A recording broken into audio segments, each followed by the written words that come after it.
the election where them do. We still they wait for the change. All the promise when they make, they gonna be like saying a fake. Where the money, where the food. Cause everybody want improve. Since you come, no tears and pain.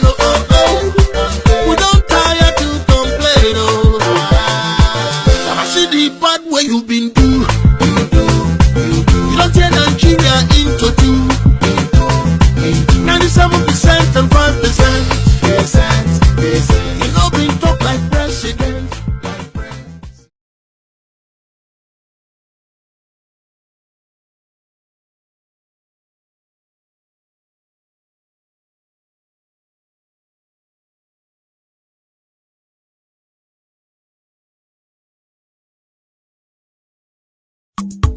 It's okay. Off your mic. It's okay.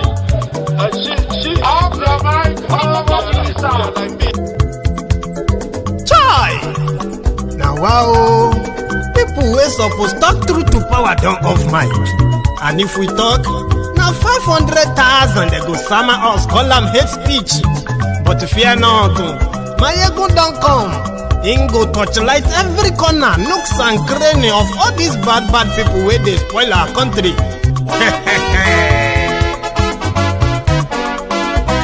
So my people make we laugh, yo. Maiyegun don't come, yo. My people make we shout, yo. Maiyegun don't come, yo. Maiyegun don't come, man of the masses, yo. Maiyegun don't come, yo. Politico, Maiyegun don't come, this one not the off in mind. Maiyegun don't come, can in the touchlight every corner. Maiyegun don't come, okay, some people be they holla say they want the power. Chai, them be promise us say we go get light and power. Them hustle so they can't get the power. But now they know they do anything with the power. Every day, dollar just they get the higher power. Over naira, see them talk say make we off mind. But thank God say Maiyegun don't come. So my people make you laugh down, yo. Maiyegun don't come, yo. My people make we shout down, yo. Maiyegun don't come, yo. Maiyegun don't come, man of the masses, yo. Maiyegun don't come, yo. Maiyegun Diary Politico, Maiyegun don't come, yo. This one not the off in mind, Maiyegun don't come, yo.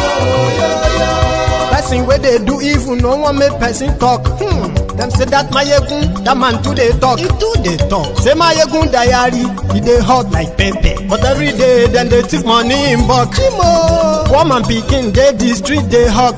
Still them talk say make we no talk. But thank God say Maiyegun don't come. So my people make you laugh, yo. Maiyegun don't come, yo.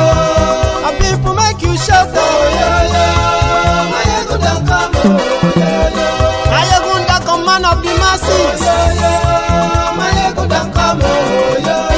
Maiyegun Diary Politico, Maiyegun don't come, yo. This man not the off in mind.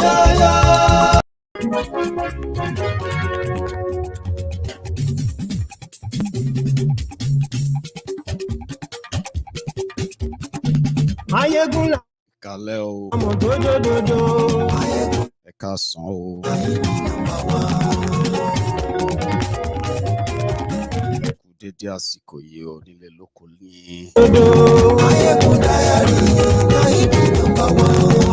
Good morning to you.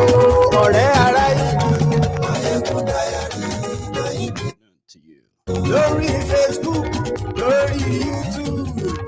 Good evening to you from wherever you are watching from. Gbogbo bó ṣe ń lọ ni Maiyegun dá wa sí.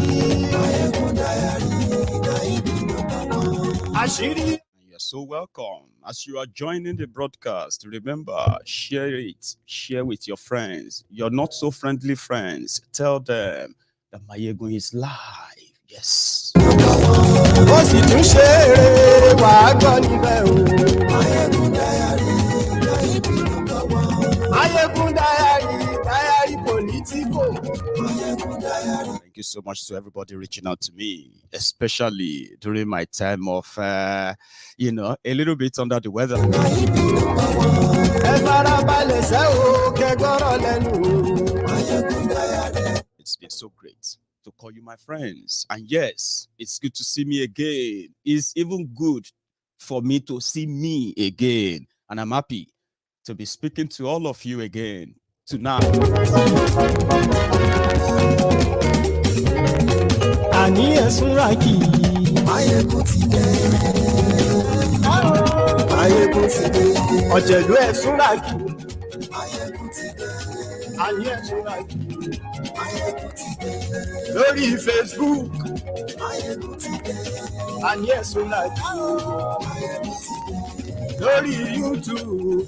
Maiyegun ti dé. Àní ẹ̀sùn ra kì í. Maiyegun ti dé. Ọba bá gbé wúrẹ́. Maiyegun máa bí. Àní ẹ̀sùn ra kì í. Maiyegun ti dé. Ìdíjọ́ ìgbádìyẹ. Maiyegun máa bí. Àní ẹ̀sùn ra kì í.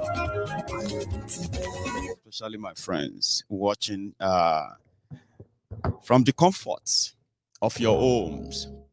And you have all been missed. And I'm happy to be back.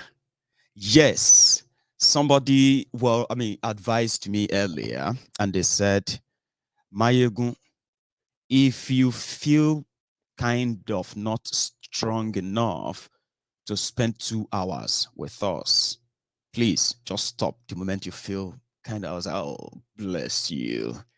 I think I can talk. You get what I mean?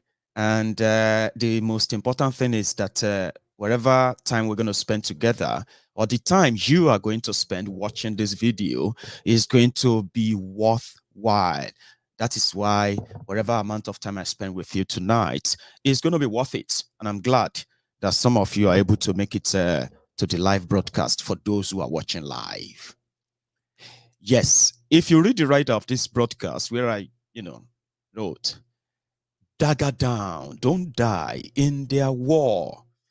I'll tell you why. Because it's about to go down. Well, it is going down already. But, it's about to really get so clearer. And that is why I'm actually still asking you that no matter how kind of attractive or somehow it gets, do not get dragged into their charade. It is always like this, and it's going to be pretty much dirtier. Then you get to know that if you play along with them, you're going to end up in their dragnet again. And there you go, another circle. So I'll get to that, because you remember when these guys were talking about Igbo presidency and the rest, and Umayi was the one leading the charge. In fact, in order to prove that it would be a good and reliable successor to Bokwari, he decided to jump from his own political party to Bokwari's party. Not enough. He also went as far as making deals with armed Fulani terrorists in his own state. He put together a vigilante group. They were supposed to go after criminals. He put them together to help him hunt down the Eastern Security Network that are going after the real terrorists. Now, they turned the entire Eastern Nigeria into the political war zone. Then blame it on IPOB as usual. All of this to satisfy the murderous, bloodthirsty regime of Bokwari. But just like a twist of fate, something happened.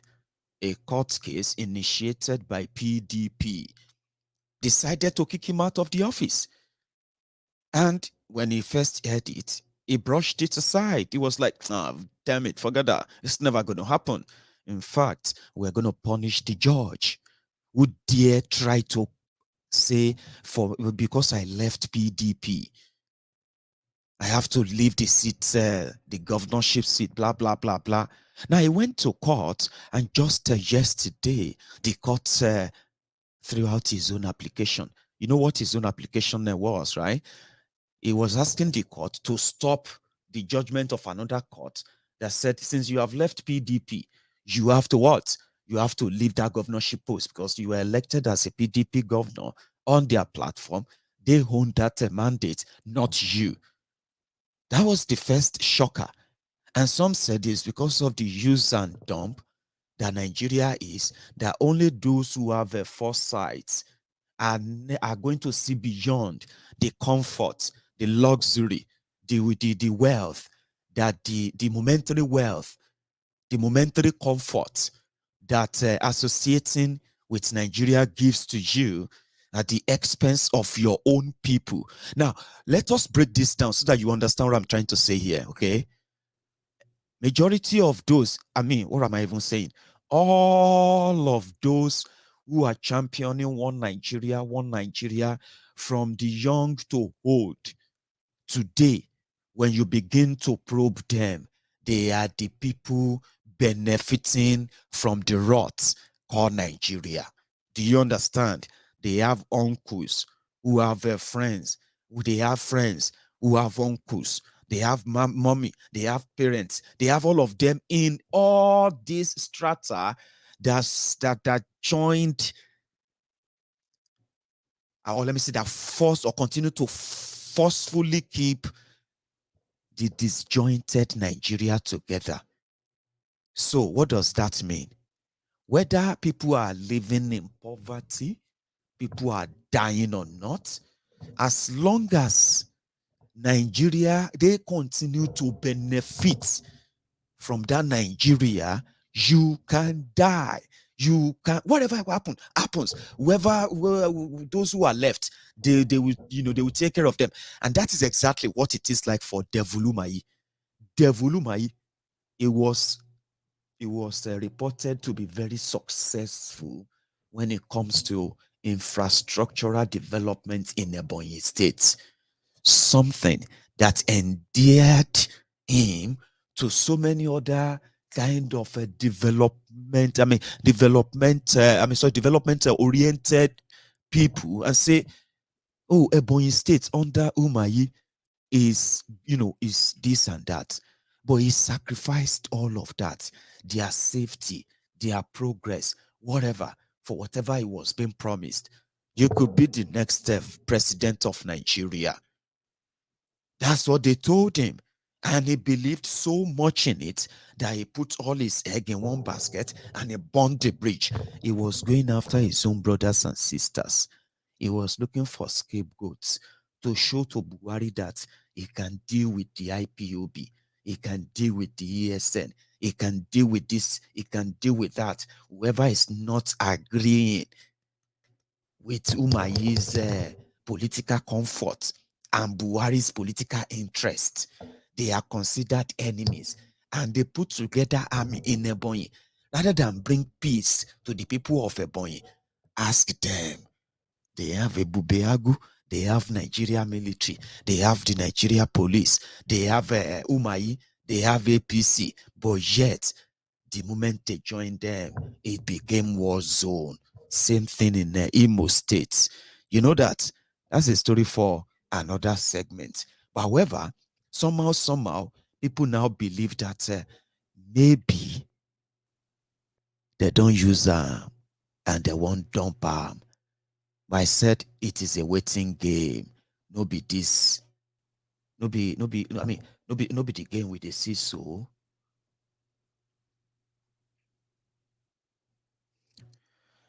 So the court said, no. The judgment of that court is okay. If you have decamped from PDP to APC, there's nothing we can do. You have to give them their... And the judgment of that court is that PDP should nominate replacement for Devulu Mayi. And the moment Devulu Mayi is no longer the governor, it becomes useless and a tissue paper, like some of my brothers will say. They will say, Nigeria will use you. You may get, my Biafran brothers, they will say, Nigeria will use you. Nigeria can even put you on top of the world and make you feel like you are the best thing ever. And in the morning, you will be at the top of the world. By the evening time, you will be at the bottom of the world. That is how they said nobody work for Nigeria that will not end up in disgrace. And it is like a prophetic saying. Umayi is still relevant. Wike is still relevant.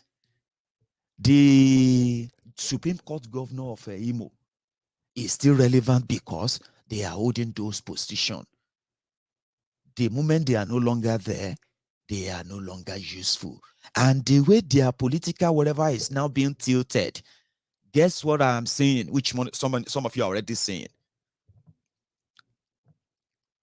So, Devulumayi gambled. And it can't be like, say, person will go dine with the devil. We can't go use small spoon. You suppose get long spoon. So that somehow, that will be your insurance cover. Immediately that message came. And Wike said they were the one behind it. Okay. And they said they are going for many, many others too. Ha! Well, it is part of their 2023 game plan that we all land in one place. You all end up in the hands of a thief coup. But that's another another conversation for another segment. That's why I said don't die in their war if you are paying attention. Wait, you remember the one that is writing Olympotic, symptotic budgets in Cross River, Ayade. That short devil, that short, they call him a little Hitler. That is the one that charged Agbajalingo for terrorism simply because Agbajalingo was criticizing and exposing the corruption in some certain ministries, or what do they call them? Ministries in Cross River States. The next thing, Nigerian military, Nigerian DSS, they grabbed him. When DSS grabbed Jalingo on the order of the little Hitler of Calabar. Now, when they grabbed Jalingo, they locked him up for months. And yesterday, the court said his arrest, detention, and trial is illegal. Now, DSS and Calabar, they are in debt. That little Hitler of Calabar, you remember he too decamped to APC. He is also PDPO. Olympotic peri-peri, Olympotic giant, something nonsense. Right? He immediately said, no. He did not decamp to APC after Umayi's judgment. No, I did not.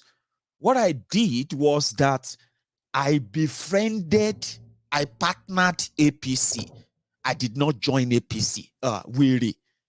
After your declaration and all of that, something is cooking. Oh. Somebody is laughing. You think Agba Jalingo is a name? Agba Jalingo. Real name, oh, you're laughing. You think say, I'm telling you, somebody, Agba Jalingo, he was in jail for over a year simply because he wrote something and he exposed Kalabali to Hitler. Ayade started speaking grammar, right? He didn't decamp, he only partnered with APC. Remember when he decamped, he took about 20 members of the State House of Assembly. Those who didn't follow him, he decided to punish them. They were even trying to remove them. You remember now? All of this, so 2021, just last year, Babacon said no, he only partnered. What happened to your party? They said no. Okay, well, again, yesterday, a lot happened yesterday when I was not here. Honestly, now yesterday, the court said all the 20 House of Assembly members of Cross River State who decamped from PDP to APC, they should all lose their seats. PDP should nominate replacements for them. Abba, what is cooking? For those who have a political foresight, you will realize that all these things are shaping up in preparation for them a mass decamp, or what is it called, decampment, I've been at decamping, cross-carpeting, They will all, election is coming, Abby. They will all mass cross to PDP. And boom, after Bokwari, they will now give you Tifnumbu in APC, the Korofo APC. They will now give you Atifku in PDP, the one they've decided to go and load up.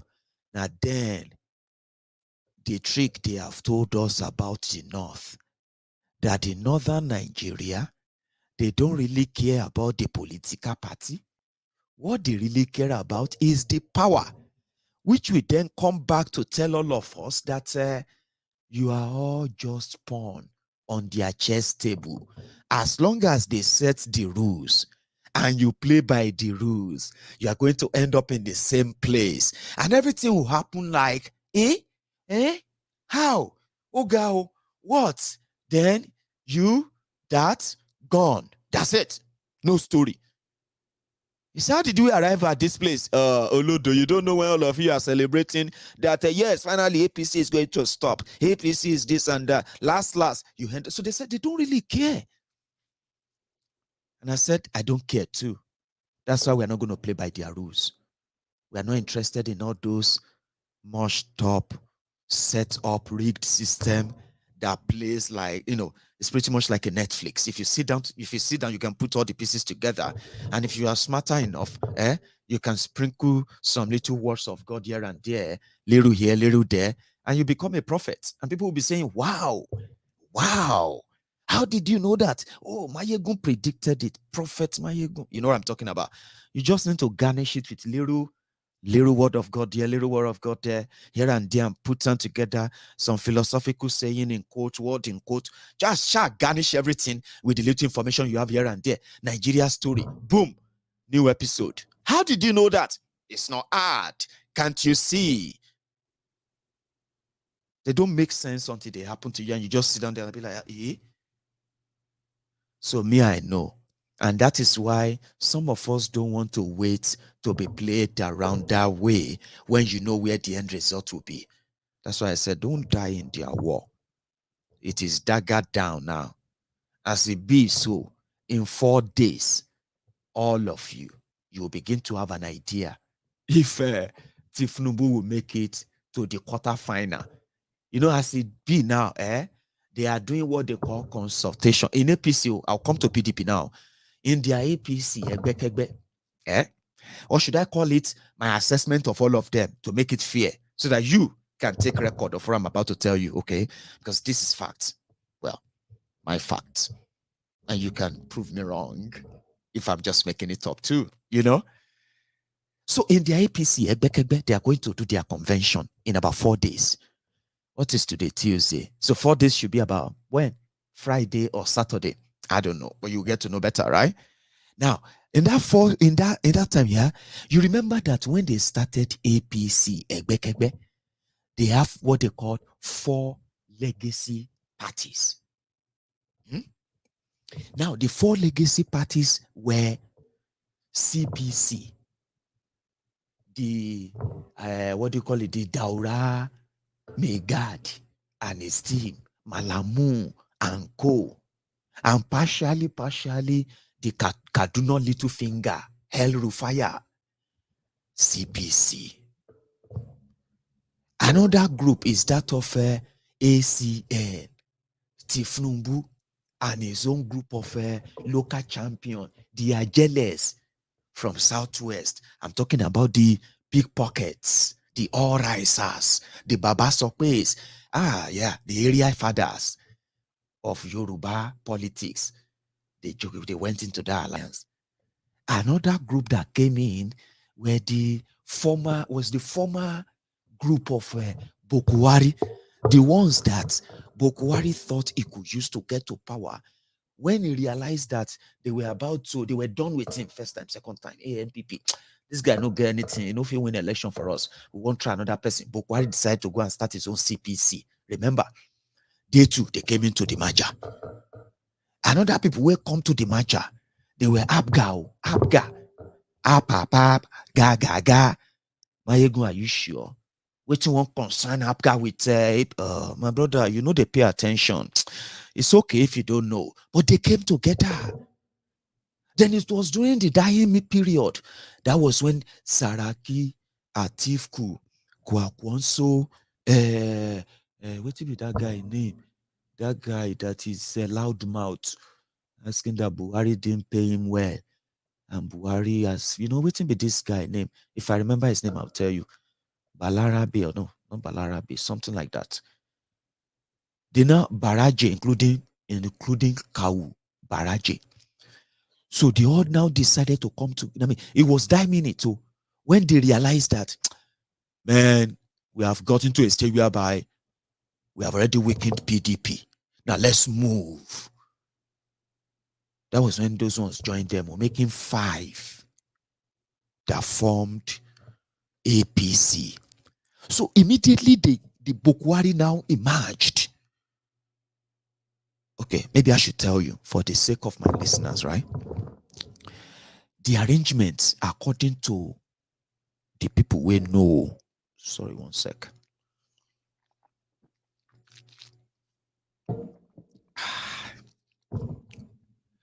Bokwari and his own group, they want to promote jihad, Sharia, and massive looting. Anything we be say, all they wanted was power and access to the resources. That's all. Tifnumbu and gang, they wanted something like a bridge to get to power. But before they cross that bridge to that power, they can actually be inside the power and control the leverage of power before they finally take over. So Bokwari looks like a weakling. They can use him and partner with him to make a headway over others. You see I'm so? Second group. The third group, I don't know why Abga joined them. I don't know why AMPP and all of them won't join them. I'm not sure. It's not clear because it didn't last. Immediately after Bokwari came in, 6 months after, Abga said, we are no longer with them anymore. We are no longer partner. But that's not the point. But you see, the Saraki and Co., their own was that they know Tifnumbu's plan. They know Bokwari's plan. But they know that if they want to remain politically relevant, they have 2 choices. Allow Jonathan have his second term and they wait. Or if they gamble that and Jonathan punish them for pushing him to the edge, they may lose politically. Or they can use these ones, this novice, who don't know much about federal politics. Yeah, they can use them to kick out Jonathan. Then can't give these ones. If I say, what in Yoruba they call it fase, like sliding tackle politically and take charge. So it was pretty much like everybody, they went into that alliance with their own dagger, knives behind them, and they are doing, friends, we love Nigeria. Nigeria is a great country. If we don't do something, Jonathan is going to finish, you know what I mean? Making all of you feel like they are coming to rescue you, but they are holding guns behind themselves. So immediately they gained power. Everybody started, the rest is history. The only people who are trying to endure at the Tifnumbu camp, because they feel like they have sacrificed a lot and they can't just back out. They are going to lose a lot. Okay.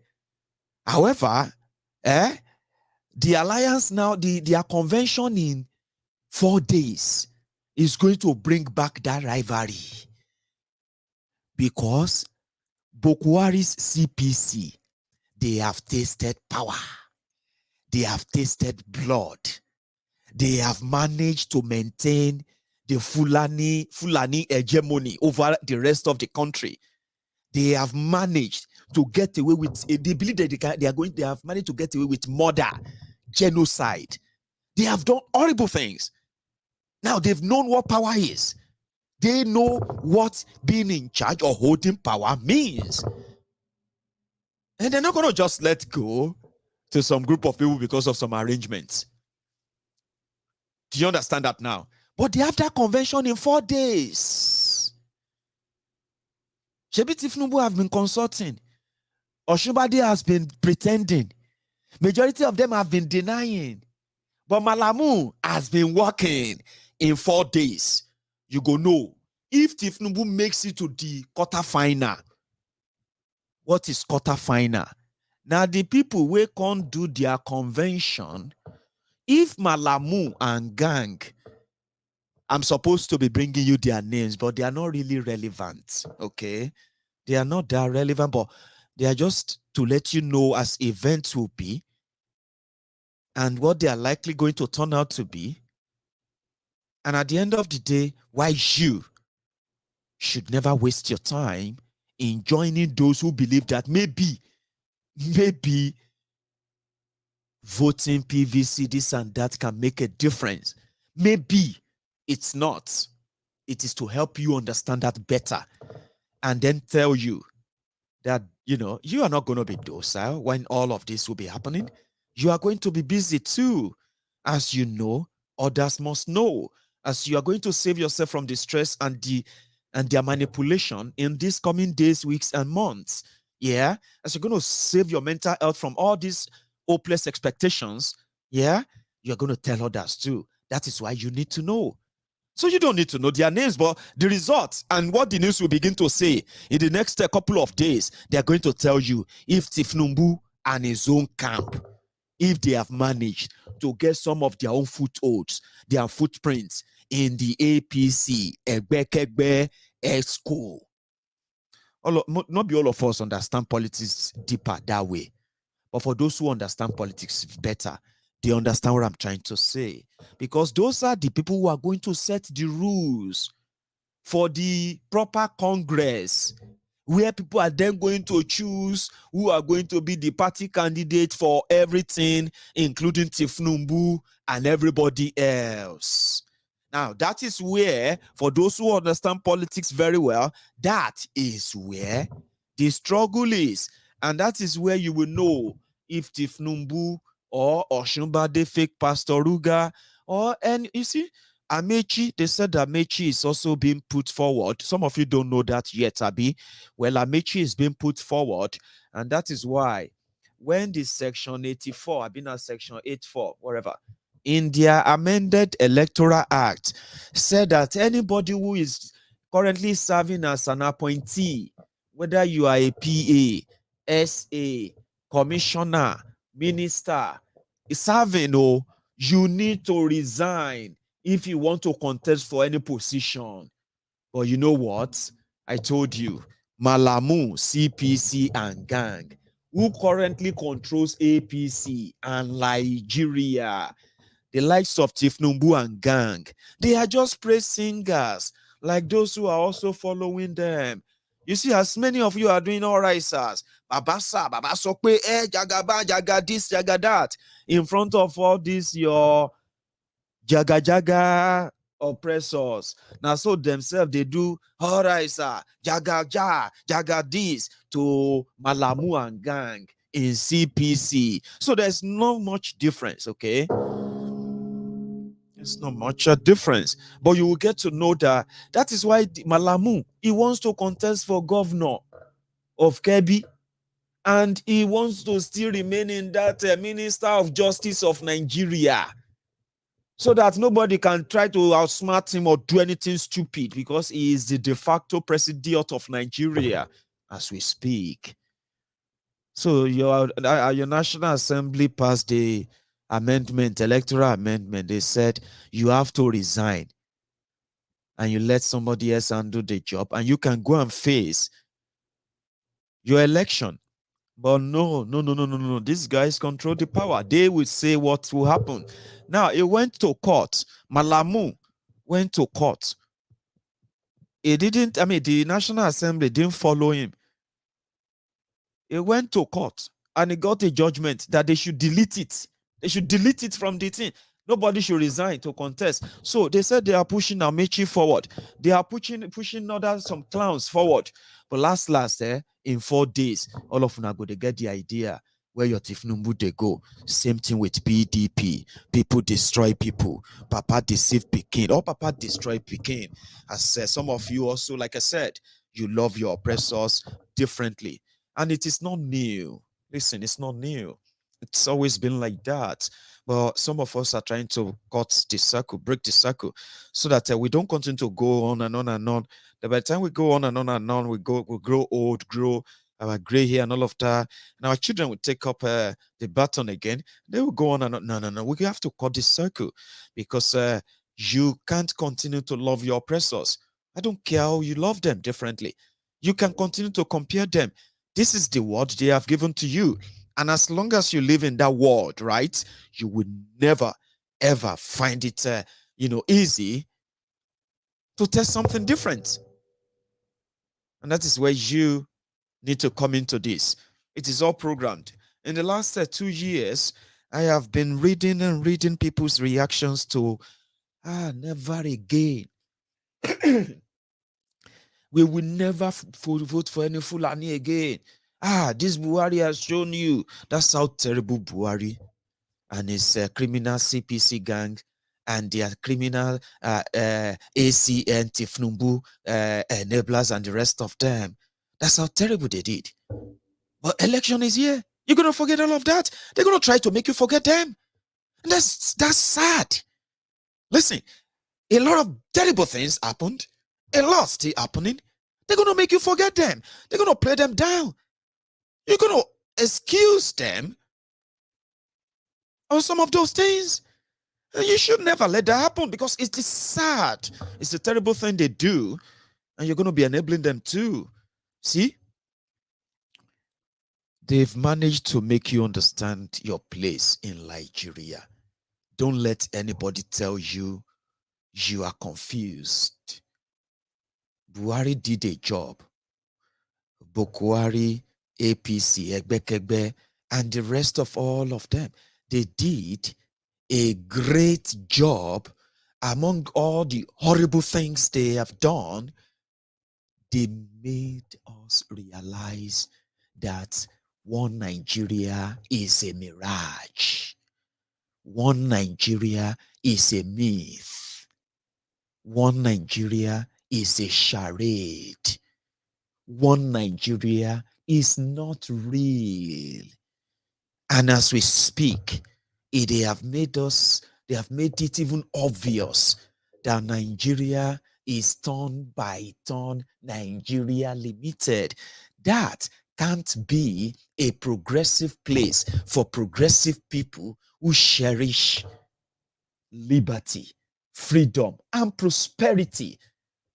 That is a reward for hard work. I don't think you'll be comfortable with that. That is the horrible job that Bokwari did. Somebody's going to tell you that you are confused. No, you are not. As we speak, other tribes are waiting for their turn. It is Yoruba turn. What does that tell you? It tells you that when a Yoruba man becomes president, it is the right thing for him or her to make the whole thing about Yoruba. He may pretend, but you know the truth. How do you then call that a country? One country. And you are so scared to even allow an Igbo man or woman to be your president. You don't even want to have that conversation. Genuinely, majority of you don't want to have that conversation. And when we say Nigeria is not one, you kind of feel different about that. No. We need to come together and be one. How? You don't say it.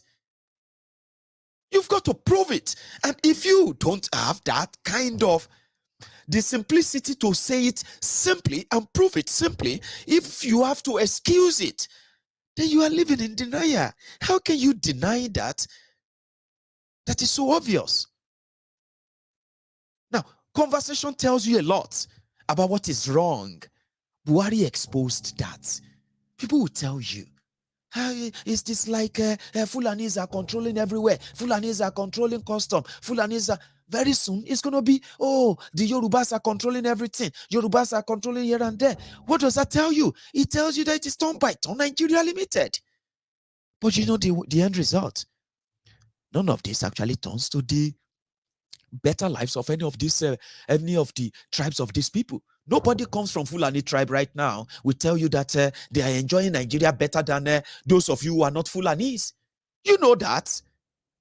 Abi, they tell you say the Fulanis in Nigeria are enjoying 24 hours electricity, 24/7 medical care, having access to the best standard education, the best of, you know what I mean? Are they? It is all charade. Abracadabra. You want Nigeria that is working a great country?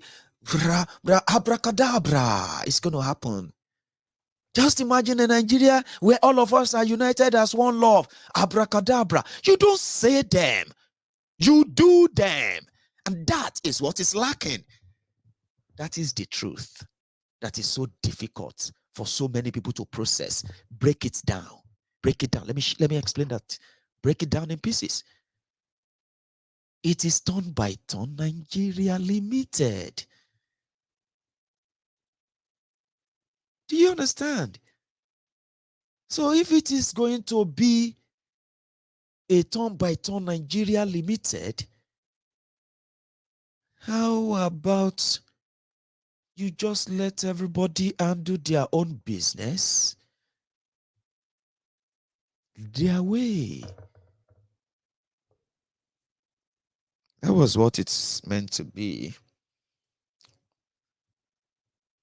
But PDP, who have been making life a hell for the people in the states that they control, there is no part of Nigeria that is better. PDP is better, and why are you deceiving yourself? See, they are now working together to make sure that you are going to serve another Fulani for another 8 years. And as it is, the northern Nigeria, they don't have political party. What they want is the vehicle to power, because to them, it doesn't matter who is that person. No be police officers be these ones where they dance because Bukwari won election in 2015 inside the police station. So they don't care in northern Nigeria.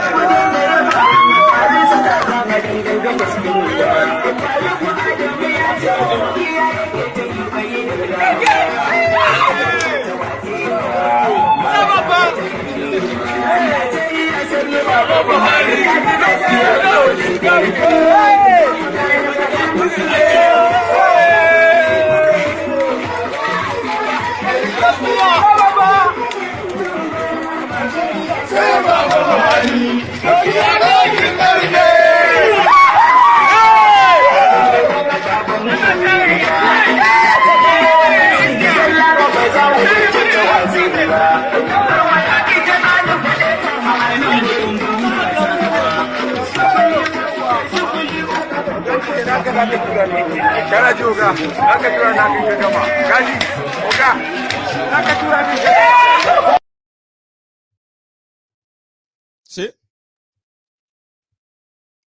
So you can call yourself this political analyst. You know, one thing is this, right? The way they are going to drive all of you who will think you are running away from APC. Yeah? The way they are going to mentally drive you to that their PDP and Fulani agenda again. Or, as some people are thinking, that maybe they will pull a stunt of APC, Egbekegbe, keeping power for Tifnumbu. Either way, you know what happened is that either way, you are done for. That's the point. So today I was reading I actually saw it out there, and it was Saraki. Saraki was thanking young people for buying him PDP presidential interest form. You know, that's the one that they will have to get before they will do Congress and delegates. 40 million naira form. Youth, they contributed 500,000, 1 million, 2 million. They share about the form for Saraki. According to him, 40 million. Because they know that even if Saraki no be president, if PDP enter, Saraki if he become secretary to the government of the federation, Saraki will begin to give the U2 job, PA, SA to come back and tell you APC destroy Nigeria for 7-8 years. They need another 80 years to fix it. And then you have to put your life in the hang again, and they will start rolling you over again. I'm just telling you what all these are all about. They contributed money to bring back the same characters. And since they love their oppressors, since you love your oppressors differently, I mean, I don't even know. I can't judge you, can I? You love your oppressors differently. In 2015, there is a small girl, a young girl, who gave the Bokuwari her own savings. She said she saved money, and she gave the money to Bokuwari to support Bokuwari for president in 2015. Today, people are asking, where is the girl? And where is, you know what I mean? So people do that in Nigeria, and they do that for the photo op. And those are the guys who are already like grouping together, and you are beginning to have your preferences. But the point here is this, they want to gang up to stop Atifku. But as it stands, the man in charge of PDP is in charge, is an Atifku person, which Wike may want to pull a stunt anytime soon and say the man must go again if their plot to stop Atifku doesn't work. So last, it is now like all of you who are getting your PVC, and you are doing like this one, or this one, or this one. Don't worry, they are doing the shoveling for you. APC, Egbekegbe are waiting for the explosion of PDP. PDP are waiting for the backlash and spillover of the rotten APC. Now, they are going to mix all the rotten tomato together in the basket for you. Then your PVC, poverty verification card, you can go out there and learn how to bring back your own rogues. But again, this is not for everybody, remember?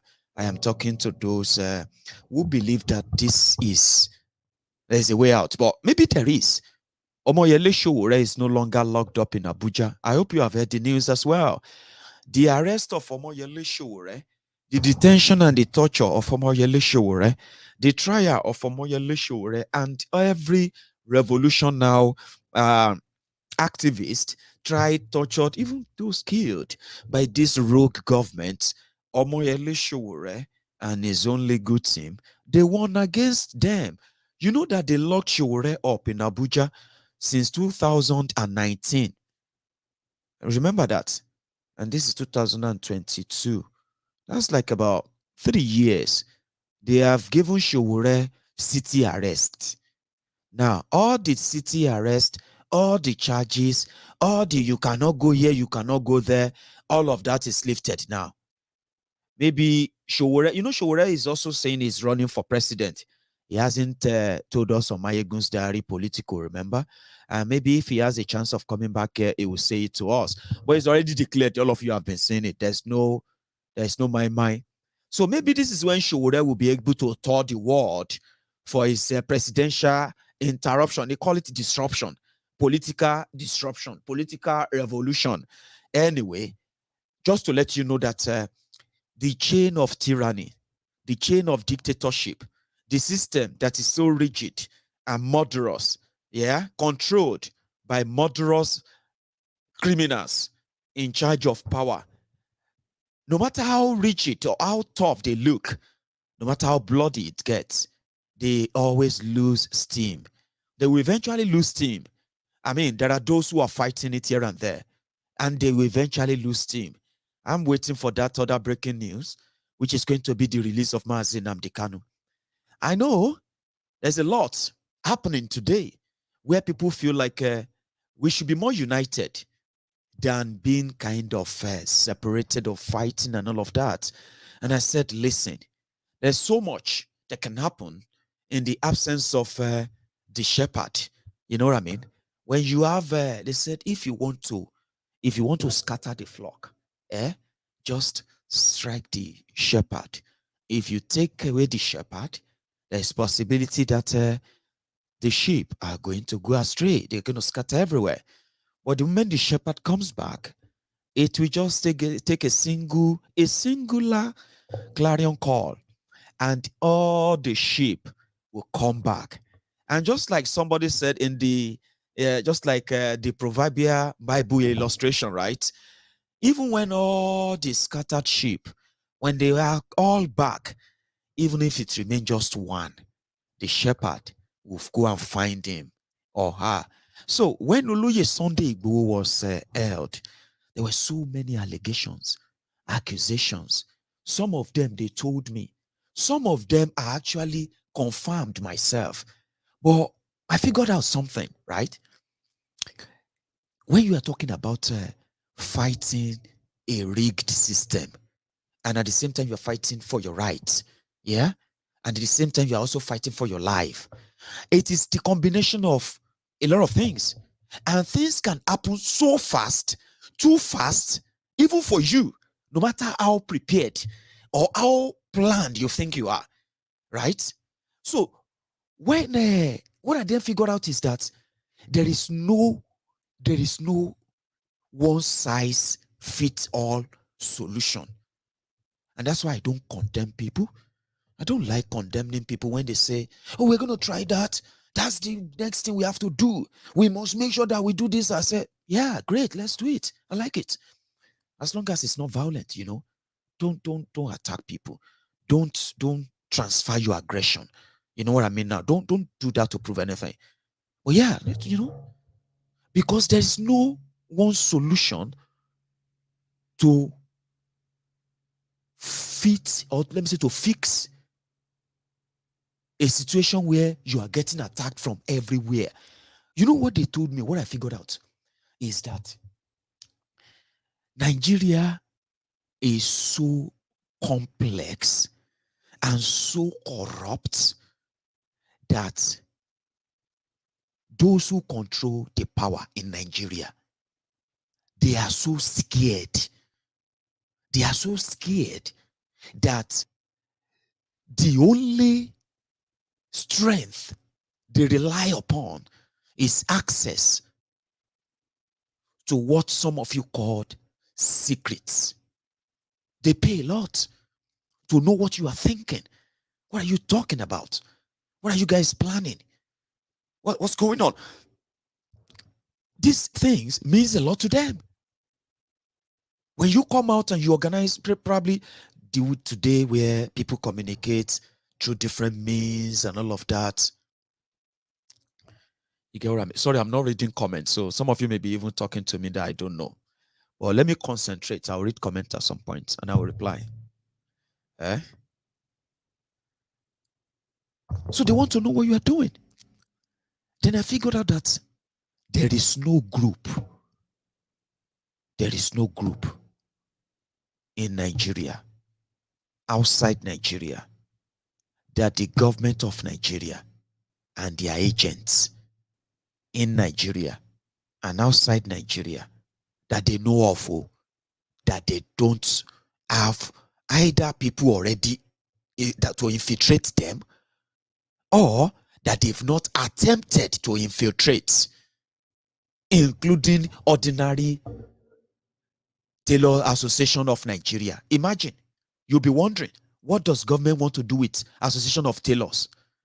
What's government interest, security interest in the meetings of Association of Nigerian auto engineers? That is to tell you how much police states you are all living in, especially in Nigeria. So organizations have been infiltrated. Freedom fighting, revolution, this and that. Only few have actually shown the effect of that infiltration in the last couple of years. There are many that don't even know till today that their next member, they are member of their association, which has nothing to do with politics or government or anything. Now, talk less of you who are talking about how can we get the people to hold these criminals responsible for their actions and the rest. And that's why I said, when Oloye Sunday Igboho was arrested, it happened so fast. A lot of things were said. A lot of people were accused. A lot of things happened. Some of them I knew. Some of them they told me. But guess what? Me, I'm just like, you know what? I just want to see Igboho out. Because if anything should happen to Sunday Igboho, he never had a chance to tell us the story himself. We will either end up persecuting innocent people, or we may eventually even be just shooting the blank. Because sometimes, what we know are the latest developed conspiracy that if we don't undo with care, it is not going to help us. It is going to damage us in the long run. So I kept a lot to myself, and I'm like, me and Sha won't see Igboho out. People want, but eventually, when there were no platform or anywhere to amplify those division, those things, and all of, some of you, even some of you, when you call on to MaiyegundsDiary Politico, you do kind of, you publicly express those biases. Maiyegun, you are not like others. We know some of them who did this, and you know what I mean. But immediately, Oloye Sunday Igboho came out. Do you realize how kind of easier, convenient to have many of us agree easily on what should be done? What can we do without having to look for somebody to sacrifice or somebody to slaughter? Well, except for those who probably come against us right now to say they hate it this way. So the point I'm trying to make here is that we have an advantage to understand the situation of why we choose not to be part of a system that we know is put together to work against us. And at the same time, in the process of choosing that, we must also have it at the back of our minds that every solution is a solution. In this race, there is no one size fits all. Positivity, community, coming together, building together, working together, hand in hand. And when you begin to build that chain of hand in hand, my brother, you wouldn't understand where, you will not probably realize when you begin to hold the hand of other people that are not even from your own ethnic nationality. I'm a Yoruba man now, Maiyegun. And when I hold somebody here now, it may be Chukwemeka, my brother, a Biafran. When I check my other hand there, when I'm holding that hand, it may just be that Yunusa Abdul, that my brother from the north. And like that, when you begin to build that chain, then you understand that no be everything where we do wrong, especially the ones that we can call the judgments of, I don't know how to put that. Error of judgment. I'll be waiting to call that one. And I always say people that I tell people, I said, I don't really always suspect people as bad, evil, or whatever you want to call them. Even if you see them as that, I always want to give them that benefit of doubt. Because if you don't trust other people and you want everyone to trust you, you may kind of deceive some people for some time, right? Or deceive, or you can't really deceive, some people, all the people, or all the time. Do you get what I mean now? So the bottom line is that we build by trust. And again, we have proved that on Maiyegun's Diary, Politico. And I always say something too. I said, in the course of pushing for self-determination struggle, or what do you call that? A human rights struggle, which I find kind of comfortable with Omoyele Sowore and his own team in their own battle and all that. So when Oloye Sunday Igboho came out, it was a big relief. Everybody felt like, yes, we can do better. And some said they are waiting for Mazi Nnamdi Kanu to be released. As I said, yeah, we are waiting for that. And then the court said Sowore is no longer under the city arrest. That is great, a great news, right? Now, the new one that the final one we are waiting for, which is going to be the biggest one, is that of Mazi Nnamdi Kanu. Now, you see, for somebody like me, who is pretty much interested in what can the spark of this trial really achieve, especially this time around, towards this charade, what kind of, So to somebody like me, I bet April is a month that we should be looking forward to. April is when I expect, I've been following the legal case of Mazi Nnamdi Kanu. There's a lot happening, a lot. However, the one that I know is so crucial and so important is his appearance in court in April. In that appearance in April, right? His own lawyers, they are not asking the court to bail him. No. They are asking the court to drop all the charges. You get that? And they should acquit Mazi Nnamdi Kanu. They always use a word, discharge and acquitted.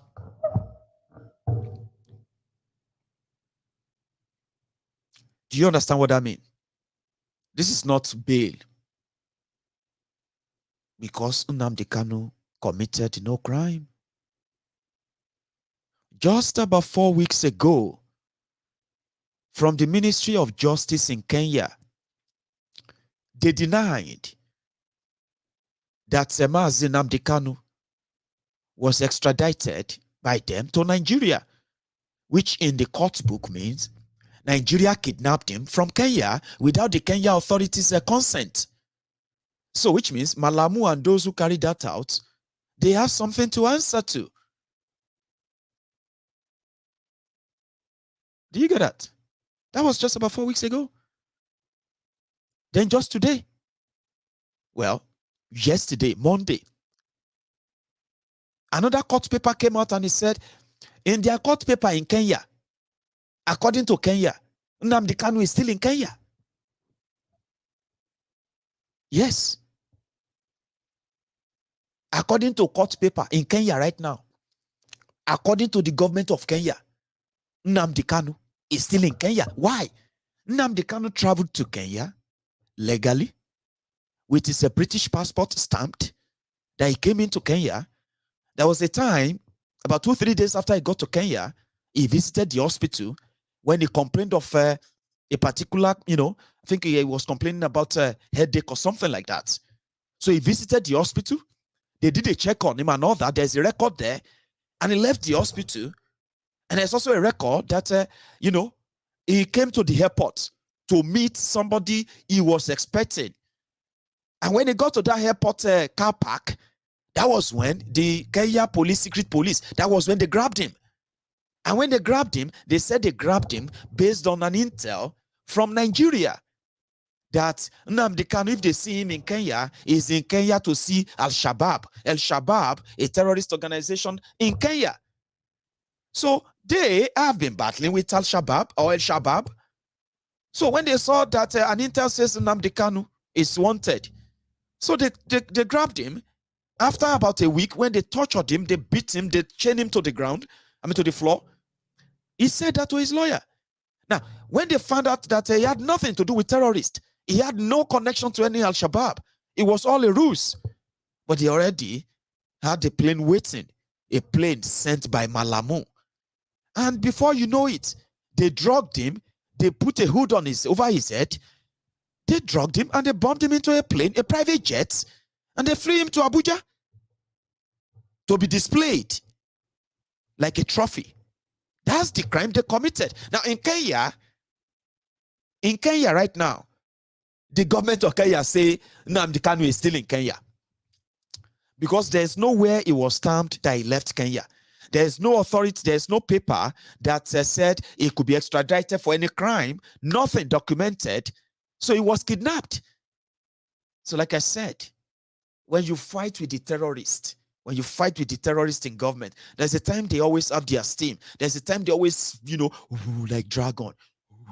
When they do this, they burn everywhere. Well, there is also a time that they begin to lose the steam. They begin to lose the steam. Showore is no longer locked up in the city anymore. Showore can travel the world. Showore can go and see all his fans all over the world. Showore can change the narrative too. I mean, I'm just saying. The tyranny could no longer hold him anymore. Maybe tomorrow they may get another judgment as usual. I know you always believe that they could do that. But as we speak, the court says he could go anywhere. They did the same thing to Oloye Sunday Igboho.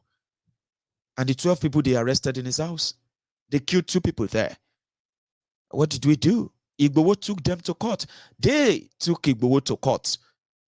They were waiting for the court to tell them that they should jail Igboho. But Igboho is not there to be jailed. The people you arrested, you had no warrant to bust anybody's home. You killed people there. You committed a crime. Now, there is another judgment in Ibadan.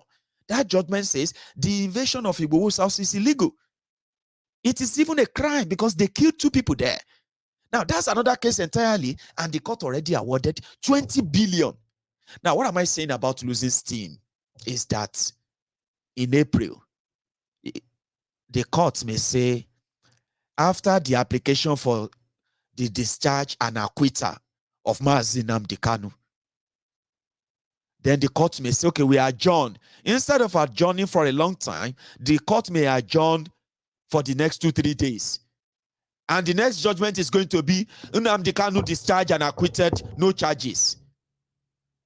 After, wait, don't let me make you so happy. After they must have probably pleaded with him to do something about this Imo Wahala. It be like say this Janjaweed Ruga settlement is not going to settle at all, because yesterday Bokwari had to publicly post it. They posted it on Twitter, on Facebook, that Hopeless Uzodijo and some certain people, they have to meet Bokwari with an immediate effect because of the insecurity in eastern Nigeria. And immediately Hopeless Uzodijo came out of that meeting. You know what he said? He said Bokwari has approved more weapons to kill Biafrans. No, more weapons to kill themselves eventually, because all of that will no longer matter. Once they manage to see Nnamdi Kanu and say, can you please, at this time, use your own network view and help us, because we know that those who are killing people in eastern Nigeria are no other people than the politically sponsored thugs, criminals. Some of them, they moved from the creek into the heartland of Biafra. A lot of crime is being committed in that place, and it is so convenient to blame it on IPOB. It is so convenient to blame it on ESN. And I just pretty much look forward to when Mazi Nnamdi Kanu, the lion himself, will be out.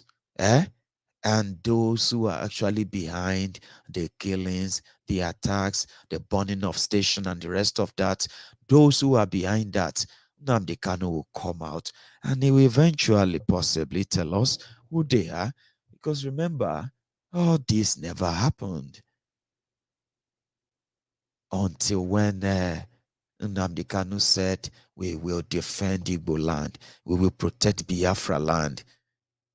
And boom, they unleashed the terror on the people, and they continue to say, we are hunting down the Eastern Security Network. So with so much confusion going on, with the way we've managed our own tension, I'm using the Igboho's case as a case study now. We managed that enough that if to say everything we are know, make her the talk.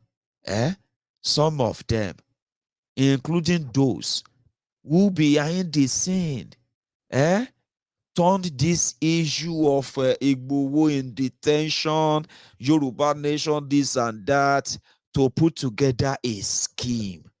We go help you buy gun. We go help you buy this. We will make sure, say, you will get Yoruba land protected. Just give us the money. We are going to do this and that. If I should be telling you things I know, and if I should start mentioning names, if I should start showing you receipts, this whole thing will no longer be about Yoruba nation or Biafra nation or any other self-determination struggle. It's going to be yam pepper, scatter, comedy show. So that is why I said immediately Oloye Sunday Igboho came out. It just helped us to douse tension, bury our own indifference, which some of them you know, and chart a new course, a new one that is kind of, consensus in a way that we can say, oh, we can put the past behind us. Now let's build on this unity, build on something solid, something everlasting, reliable and dependable. You get what I mean? So that's what we've managed to do. Do you get that now? So a lot happened though. But if we should be saying them one by one, showing receipts, some of you will even call this a comment. Oh, Maiyegun, it's becoming a comedy show.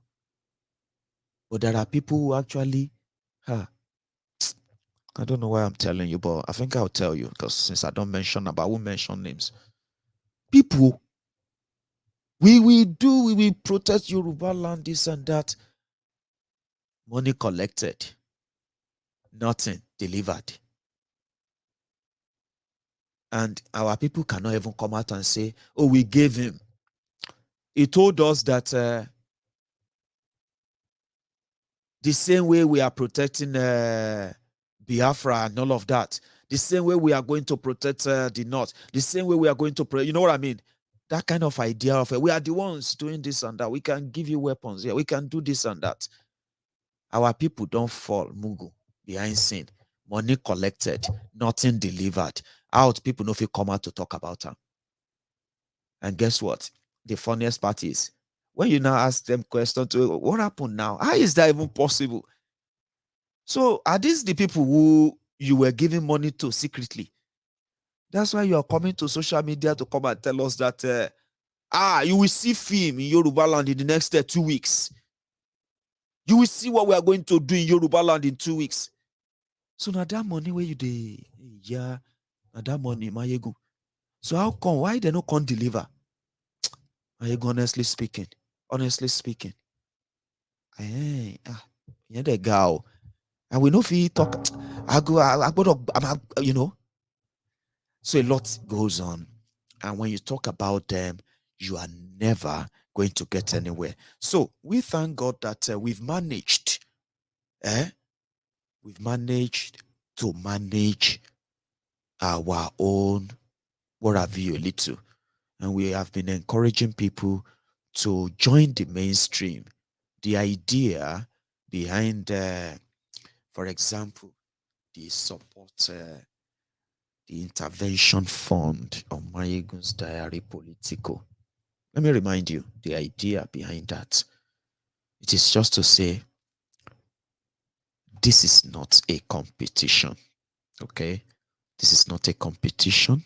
What we want to do is that we want those who are genuinely fighting for the emancipation, the liberation, the self-determination, advocacy for Yoruba people.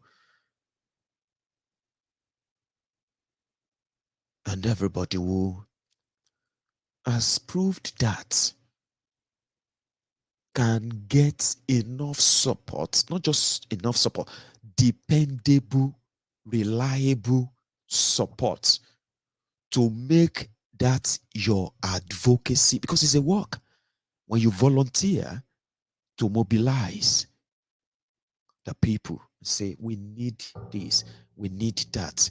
I thank God that we are not here mobilizing for the release of Oloye Sunday Igboho, mobilizing for the release of any of the Yoruba nation activists. No, not just that. Our advocacy, which initially includes the Free Oloye Sunday Igboho, Free the Yoruba 12, Free Mazi Nnamdi Kanu, Yoruba Nation Now, Biafra Nation Now, Biafra Republic Now. And for the past years now, MaiyegunsDiary, Politico, people have organized, and we have gone out there in solidarity for Mazi Nnamdi Kanu, for Oloye Sunday Igboho, in solidarity for the Yoruba Nation, in solidarity for the Biafra Republic, and every lover of freedom all over the world. Now, if we are not giving ourselves some credit, I think we should be giving it to ourselves. On this platform, Oloye Sunday Igboho is free. The Yoruba 12 are free. Mazi Nnamdi Kanu is smoking them from every corner. They are losing steam on him. And as we speak, we don't know what they are packaging. And when his own breaking news is going to come out as well, then maybe we will all understand ourselves better with what we can achieve all together. Because this can be called the goal point of MaiyegunsDiary Politico in the last 1 year alone, right? And if you want to put the icing on the cake, you will remember that our very, very own Omoyele Sowore has been in, out of the court, even when they attacked Oloye Sunday Igboho's house, and 12 of our brothers and sisters were kidnapped, tortured, and transported to Abuja. Omoyele Sowore was there.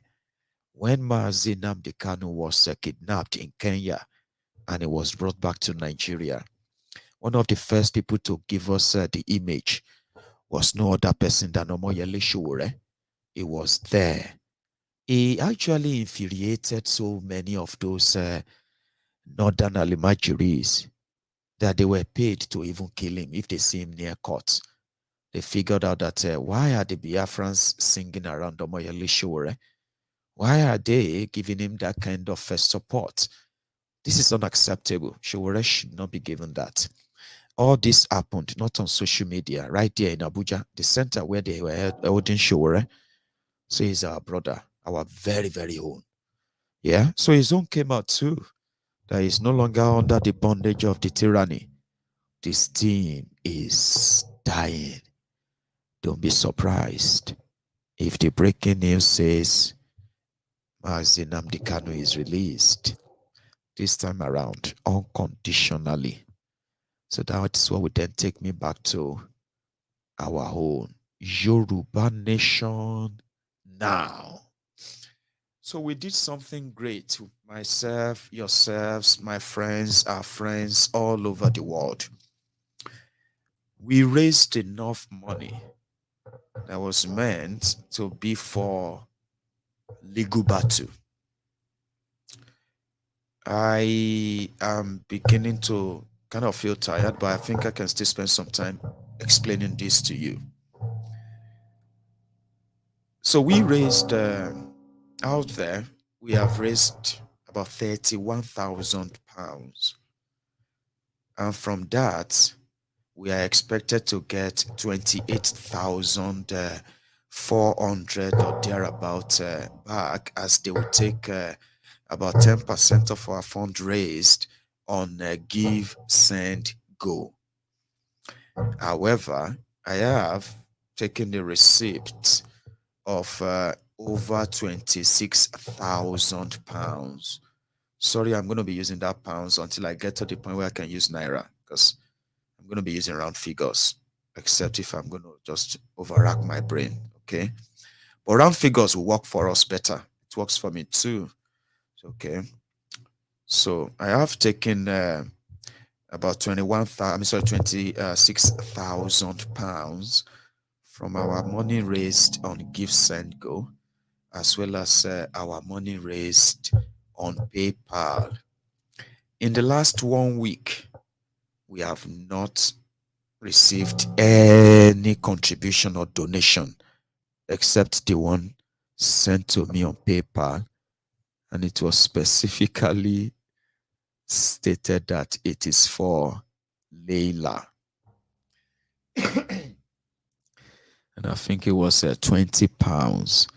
So that was the donation I received on PayPal. So our PayPal balance still remained that PayPal balance, £3,862 or thereabouts. However, put all of that together, it simply means we still have about roughly £3,000 left with Give Send Go that they haven't released. They will release that. However, from the 26,000 that I've received, I told you the last time when we spent 2 million naira on Oloye's welfare. We spent 1.7 million naira on the Alano, Deputy Alano, and their own medical welfare for the month of March. And we also gave a 2 million naira deposit to our lawyer. Now, the last update I gave you on that was that Igboho said we should leave the money with the lawyer. I finally spoke with the lawyer, and indeed, he's happy to be on our own retainer, which means nobody can shock us legally anymore. But that's that. So I had a chat with Oloye Sunday Igboho. I said, see, I've actually spent nearly £9,000 from this money. I've got about £17,000 in the bank. I think we should make an arrangement for this, for the 12 people that were detained for months. Illegally, of course, by the Nigerian government. Let's do that, and we can possibly get into other things after, because there's so many things that I'm having conversation with them on. Majority of them I won't be able to tell you until they mature.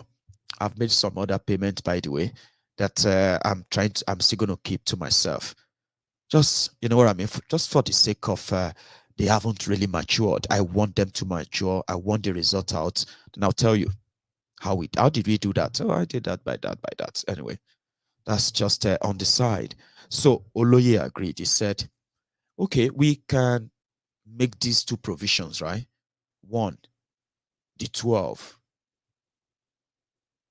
We can make a provision of 150,000 naira each. So I did just that. And then within an hour or two, they confirmed the receipt of that money. So what that simply means is that all of the 12 people arrested inside Sunday Igboho's house on the 2nd of July in 2021, last year. So from all of you, my friends, and myself, right? We have used part of our intervention fund to reach out to them. And when you put all of that together in numbers, that is 1.8 million naira. So that would be 150,000 naira to each of them. And guess who is going to be in charge? It's no other person than Oladele. You know, Oladele is the second, is the guy that was kept in detention longer than others. You know, he's the guy with Lady K that the DSS kept for extra months after they released the first 10. Remember? So Oladele is going to oversee the judicious distribution of this support fund. That's what we did. And we did that successfully. Today, it didn't really take much. Now, the second part was that what should we do to the families of Adogon and Alaji Fatai? Remember these two men killed at Oloye Sunday Igboho's house? Do you remember them? They can never be forgotten. Trust me. So we have Adisa Said, and then which is Adogon. We also have we had Alaji Fatai. Now I have just been told that still their bodies have not been released. Now the plan initially, which Igboho has approved, just so you know, Oloye Sunday Igboho has approved that we should give their family ₦1 million each. Okay, and I think some of you quite agree with that. But the process, we need to make sure that we are doing it right. Okay, it is called intervention, and sometimes money cannot really replace what these people lost. Okay, no amount of money can replace what they lost. All right, so we are now thinking, what if we push, if we have to use any legal means or anything, whatever it's going to take, what if we push for their immediate release, the release for burial of these innocent people that they murdered and they keep their body? So what if we use some of our money to push for their release, and when they are released, we'll release ₦1 million each to the family, or however you think, whatever you think. You get what I mean? So I am throwing it open to all of us, and you can tell me what you think, okay? Because if we give the money and their body are still, these were supposed to be Muslims, right? These are Muslims. They were supposed to be buried, and their dignity in Islam, their dignity protected, even though they were murdered. But they kept their body away. And when I heard that, I was like, I thought they've released them. How bad of me not to remember that? And I do apologize, by the way. So what if we use some of our money to push for their release? The next 1 week, the next 2 weeks, let's figure out who is holding. Who is that person holding them? Under what authority are they holding them? Whatever it's going to be. I mean, we have a lawyer. You hear what I mean? So can't we just use our own lawyer to dig that out and get them released, give them proper burial, and then support the family with ₦1 million, or however you think we should do? More than that, or $1 million each. No money can buy them. It can buy whatever they've lost, I know. Well, I mean, we can do it in style, ensure that their bodies are released for burial. And that will give the family the closure, isn't it? So I have that in mind. That's why when I released the statement about supporting the 12 who survived the trauma and all of them, because we are not just doing that, okay? Remember that we don't know how the legal team, Olajengbesi and his own team, we don't know how they work with, for example, that lawyer, that Ibadan lawyer, Yomi Aliu. I believe that's the name, Yomi Aliu, the lawyer that got the judgment of 20 billion for Oloye Sunday Igboho in Ibadan. Yeah. So if the lawyers to the Igboho 12, which is Olajengbesi, if Olajengbesi is working well with Yomi Aliu, then Olajengbesi should know that the case that the DSS is holding, or that the DSS gave bail to Lady K, Oladele, and the 10 others, that case is now non and void. I beg, waiting be the legal name of non and void. It simply means that there's non-voidee. I don't know. That's because there is already a court judgment that says the invasion of Igboho's house is illegal. And for killing people in his house, damaging his property, they've even committed a crime. The court said Igboho and everybody around him should not be harassed or declared wanted by anybody. And Igboho should be paid 20.2 billion naira for damages. Now, that court judgment is still there. How then is somebody holding Igboho's the 12 people on the charges of terrorism when they said invasion of his house and everything you did in that house is illegal? So if Olaje Ngbesi cannot use that same judgment from Ibadan to counter this case in Abuja, we are happy to take that up. And that is why, you know, there's a lot we are going to do behind the scene. Some of them, they are not as public as you would want them to be right away. But we have a lawyer. We have a legal chamber ready to fight for us and anything. So if we want to make it right to the family of Alhaji Fatai, to the family of Said Adogon, it is better to fight that their bodies are released for proper and decent burial. Now, we can then support it. What do you think? I thought I should tell you anyway. So as we speak, I made that payment of about 2,500 pounds today, which is 1.8 million naira to cover, to cover the Igboho 12. While behind the scene, we hope we can help to get the case completely dismissed, and they don't have to walk to anywhere or go anywhere looking at their shoulders. So money can't give back what they've taken from them.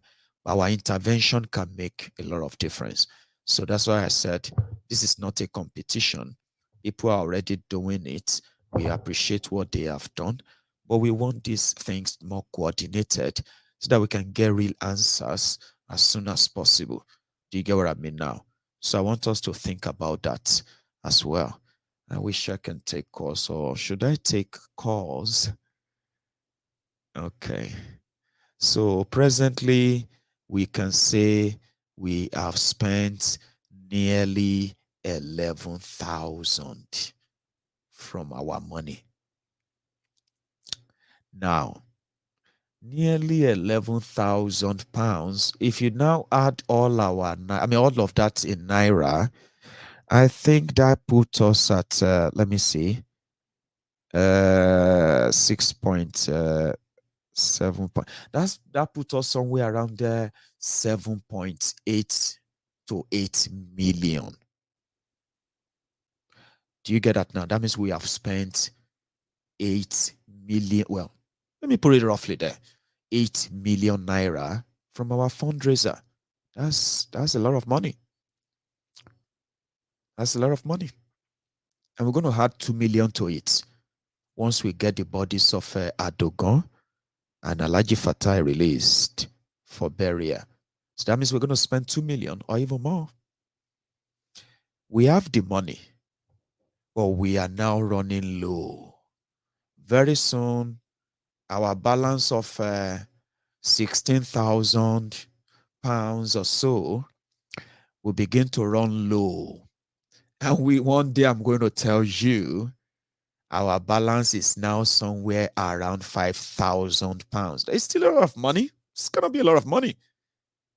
But the plan is never to run the bank dry. Igboho won't want us to really, kind of blow it, but we are not blowing it. We are doing exactly what the fund is meant for before we finally move on to the bigger one, the Yoruba Rescue Fund. That's the biggest of the biggest. So I will open the line. But before I do that, I'm going to take calls for just about, oh man, I think my time is really, really, really up. Right. Some said we should raise some money now. Now I'm going to take calls for 20 minutes, right? But first I'm going to go make some tea, okay? So if we plan on raising, because we've not, like the last donation says 4 days ago, right? So that's somebody, and before 4 days ago, The last donation there was like the last donation. Oh, it says 4 days ago. Sorry. Right. So I'm going to leave the link here. I'm going to go and mix tea. And then when I come back, I'll take maybe 2-3 calls, okay? I'm kind of feeling sweaty now, but I will take few calls and see if we can raise some money. But it's all up to us. No rush or no pressure, okay? We are doing so well. And again, it is an update. I quite enjoy sharing, okay? Because it's just like me sitting down like the central bank governor, giving you the details, accounts, of what is going on. So I'll be back.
Hey, so that's me just returning there, right?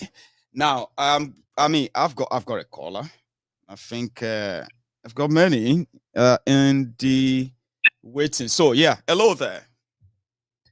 Maiyegun, the 10-star. Baba. How you doing, my brother? Well, I'm still alive. I'm here. Very well now. I beg, no seek for our hand, though. We need this trumpet to flow. I beg. Wait till the caller. I say, "Ewuro agbo to come me ni kò lè jà." Hallelujah. It is well. It is well. Bless you, sir. Mine is just a quick one, you know. May God fill you quick in Jesus' name. Amen. Yeah, when I saw how much and heard how much we said we give those people 150 K each, I just felt like it won't be much for them, you know. Believe me, it won't make much difference in terms of the kind of major influence we are trying to achieve in the whole trauma that they went through. That's just a food for thought. Just a food for thought. Please. It's not about giving them something that they can just use to Google and be happy we just got some change. Well, I'm thinking maybe if someone wants to do something for them, it should be something that maybe they can even start a mini business with them and just know that this is something that leave a legacy, something that they can say, okay, this is what came out of this. This is the fortune that came out of my misfortune. That is one. And then compared to Adugon and the Alaji's family, Right. you know, which is like times how many of these. Unfortunately, they lost their lives, you That's know, right. Mhm. and but you know, those that are gone, even though they left people behind.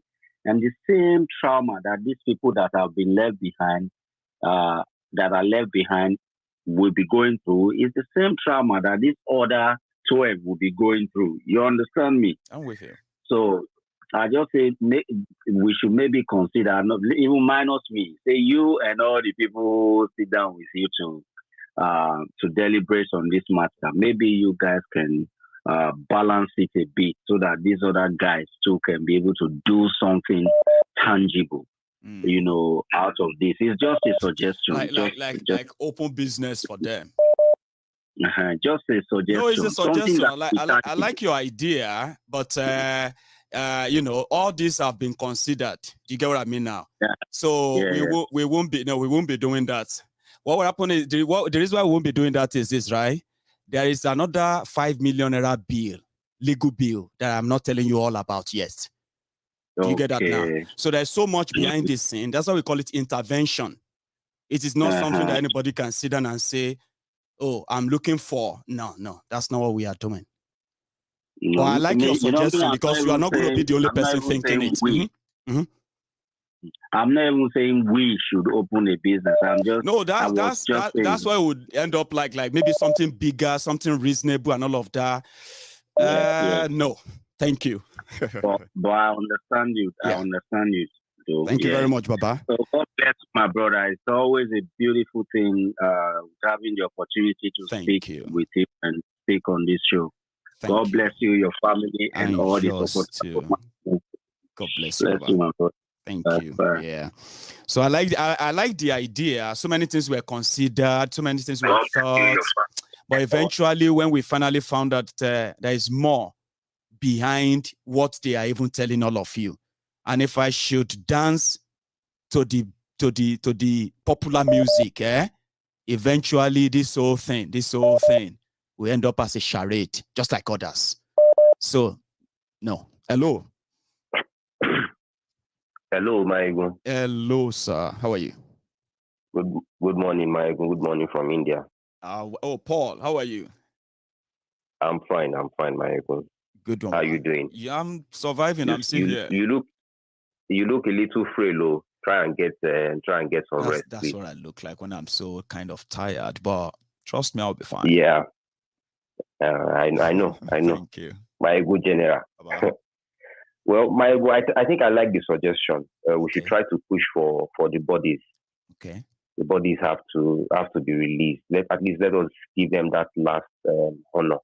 That's right. I'm proposing for their families to. You see, there's so much. Yeah. You see, I mean, I'm beginning to figure out some certain things. That's why I said there are some things I am privy to that I am also going to be involved in, that I can't say them now until when they probably mature. There's something tangible to hold from it. And you can now come back and say, well, we did this, we did that to prevent this, this and that. Yeah. But again, you are free to go on. Well, you don't have to say much, because I think throughout my lifetime, except for maybe something like maybe a sport like football, this is the first time outside sports or something else that I'll see like minds, well over 1,000 people thinking at the same rate, at the same pace. So you don't really have to say much. Many of us understand that you don't have to even give us too many details. I mean, because as much as we are realize that following, they're worth it. Yeah. As much as we are following, the enemy is also following. So we have to be careful about some of the details we give out. So many of us shouldn't expect too much from the details. Like me, I'm not really concerned about. You get what I mean? Now, some people even feel like we shouldn't even be mentioning this money. I'm like, okay, we raise it in public. We'll continue to raise it in public. There are some little snippets that public should know when it comes to. I don't need to sit down here and start saying, oh, we're gonna get this one for you. Don't, Maiyegun. You are a man. You are already our. Somebody actually joked that you are at the Yoruba Nation Central Bank governor. I am. Well, that's what Abaketo said, though. He said you are more or less like our foreign reserve banker. Yes, so Maiyegun, just carry on. You already have the trust of so many people. So I don't think anyone is worried about it. Just carry on. Sure, Another quick one before I let my brothers and sisters in. Please and please, my brothers and sisters, if you are listening to me, I love Sowore so much. I love him so much that I campaigned for him in 2019. But Sowore is on another bus. We are in the bus heading for Yoruba Nation. Sowore is in a bus heading for Nigeria. So please and please, those of my brothers and sisters still trying to, you see them in the comment section typing Sowore is the man for 2023. Hey, Johnny, sorry, alone. Tinubu, Gbogbo Kini àti Jale, but inú bus me fresh bus landlord. Yoruba Nation landlord. Please and please. You are in or you are not. So there's I love you. I love Yoruba Nation too. But I just thought, Nigeria. No, come on, don't mix it up. You should make up your mind. Yes, so I love Sowore. He will say his mind. I have his supporters on here, right? But we all know where this is going to end. Trust me. Thank you, Maiyegun. God bless you, Paul. So Maiyegun, please don't forget. I sent you an email. Please I got that email, and I want to say it right here. If you are comfortable with that, Paul, right? No problem. So no problem, what happened is that Paul is currently available to work as an hybrid work. From his base in India. So if you have any kind of a hybrid job, IT job, things out there that you can outsource, Paul is pretty much interested. So I decided to say this because I probably couldn't really speak to anybody personally on this, but I bet a lot of people are listening to me right now. And when they reach out to me, Paul, I'll get back to you. Stay safe, Baba. No problem. Thank you, Maiyegun. God bless you. Yeah. So I have another person on the line, a quick one. Hello there. Oh, 1 second. Hello there. Agujegbe1. Do you know somebody sent me a message, right? And they said, and that's Julie. Julie maybe even be watching, right? Julie was like, I just continued to laugh where somebody called you Agujegbe1, a lion with a gun. And I'm like, you have no idea, Julie. How are you? I'm fine, my brother. How's it going? Good. So you meet us in the middle of the whole thing. Yes, so. What I gotta say is that the donation should continue, and I know that whatever you are doing with the donation, some people may be happy, some people may not be happy. But I want to bring up like a suggestion. Maybe we should have we all know people that do call on the program. Yeah. I know few people. So if we can elect people that will be like speaking for others, maybe like a parliamentary discussion time, we elect like 2-3 people so that whatever you and them discuss is final. So that nobody will like thinking of the way they spend the money, you don't like it, or the way they go about it, you don't like it. Because I know not everybody we're gonna be happy the way they spend the money. Let me tell you something. Let me quickly tell you something, because this idea of a poll, election, and all of that, right? They are not in any way related to whatever I'm doing. So don't even suggest it.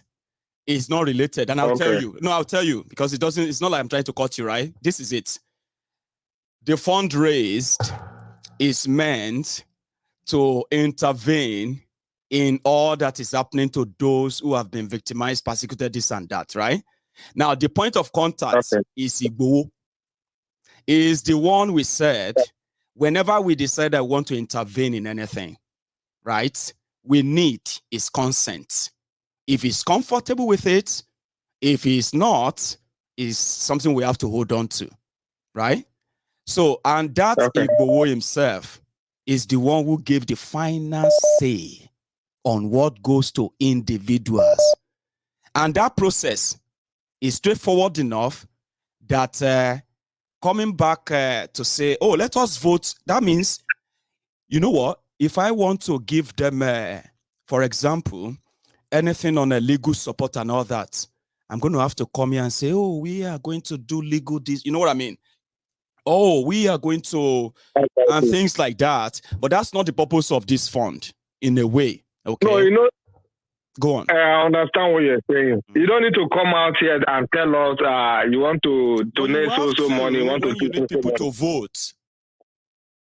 Don't you think so? The vote I'm trying to just say is that you have 2 people, like 3 people working to you direct. If you get any information with those people, you don't need to bring it to the platform again.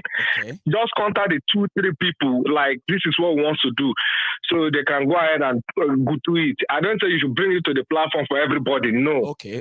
You know, so for you to be explaining on the platform all the time, you will not be explaining. I'm trying to put it together with you now, right? So we just select 3 people on the platform. Yeah. In a way, and then I just have to keep in touch with them, continue to do meeting with them if I want to do anything and all of that. Is that the idea? Yeah. Yeah. Right. Yeah. I think I get your idea, but thanks, Baba. Appreciate that. So I like you know, it's gonna sound somehow. I told all of you, I'm a one-man mopo. I don't do meetings. I don't call group. I don't do meetings here and there. And I told you, are you comfortable with that? A majority said yes. So yeah, I'll keep hearing this suggestion, by the way. Hello. Hello, Maiyegun. Hello, sir. Sorry for keeping you waiting, by the way. Ekale. Láti France. Maiyegun, báwo lára sára le? And get better. Continue to rest better, senior. Okay. Suggestion to make nipa democracy on the platform. I don't think I like the idea. Whatever decision you want to make. Make it on your own. It's so similar to something too. After Tiba back into a wasori Maiyegun, right? And some people also felt like, we should get no. How can you just go and give him that kind of, you know? That was, you know, we need to get some people, nominate some people to work with him. And what Babakento said was that, how come you people that want to be nominated didn't bring this idea to raise the fund? Yeah. Why didn't you raise it? Instead of you having to go and join him, how to manage it, how to run it. That no, make una respect yourself. I can't tell him that too. That's why I'm telling everybody here that I'm a one-man mopo. Don't give me your money if you don't trust me. I don't work with group. I don't do meeting. I don't take order from anybody. And I work the way I work. And it works with me. I mean, it works for me very well that way. You know. But go on, sir. Sorry for cutting you short. Okay. So, go on. Yeah, sorry. Sorry. Okay.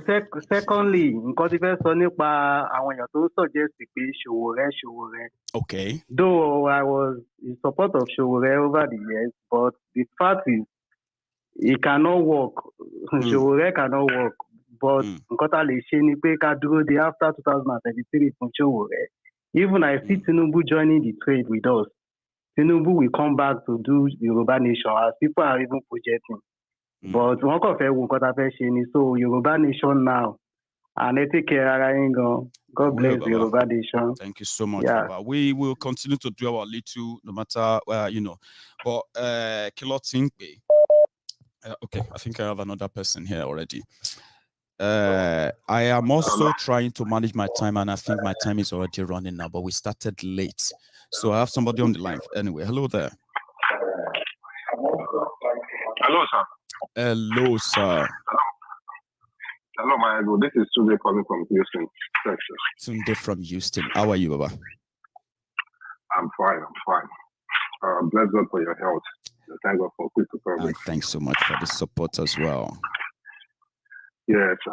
So, of course, I've called like twice, over the years, and also been trying for quite a while.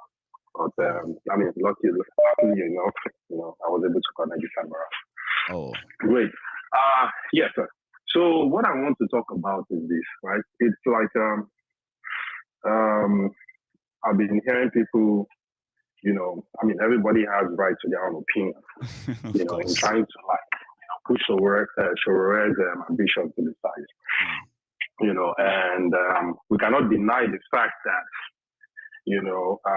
even you from the beginning, you were I was thinking we could rescue it. Yeah, take it back and everything like that. You know how over the years.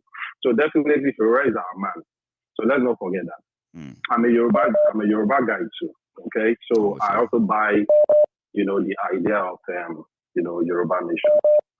But I also take my time because I have opportunity of studying the geopolitical of the world also, and I know for sure that you live in Scotland.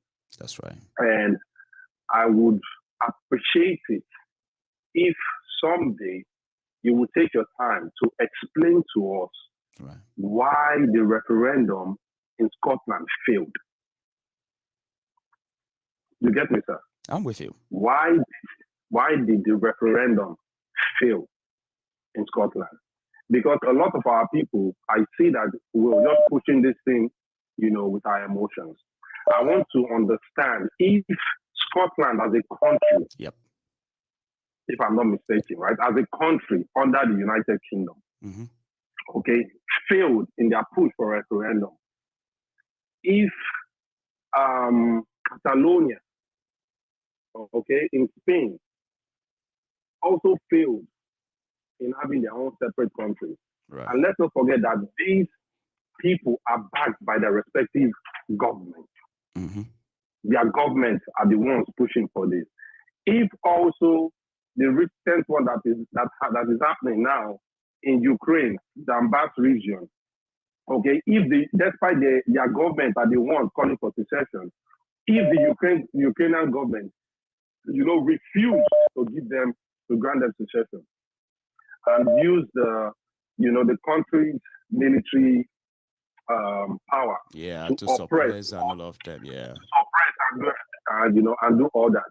Yet the Western world that we are backing, that we think is going to back us when it comes to Diaspora or when it comes to Yoruba nation, are quiet.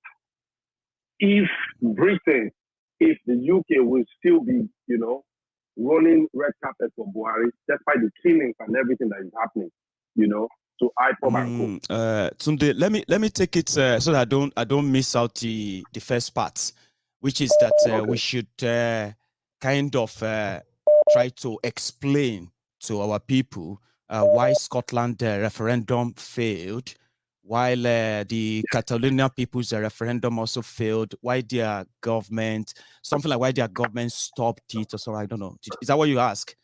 Like we should explain why they failed. But, the fact that they actually campaigned and they conducted the referendum in the first place is a success, right? Like in a country now, if they allowed us in Nigeria, for example, to even talk about why Yoruba deserve referendum or decide, you know what I mean? Like Scotland. Now, if we now have that election, that referendum, and majority voted that they want to be part of Nigeria, you will not call it a failure. It will still be a success in the sense that people were still allowed, right, to express and participate in a process that says, do you want to be part of the UK or do you want to be Scotland? So we may not need to go into all the campaigns, all the things that went into the campaign before the referendum was lost. But when you look at the process generally, you can't completely say failed. Same thing with I participated in that of Scotland, Now, that of the Catalonian people is also a different ball game. You know what they did? Their own lawmakers who came from that part of the Spain, right? They belong to the National Assembly of Spain, right? So that was where it all started from. They started campaign, Catalonia, this and that. Then when the people voted, those lawmakers took it to the National Assembly in Spain. They were arrested. I know you've probably followed the news. They were lawmakers. They wanted to move that our people have voted for Catalonia Republic. We want this assembly to take this resolution Now, if you now look at that process as well, the people of Catalonia, right, they participated in a process with a result. Correct. Now, the end result, Correct. which is going to say, oh, does it fail? Why are they not in their country? That's another conversation entirely. But in our own case, we are not even allowed to have that chat. If we are allowed to have that chat, a lot of reasons are there to tell Yorubas. Yorubas will be telling Yorubas why they will prefer their own country if they are allowed to have that conversation. Having that conversation is the first battle right now, right? Now, if it's going to succeed or not, it's another thing entirely. In my own opinion, Tunde. Yeah. Can I say something? Please. While you were, relating, you explained all this. Yeah. You mentioned, you said those were their representatives in their respective government, the federal government. Yeah. They were their representatives. They took up the mantle. This is what they were involved. Yeah. They were involved in the government. In the government, the Spanish government. Correct? Yeah. The same thing with Scotland. Now, can we say the same thing for Yoruba Nation? Do you know how they got involved? That's why I said, that's why I said, that's why I said, if we begin to look into the variables, the components that makes up all these two stories, right?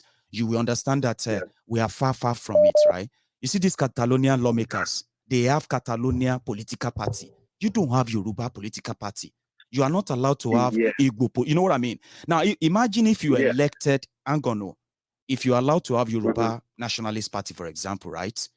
And those who are pro-Yoruba run for office.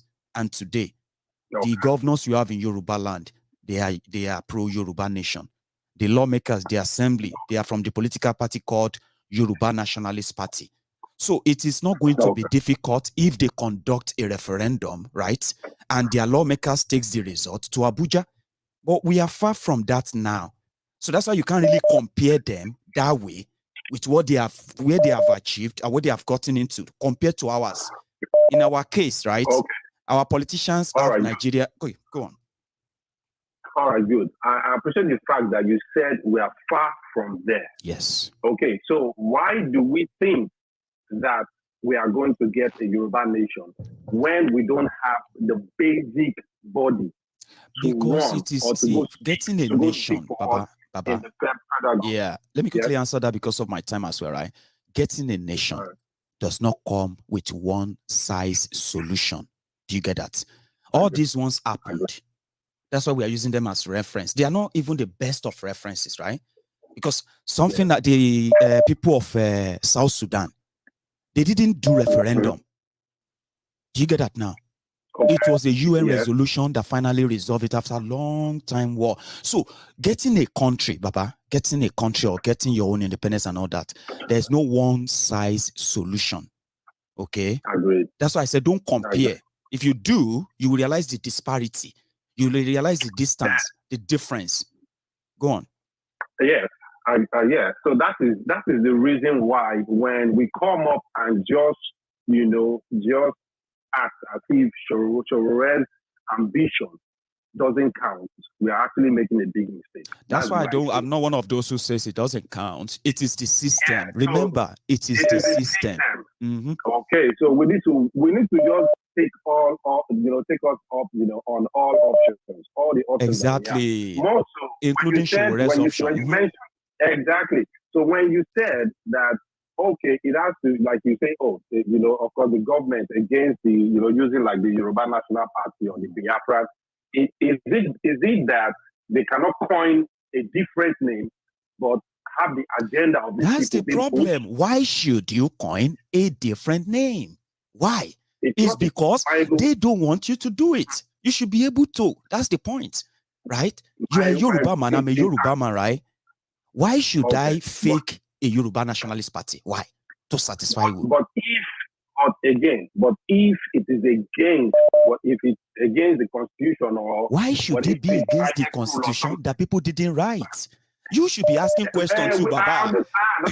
I understand. You should be asking questions too, like which Constitution? I understand. Go on. I understand we are operating under a fraudulent Constitution.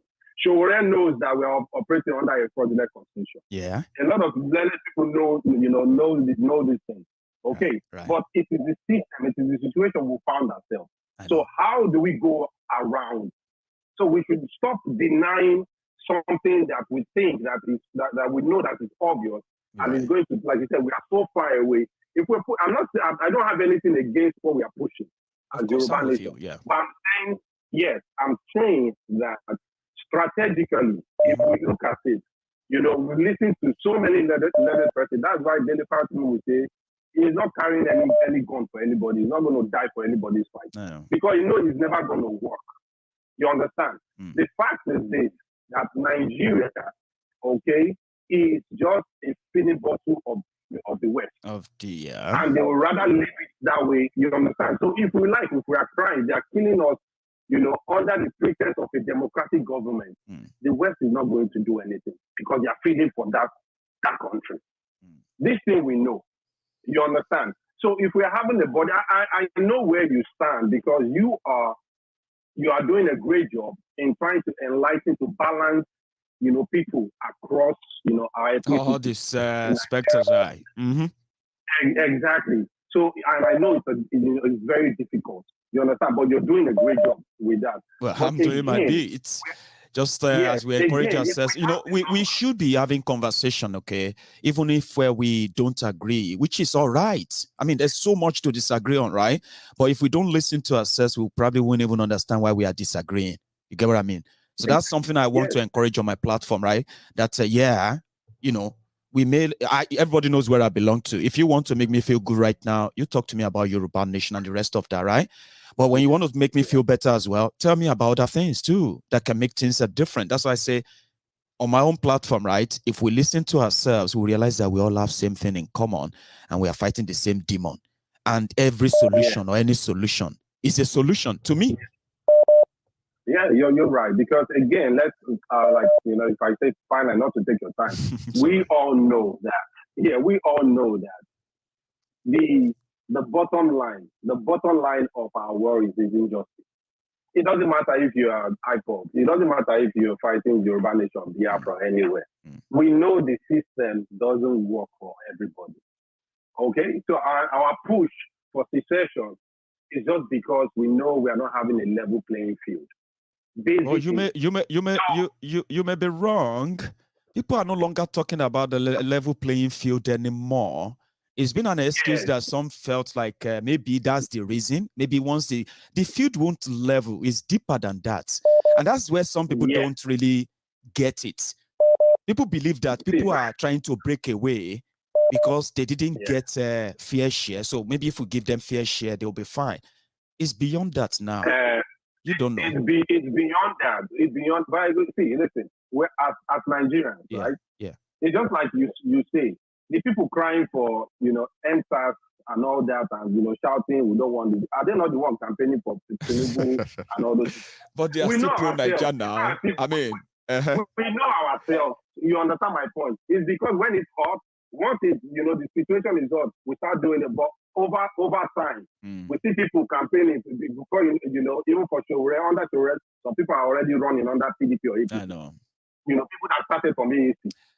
So where the people who said Showore is not their chairman, Showore is not the leader of their party and tried to take over the party, were they not the same Aluta Continua team of 2017, 2018? And immediately after the election, they wanted to throw Showore under the bus. They fought with him in court for 2 years. So I know. But so what I would like to say finally is that, please, okay, unfortunately, I was not able to listen to Prof when he came, to your show. Yes, because I would have loved to ask this question. You remember they had this situation with Ninas and everything like that. They were pushing it.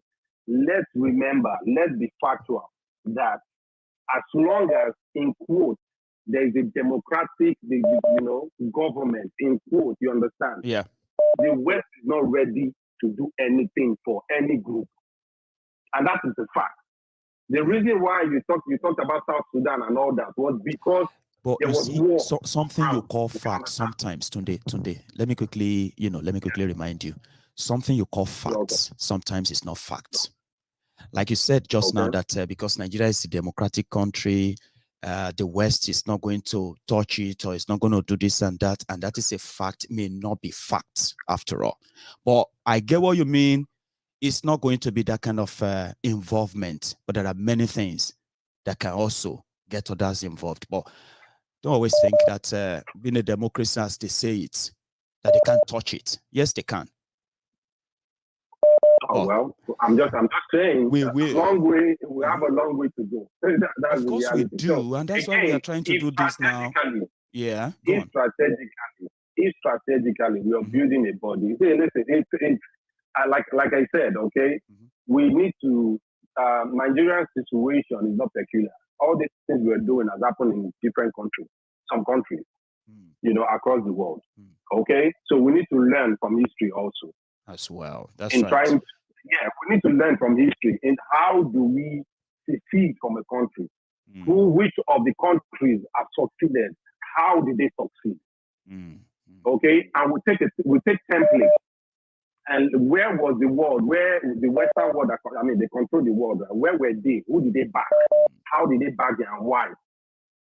Okay, so it shouldn't be sentimental. That's just my point. It shouldn't be sentimental. I get it. Everybody shouting, and you know very well. We're shouting Yoruba Nation. We're shouting Biafra. Okay, we show red guns. When it comes to the politics now, you see how people collect money from PDP or APC. Are the people collecting the money, not the people we are trying to make them understand the consequences of that, at least first? Yes. You get what I mean? Yes. Like those who have realized that they will never collect money from them, they rather go for something different. I don't think those ones are really going to be collecting the money like we'll put it. But I get all your points over. But I just want to make sure that we make this like conversational as possible, just like our listeners. Because as you are talking, right, I bet it there are other hundreds of people who probably feels like you, right? And as you're talking like that, you are possibly speaking their mind. And as I'm trying to throw you some of these questions too, I'm speaking the mind of people like myself who just want to know more why you think like that, Baba. So thank you, all right, for being part of it tonight, I'm going to say. And you have a good one, Baba. So, nice one. So I'm going to take my last call. This is my last caller. So thank you. Time. Hello. All right. Hello. Oh, hello, man. Grandma ló ń sọ̀rọ̀, mi ò gbọ́ èdè òyìnbó. Oda ekalema. Ẹ̀kálẹ́ ṣe láfíà ẹ kú iṣẹ́ takuntakun. Adúpẹ́ àlàáfíà ni mà. Ẹ̀yin kọ́? Nǹkan tí bàbá yẹn sọ láti ibẹ̀ mo ti fẹ́ bẹ̀rẹ̀. Okay, ma. Àwọn ọmọ Nàìjíríà wọ́n ní àwọn ṣe ti Biafra, wọ́n ṣe ti Yorùbá Nation. Àwọn politician wá, wọ́n gbowó àbí bẹ́ẹ̀ kọ́ ló sọ. Bẹ́ẹ̀ni. Owó yìí owó gbogbo wa ni. Owó yìí owó gbogbo wa ni. Tí èmi bá wà lẹ́tí politician bá gbowó wá fèmí, èmi á gbowó politician. Màá fi ṣiṣẹ́ tó yẹ kí n ṣe. Àwa la lówó yẹn, kò lè sọ pé a gbọ́dọ̀ gbowó lọ́wọ́ politician. Kò lè sọ fún wa bẹ́ẹ̀. Ìyẹn lọ bẹ́ẹ̀ yẹn. Ọ̀rọ̀ lórí Ṣòwòrẹ́ ọmọ Yorùbá ni. Bó kígbe Nàìjíríà jù yẹn. Ọmọ Yorùbá ni. Kó máa kígbe Nàìjíríà petition yẹn kó bá wa sign yẹn. Kó ń gan sign ẹ̀ bẹ́ẹ̀. Kígbe Nàìjíríà tó ń ké kò lè dá dúró pé kó má sign petition Yorùbá. Àwọn ọmọ Igbo tó bá wà lára wọn, igbe Nàìjíríà tó kó sí abẹ́ tó bá ń ṣiṣẹ́ papọ̀. Igbe Nàìjíríà tó ń ké yẹn ò ní kí petition dé sílẹ̀ Igbo kan máa sign ẹ̀. Kò possible bẹ́ẹ̀ ni. Wọ́n lọ jà. Táwọn ọmọ Ṣòwòrẹ́ bá wà bẹ́ẹ̀ àti bàbá tó ń sọ̀rọ̀ yẹn mo mọ̀ pé Yorùbá ni. Torí accent ẹ̀ jẹ́ kí n mọ̀. Èmi ò gbé Yorùbá Yorùbá. Kó lọ sign petition, kó kó àwọn èèyàn ẹ̀kan sign petition.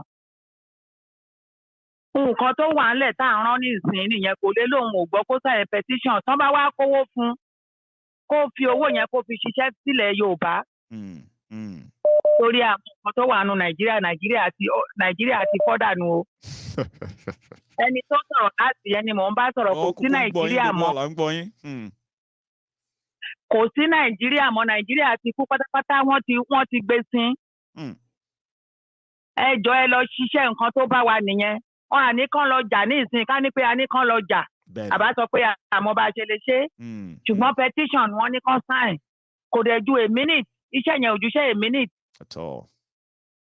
Kí ló wá fa argument láàrin ara lórí pé ká sign petition ẹ lọ sign petition fún àǹfààní yín ni o gbogbo ẹ̀yin tẹ́ wà ń lé fún àǹfààní yín ni ẹ sign petition nìyẹn ní abẹ́ bí ó ti wù kó rí ohun tó bá ti lè ná yín ni kí ẹ jẹ́ kó ná yín láti lọ sign petition yẹn toró ṣe pàtàkì a fẹ́ jára wa gbà ni tábà wá fira wa ńlẹ̀ tá a sign petition ọlọ́run má jà lọ máa dọ̀bálẹ̀ fáwọn àwọn Fúlàní o tó bá tiẹ̀ jẹ́ pé dídọ̀bálẹ̀ nìkan tán bá tiẹ̀ pa wá torí wọn ò rán wa nǹkan tán fẹ́ ṣe náà fẹ́ ṣe o ẹ má jẹ́ ká ṣàánú wa ó pẹ́ tá a ti ń bá àánú ń bọ̀ àánú ló pa wá débi tá a wà yìí o àánú táwa Yorùbá ní àánú tá à ń ṣe ló pa wá débi tá a wà yìí nítorí ìdí èyí ńkọ́ àwọn bàbá wa wọ́n láàánú yẹn àwa tún la fẹ́ máa ṣàánú kò sáànú bí tá a wà yìí ojú àánú ti fọ́tìkà ló kù o ẹ jẹ́ ká lọ sign petition ká jára wa gbà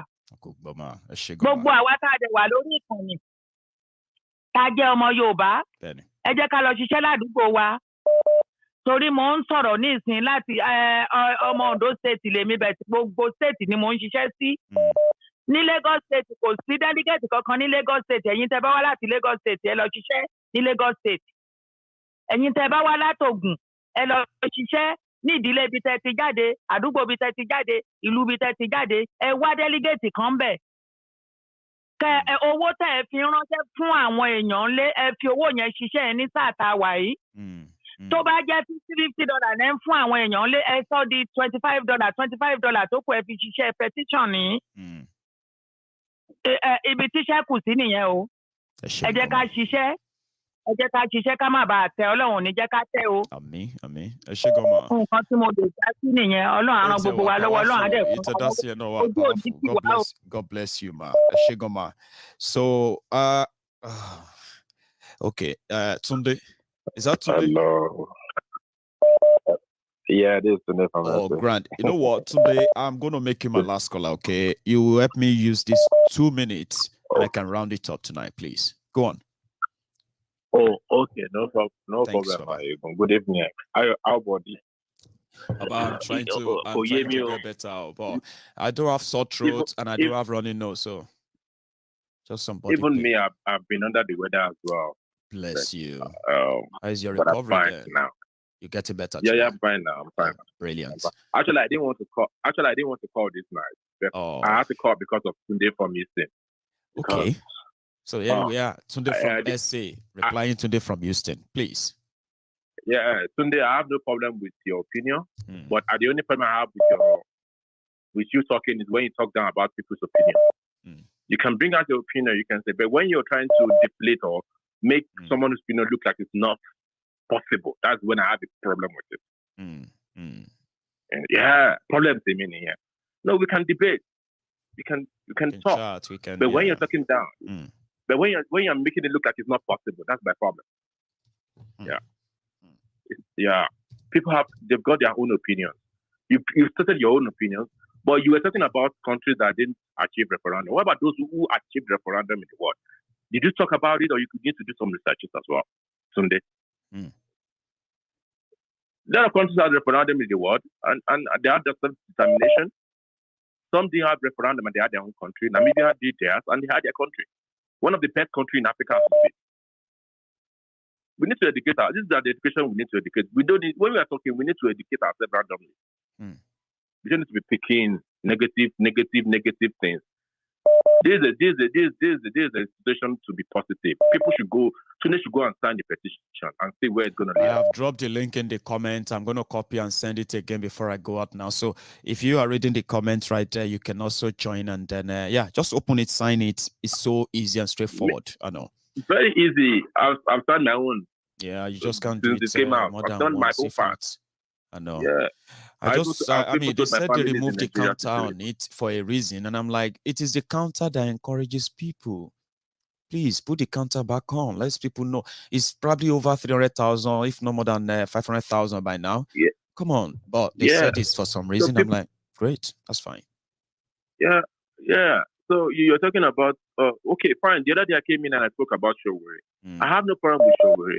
But So we can't do anything under that decree. It's a decree, for God's sake. It's not a constitution. You know what they call the constitution? But now will not be constitution. I mean, people is when people say Nigeria have law, the law will never allow it. I'm like, which law? I mean, which is a decree. You know what? The decree we've been under for so many years that tolerated peace. For God's sake. Why are we deceiving ourselves? We are not saying Yoruba nation will be tomorrow. We are not daft to say, oh, it's going to be announced in December. We said start a process. Let people get involved. Let's start a process. And if a process gets to a place where people participated in the referendum, and then those who want to remain in Nigeria win, like it happened in Britain here, right? In Scotland, they will do it again. I mean, the first thing is even allow us to talk about it. Don't criminalize it. Don't kill us for asking for Yoruba nation. That's what we are still talking about, Tunde. But again, it's today asking us to be under a constitution that don't even allow the voice of the people. What I'm talking about the voice of people is allowing referendum. People want to talk about it. You don't even allow them to talk about it. Is that democracy, for God's sake? What kind of democracy is that? Is that democracy? Is that law? Is that constitution? Come on, Tunde, please. Just go and sign your petition. I mean, also educate people about it. You know, educate people, tell people to do it. Simple as that. We're doing the awareness already. We're trying our best. Don't talk less of it. Don't talk it down. Let people do it. It's people's life we want to save. Even if ours is ruined already, we're talking about generations to come. The generations to come of Yoruba people. Come on. Thank you, Tunde. Yeah, Baba. Thank you so much. Tomorrow, I hope I'll start early enough as well, and then we can possibly have a phone in. But it's a pleasure. Okay, no problem. You have a good one, eh? Right. So thank you so much, everybody, for your time tonight. Okay. So I appreciate your time with me, and this is me coming back gradually. And the first night, I'm actually spending an hour and a half. That's quite lengthy. So where we are now is just about the update. Well, I mean, the update on the intervention support fund that we gave to the Yoruba 12. Okay. So don't let us get it twisted at all.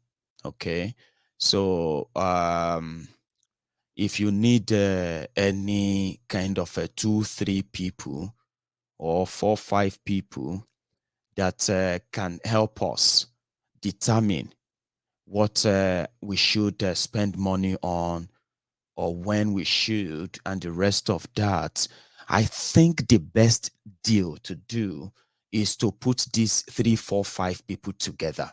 Okay, and then we let them put together a plan, and they can be meeting, okay, and deliberating, put together a plan, raise the money for that plan, call it whatever name they want to call it. They can even bring it here for our own support as well. Put all these people together, and they can be meeting and discussing and channeling their ideas on whatever they want to do with whatever they raise.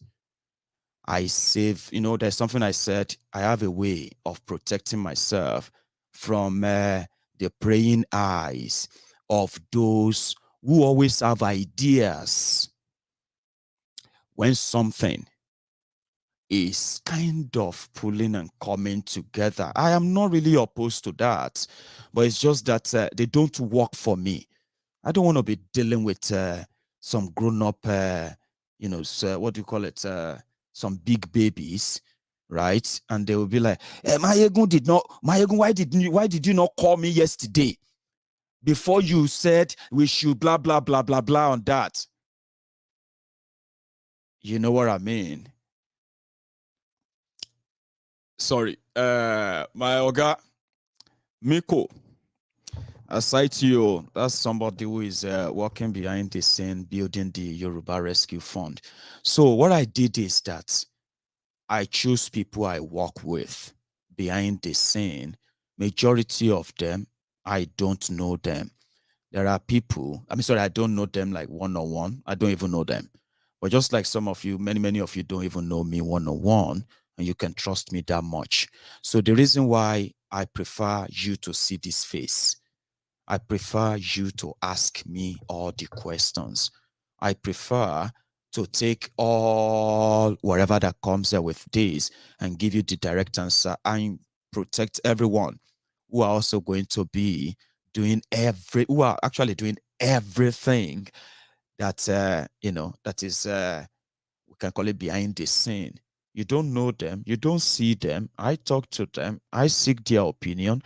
You know, before anything is done, it worked for me that way to maintain and manage any kind of mad people, mixing mad people with, you know what I mean? And it is the issue of money. Some people are so paranoid. Immediately we started raising that money, some people lost their sleeps. They started having different ideas, you know. They started building up different ideas, how the money should be spent, how this should be that. And it is common with humans, right? So I can't be dealing with such in a way. So that's why I decided that let's make our way transparent enough that if you have any question, just ask me, okay? So I have people who already built their hope on this money. I can't tell you everything that I have to deal with behind the scene just to where I'm trying to cut off some people who probably just have no other intention, just targeting that money. And I know some of them that are possibly not going to get their hands on that money, and they're going to make up a story and they're going to say this or that. You actually want to put me in the middle of lunatics and all of them who will all come with the intention of we are doing it for Yoruba Nation. If you want to raise money and form committee, you can go and do that, okay? So as for myself, I set the rules. If you have any question, ask me. If you have any trust issue, don't give your money to Maiyegun. Do you understand that now? Don't give your penny. So whenever Maiyegun says, let's raise funds, don't give your penny to Maiyegun. If you don't feel like, now this is shady. I don't have problem with the way he raised the fund and all of that, but my problem is that he's not consulting with us. No, I told you, I don't need to consult with you other than to throw any new suggestion open, receive your feedback, and I have my way of doing that, and it's working for me so well. So Emak Pami, do you understand? If you need committee to help you how to spend money, go and put that committee together. Go and put those advisors together. Go and raise that money and start doing your meeting here and there, okay? So there is a reason for that. Meanwhile, behind the scene, right, I said two things, okay? The first one is that we know how much we are raising. We know what the money is meant for. It is intervention. Please don't let us turn it into LAPO money. It's not a LAPO money, okay? You may have a business idea. I told you, no amount of money can really pay for what these people went through, okay? No amount of money. Yes, we would love to do a lot, okay? But there's no amount of money that can make up for that. So this is not a LAPO, and this is not, please, don't let us make it look like, you know, so don't put your condition on it. It's called intervention fund.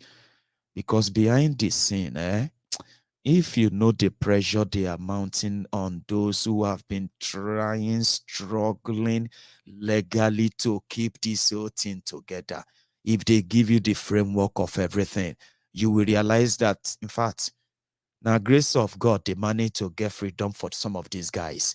The freedom you see them, they said they are enjoying today, is actually not real freedom. They are like borrowed freedom. Who does that?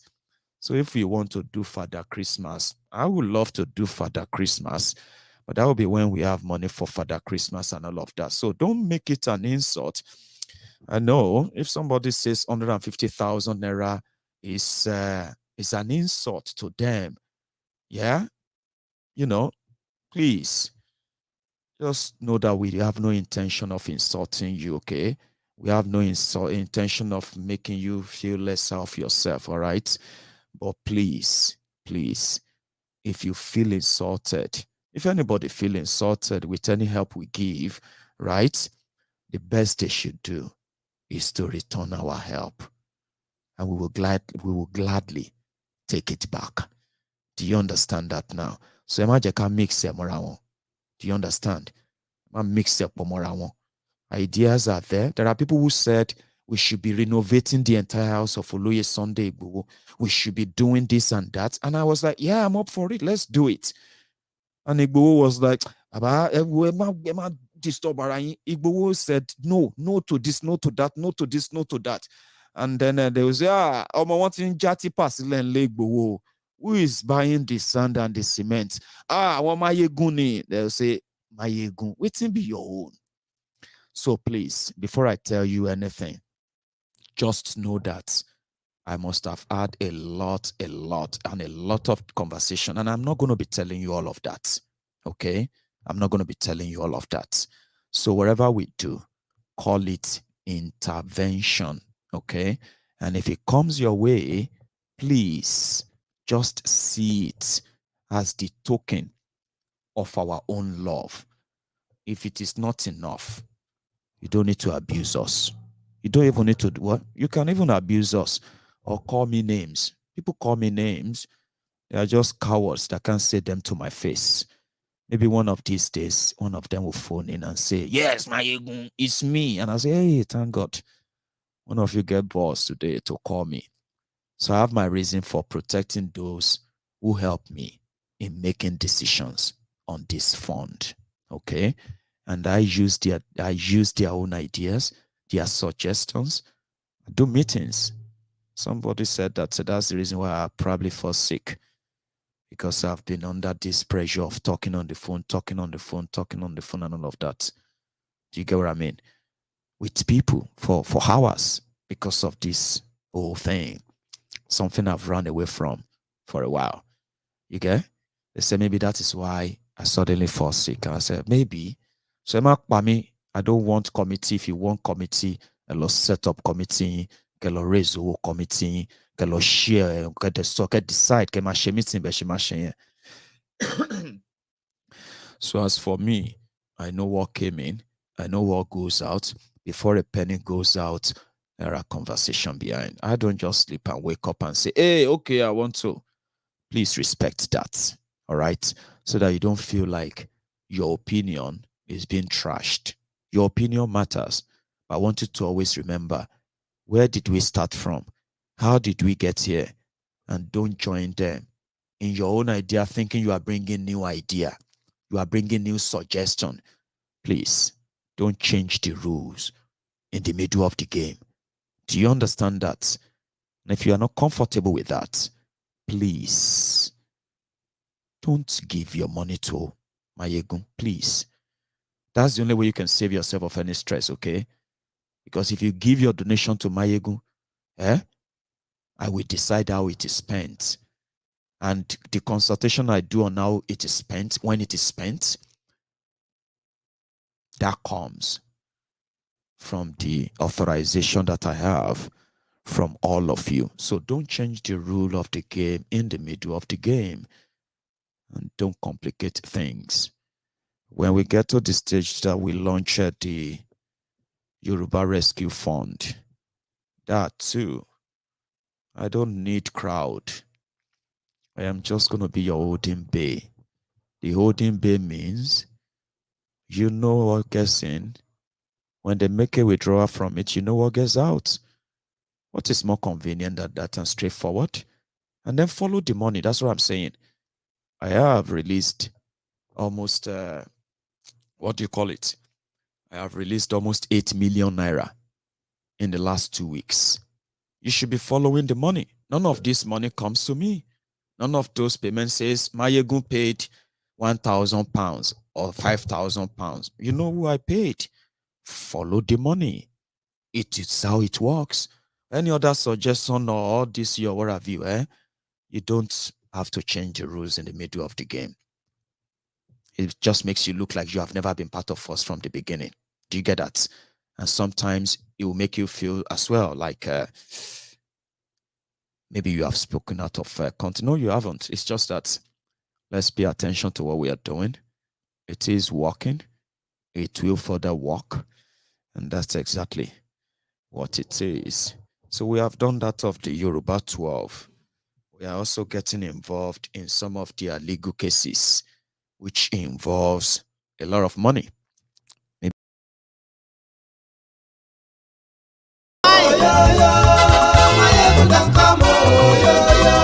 Person where they do evil, no one make person talk. Them say that Maiyegun, that man do they talk. He do they talk. Say MaiyegunDiary, he dey hot like pepper. But every day, then they take money in bulk. Woman picking, they the street, they hawk. Still them talk, say, make we no talk. But thank God, say, Maiyegun don't come. So my people make you laugh. Oh, yo, yo, Maiyegun don't come. Oh, yo, yo. And people make you shout. Oh, yo, yo, Maiyegun don't come. Oh, yo, yo. Maiyegun don't come, man of the masses. Oh, yo, yo, Maiyegun don't come. Oh, yo, yo. MaiyegunDiary Politico. Oh, yo, yo, Maiyegun don't come. Oh, yo, yo. This man not dey off in mind. Oh, yo, yo, Maiyegun don't come. Oh, yo, yo.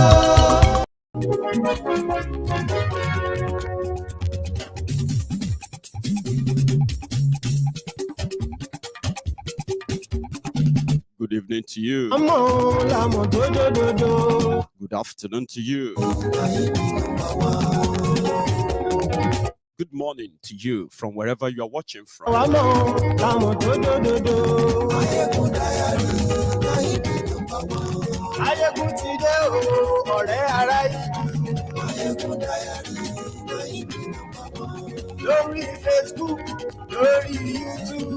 Thank you so much for joining me. Good, top of the moment to you from wherever you are watching from. This is Maiyegun.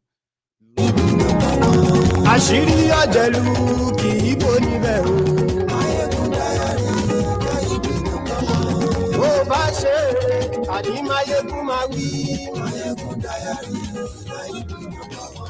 Ó sì tún ṣe eré wàá gbọ́ níbẹ̀ o. Nukus, Dalu, and everything shall be well.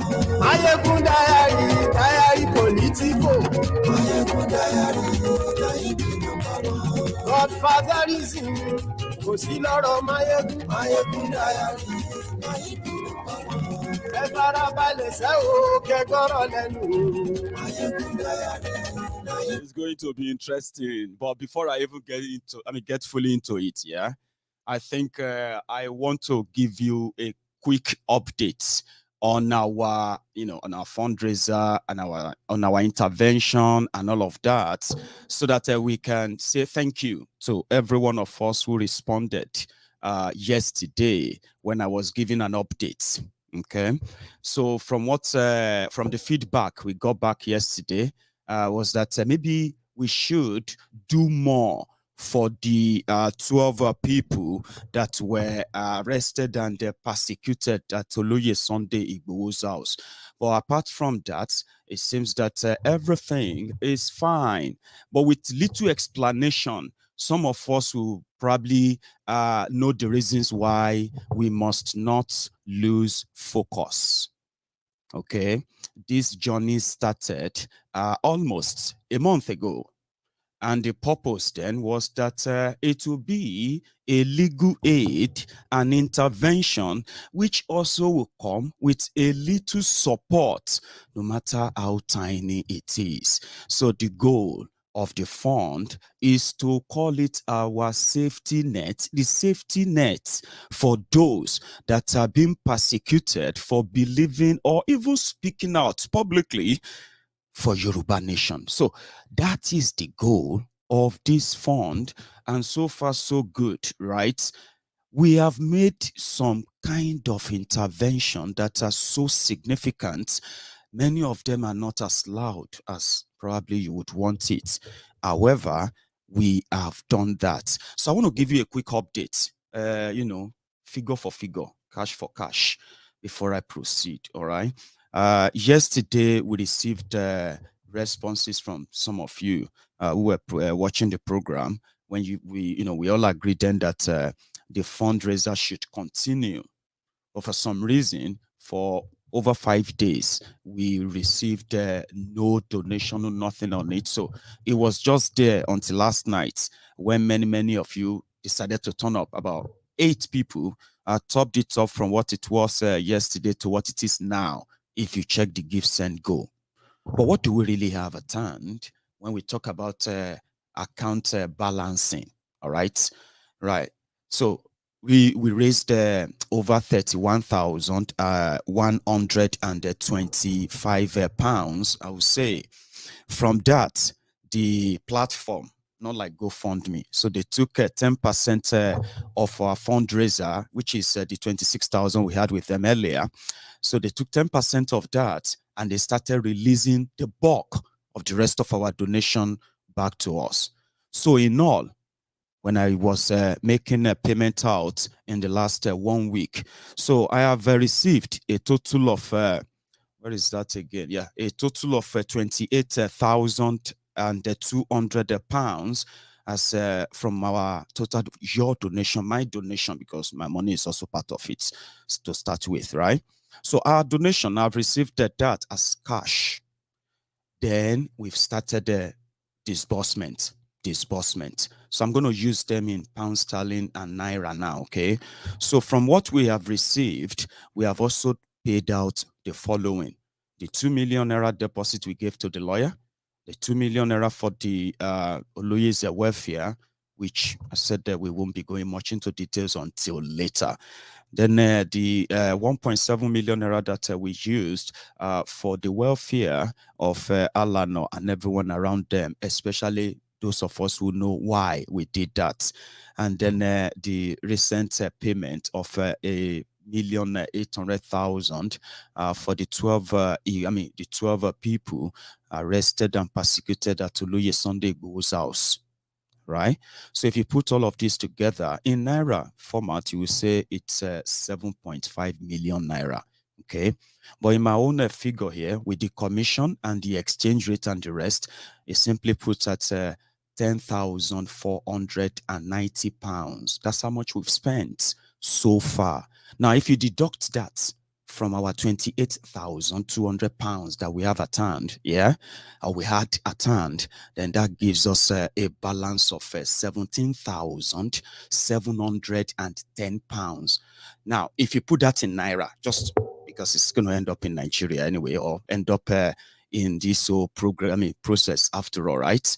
So if you put that 17,000 in naira, 17,710 pounds in naira, with the current rate that we have right now, put it at 762 pounds exchange rate, that will put us at 13.5 million naira. Now, this is where we are. Okay, this is the up-to-date, up-to-date info on our fundraiser.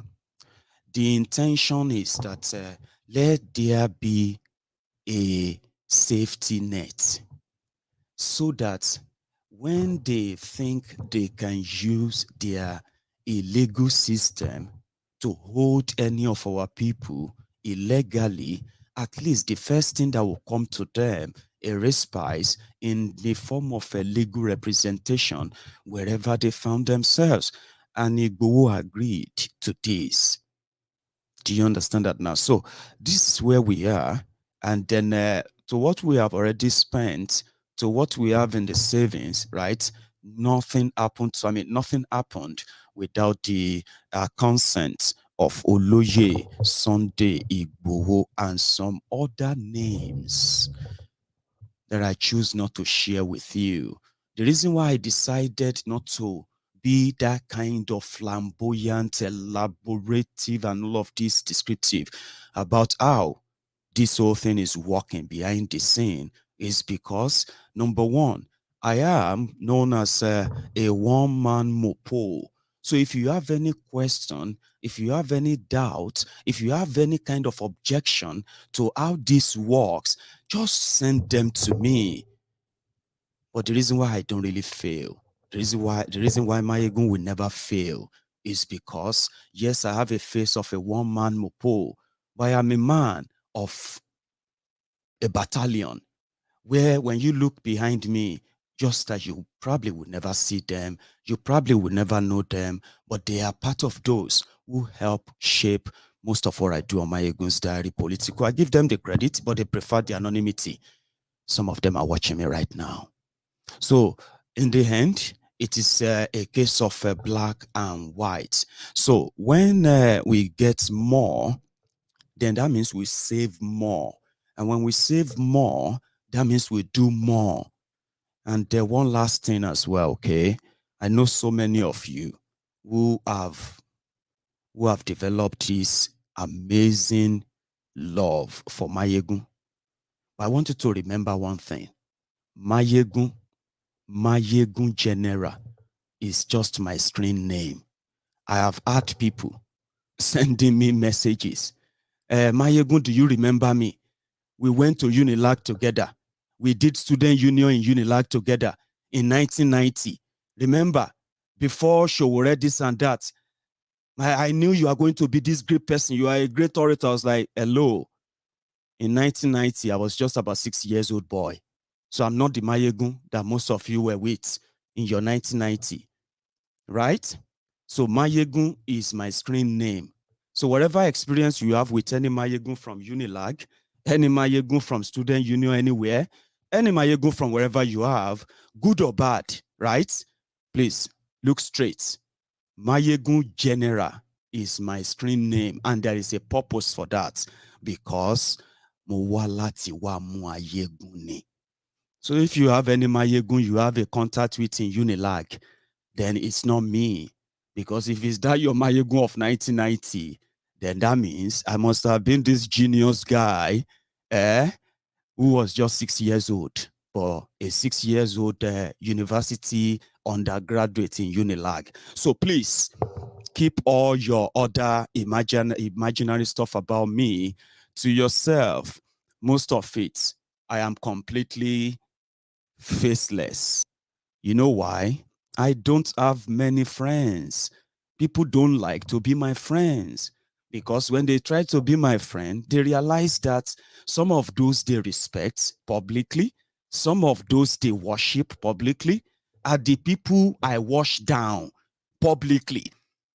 So I don't have friends, I don't have associates, I don't have contacts, and people are saying I should begin to do that. And I said, it is not my own style. I relate with everybody the way they present themselves to me. So I don't have a group, I don't have association, I don't have any movement. I only have one thing, this temple, the temple of truth, where everyone is welcome. And guess what?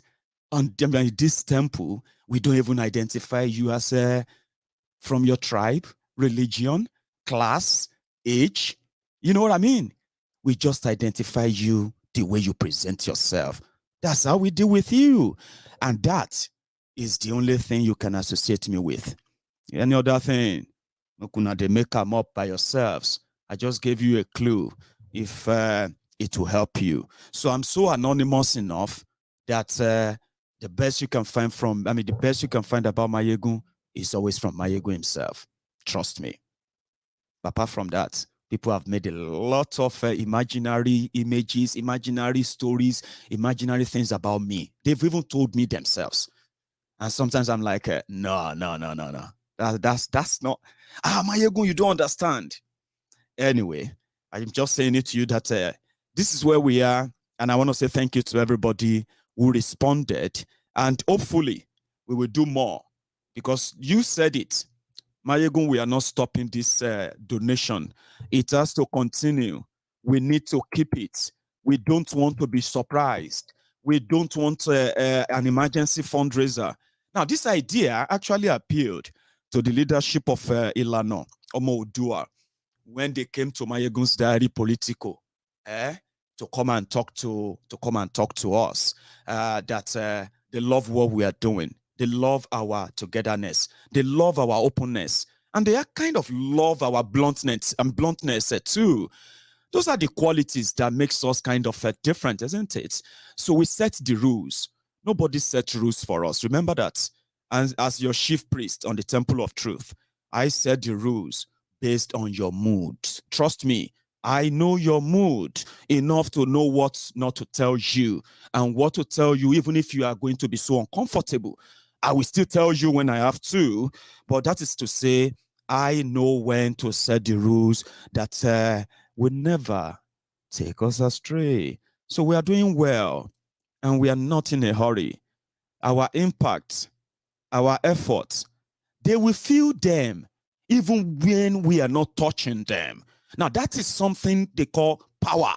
It is more effective than just noise making, shouting, threatening. You know what I mean? I love this. I love the fact that we can influence things there. And another thing we're going to do in the next 1 week now, I'm telling you now, okay, what we're going to do in the next 1 week that we're going to spend our money on is going to be the immediate unconditional release of the 2 corpses of the innocent people they killed at Oluye Sunday Igboho's house, right? So those are going to be our next move in the next 1 week. Now, we don't know how long it's going to be. Excuse me. We don't know how long it's going to be, but I can tell you this free of charge. We have already started work on it. And the moment we know when and when to, where to pull, yeah, so that will be the next move from us, the Diaspora for Justice, the Friends of Maiyegun, the Friends of Igboho, the Yoruba sons and daughters, home and abroad, the Friends of the Yorubas, the liberty and the freedom lovers all over the world. Yes, that will be our next move. Now, I love that. And gradually, we'll begin to get even more of our people convinced and more kind of, determined that, well, it seems that us being together this time around will be much effective and faster than it has ever been, right? If we can actually maintain it. And that's what we're going to do. We're going to maintain it. So if you have any problem with how this is being handled, if you have any issue with it, right, please raise it with me, okay? Don't make up stories. You're not going to help yourselves.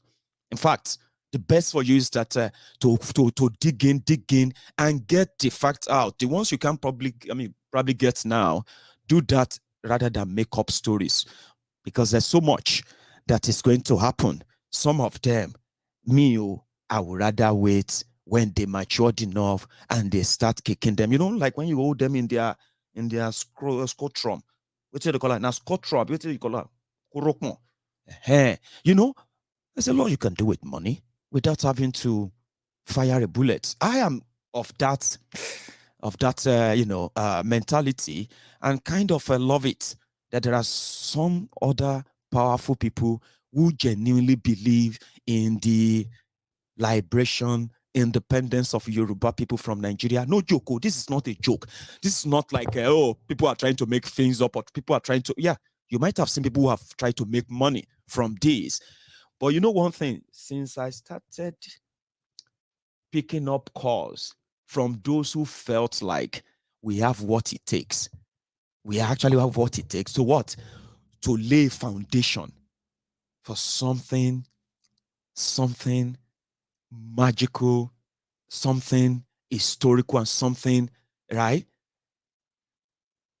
proud, that you will be so proud of if we can build it, like something that everybody will be like, something great like that. So they said, through you guys on MaiyegunsDiary Politico, something can be built that we can then build on.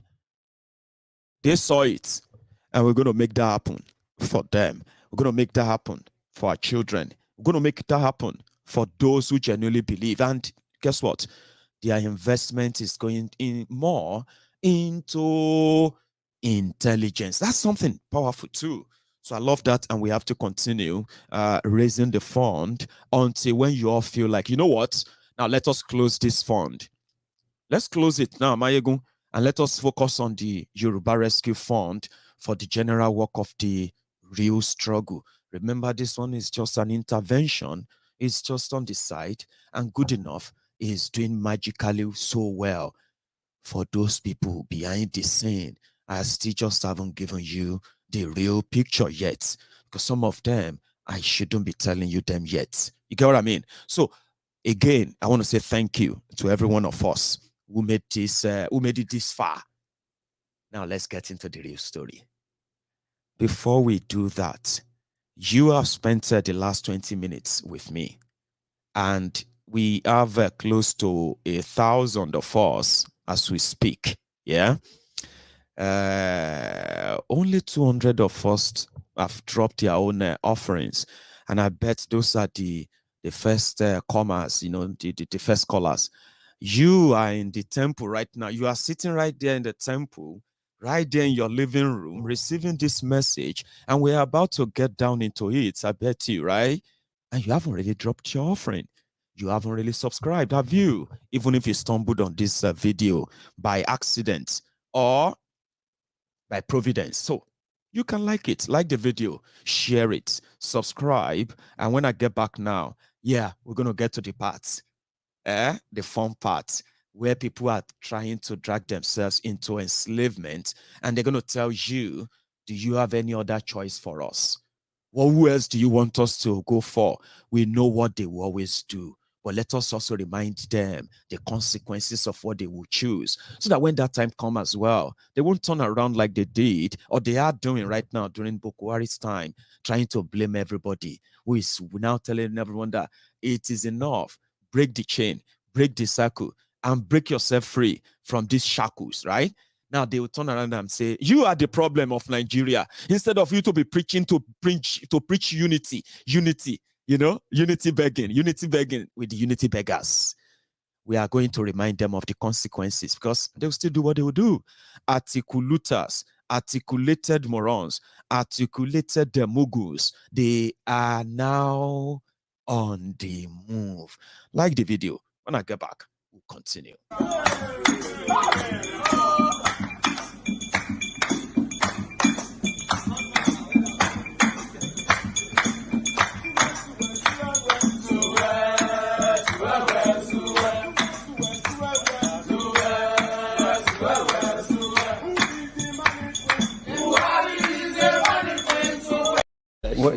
Livestock. Huh? Livestock. National livestock. I would talk about it. He doesn't know. He doesn't. I think he doesn't know. These are all directed at Mr. President. So corruption, yes, let me. No. He can talk for himself. He doesn't know. He doesn't. I want Nigerians to give you another opportunity to do another 4 years. Why? Well, I doesn't know.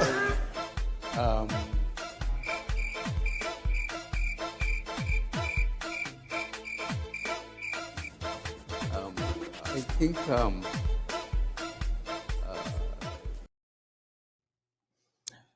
that's what they say. So it's a one chance.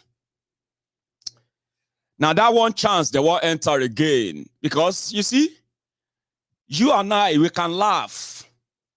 We can laugh, we can, joke about Tifnumbu Atole. We can laugh and joke about Tifnumbu claiming to be 69 years old. Tifnumbu with his Parkinson, dementia, and the rest of all those things is hiding.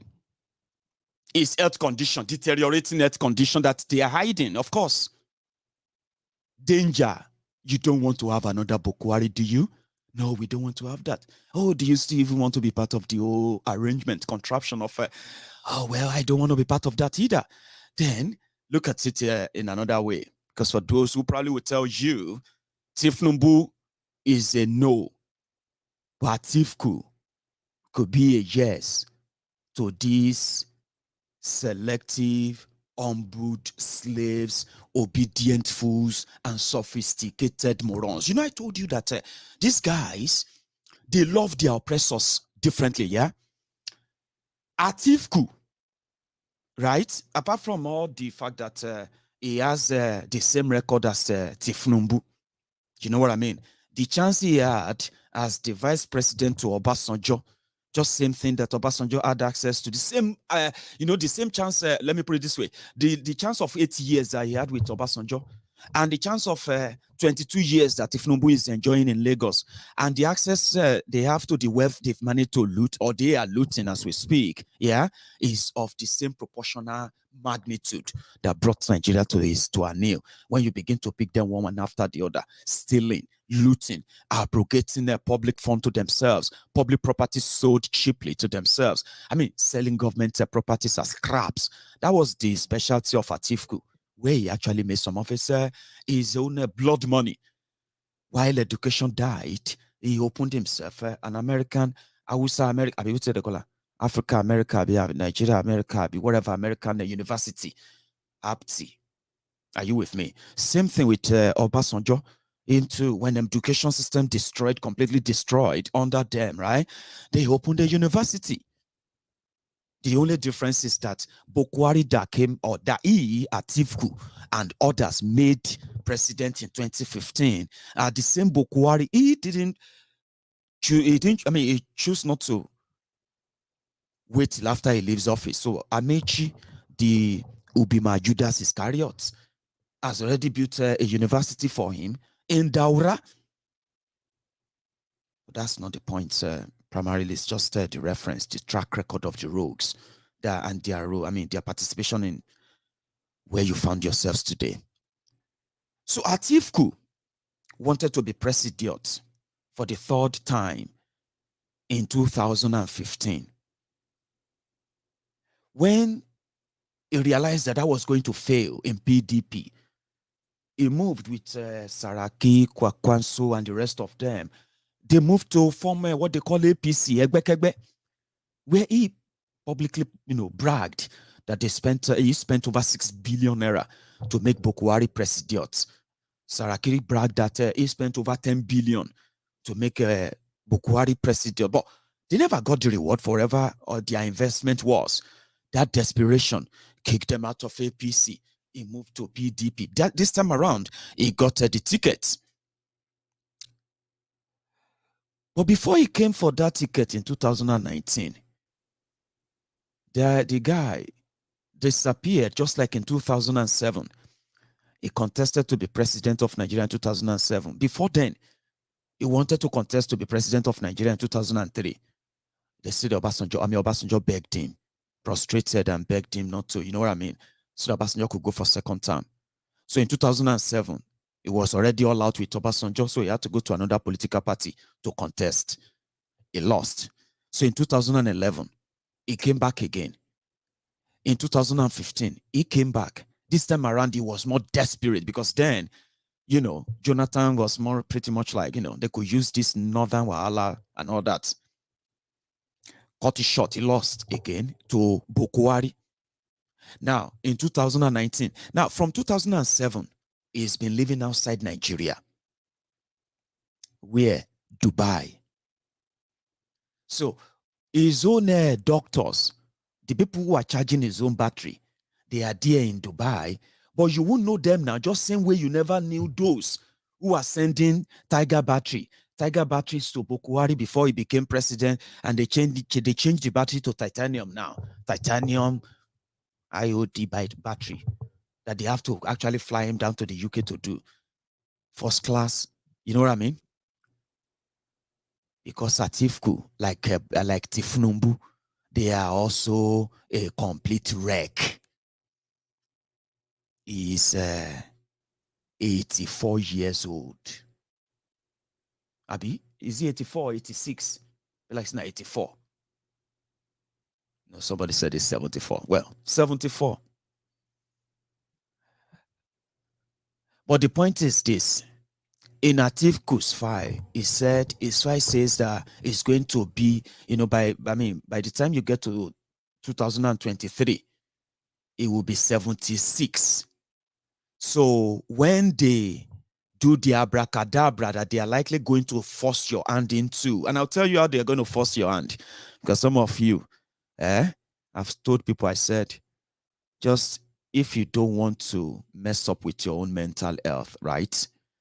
You see this era, this period, that people are going to start they will start the suffering, or let me say the sufferness for their, what do you call it?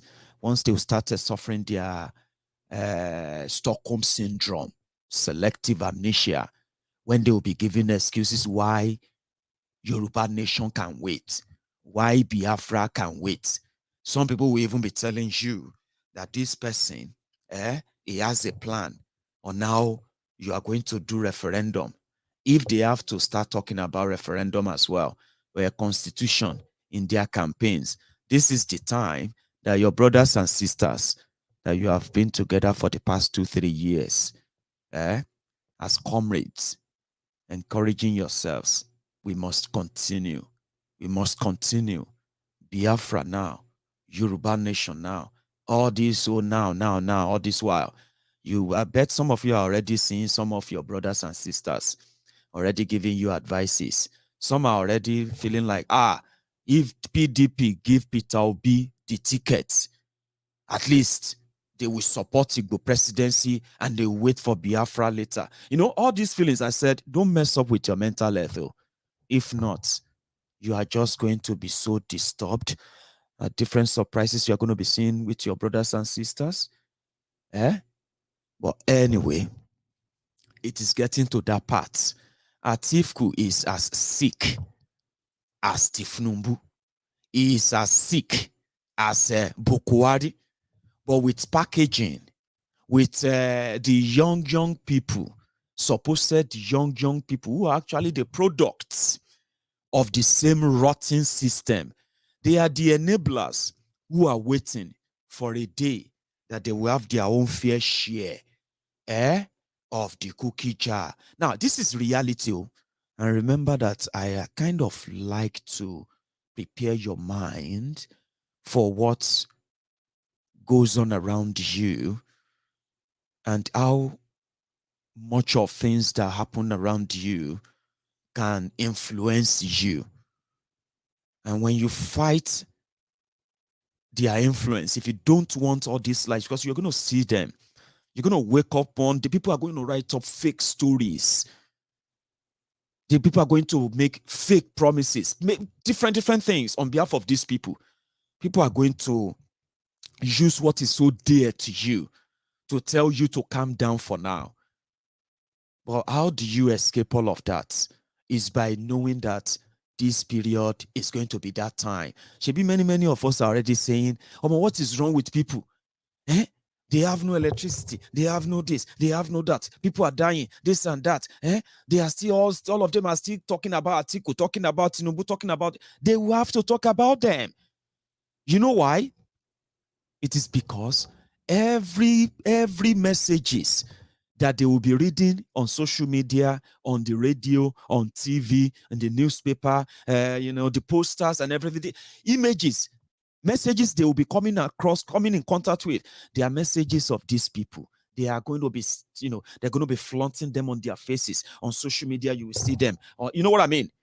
And all these things are to help shape your mind until you completely just get low bubble. And some of you are going to be fighting that, especially when people you have been so kind of, cool with for the past months. When you begin to see that these messages are beginning to influence them, I bet you send them down to MaiyegunsDiary Politico so that I can possibly tell them what to expect. And when you know what to expect, it probably will never influence you. Do you get that now? Atiku is now talking about one Nigeria. He's talking about unity. Why is he talking about that? Because he knows that Nigeria of today, like Nigeria of 1960, was never one. The lies of one Nigeria that they have been telling all this while, right? Bokwari has exposed that.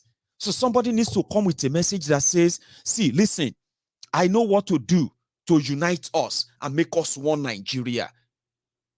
Even when the process of him seeking that solution, offering that solution and seeking the job to give that solution itself is, unfair. Maybe I should explain that to you. They know that Nigeria is at the complete, she precipice be at the edge of the cliff, Lamakwe. They know that. They know that no matter what, Bokwari has done and APC Egbekebe have done a terrible job to expose the crack, which has always been the lies. One Nigeria, our differences is our power. Our differences is our strength. All those lies that they put in the books, all those fancy speeches that they give, all those lies, Sha. Bokwari came and he exposed everything. So somebody needs to come and talk about, they won't talk about Biafra straight away. They will talk about the marginalization of the Igbos. And guess what? The person who is coming to fix the marginalization of the Igbos is going to have to also use the unfair system to gain that power. And then come and take care of the marginalization of the Igbos, marginalization of all the ethnic nationalities in Nigeria, which makes the whole thing a sham, a charade. But they have a way of putting it, which is a show. Atiku is back in Nigeria now. Is now campaigning to be the president of Nigeria. This time around, it is because all of you are crying, asking him to come and rescue you. In his own words. Several calls and encouragements from you to contest again. I have listened to your brave voices.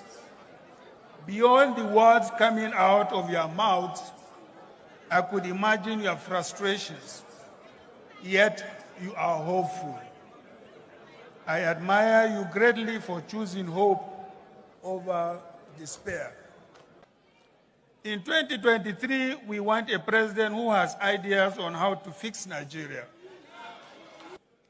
I have no doubt in my mind that we as Nigerians can do it. We have done it in 1993. We can do it in 2023. Don't give up. You and I know that Nigeria is in dire need of visionary leadership. That is why I am happy to announce my candidacy for the President of the Federal Republic of Nigeria under the platform of the People's Democratic Party of Nigeria. I offer myself to rescue the sinking ship. Under my captainship, this ship will sail to a brighter course by the grace of God. However, this journey is not mine alone. It is a journey I am taking for all Nigerians. It is also a journey to a destination I plan with my late great mentor, Major General Shehu Musa Yaradua, and with my beloved compatriot, the late and great Chief Igboho Abiola, may their souls rest in peace.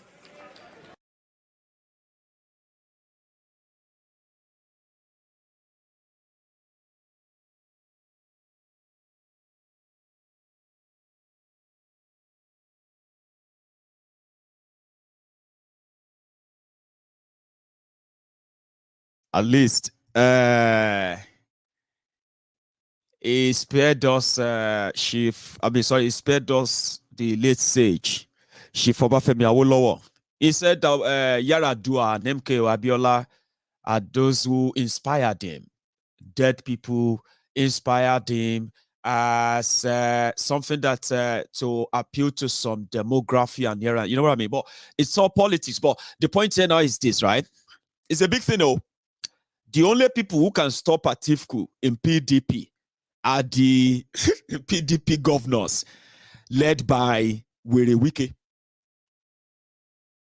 So when you talk about unity in a country or unity, even unity in a group, you must also make sure that you are not taking away equity or fairness. And they say, he who will come to equity must come with clean hands. Abi? Nigeria is supposed to be one country, right? Now, you have everything from 1966 rigged for a singular purpose of a region controlling the levelers of power in Nigeria. That is the primary purpose of one Nigeria since 1966. Population fraud, population census, which has been rigged from time immemorial, 1966, from that period. Population decides who gets what or who becomes what.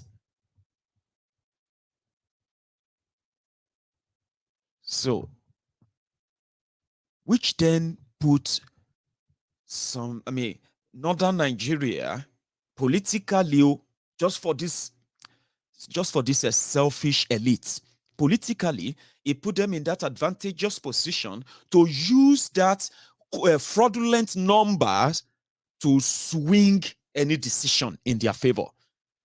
And if they are not going to have their way, they are the only ones who have the capacity to stage a coup. Have you not noticed? I think we've shared that many times. To part of a textbook definition of unequal country, unfairly distributed, unevenly distributed country, Nigeria. The primary reason for all these strifes, primary reason for all the wahala. So once population says this one controls everybody, that means is either you fight and start, before you can get anything, or you just have to queue behind them in a way. So this unfair thing now led to who becomes what. So when they gave them democracy, Decree 24, I don't hear that in order, said 1999 Constitution. 1999 fraudulent Constitution. It's not a constitution. It is Decree 24, military Decree 24. It's not a constitution. Constitution is the law book that is put together by the people and for the people with a vote that says yes, approved. A referendum approved constitution is what they call constitution in a country. No be decree. Abdul Salami Abubakar that puts 6-7 people inside the room, lawyers, military thugs and everybody. They wrote that nonsense and they just put some legal terminologies in them to make them sound like they are legal this, section, subsection, section and subsection, and they are full of contradiction and all of that. Decree 24. 2000, what do you call it? 1999 fraudulent constitution. So, then you have to conduct an election on that.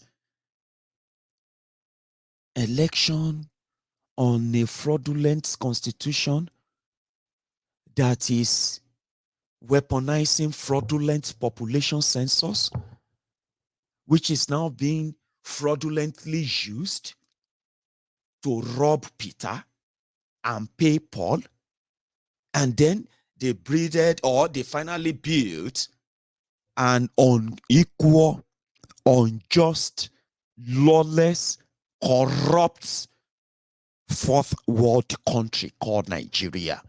Do you understand that? Maybe I don't talk too much. Maybe say I don't take you too far. What I'm trying to tell you is that the whole fraudulent arrangement is so obvious that if you pay attention to the base, Amukun, Eruewo, Amukun in Yoruba is somebody who has some physical disability. People who have physical disability and they are carrying something on their head, and you are looking at him and you're like, Amukun, what happened to you? Why do you carry your load? Like, why is your load so bent? And he was like, You are just looking at the top. Why can't you look down? Look down. Look at me. That's exactly what Nigeria is. So if anybody says they are fixing Nigeria, they are lying. You can't fix what is unjustly put together. It doesn't work that way. And this is what I mean by that. Look at America. You know why you get to hear all this, America has 50 states. 50 states in America. I bet many of you, which one is many of us? I can't tell you to close your eyes now and count and tell me 30 of those states in America. But you will remember the popular ones. New York, Washington, which one is Pennsylvania. I'm not talking about Pennsylvania Avenue. You'll be talking about Maryland.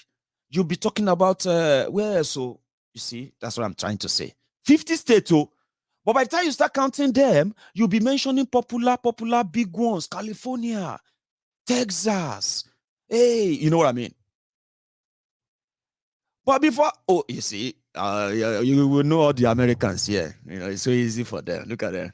You see, they are typing now. Maiyegun, don't worry. Read your screen. We are typing them for you. Start counting. I know. But you know what I'm talking about? There are so many smaller ones.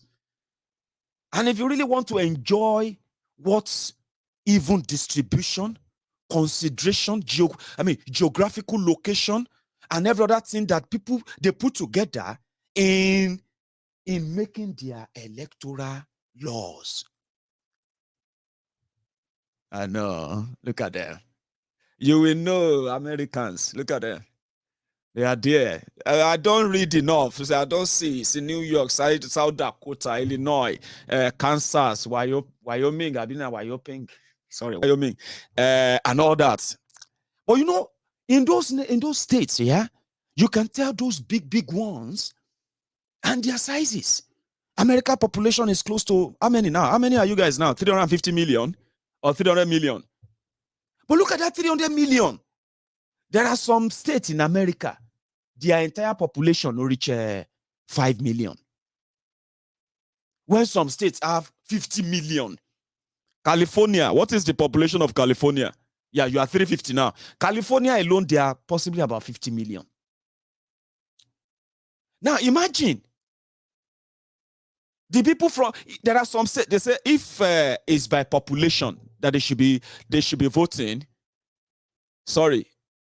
Somebody said 3 million. I don't know.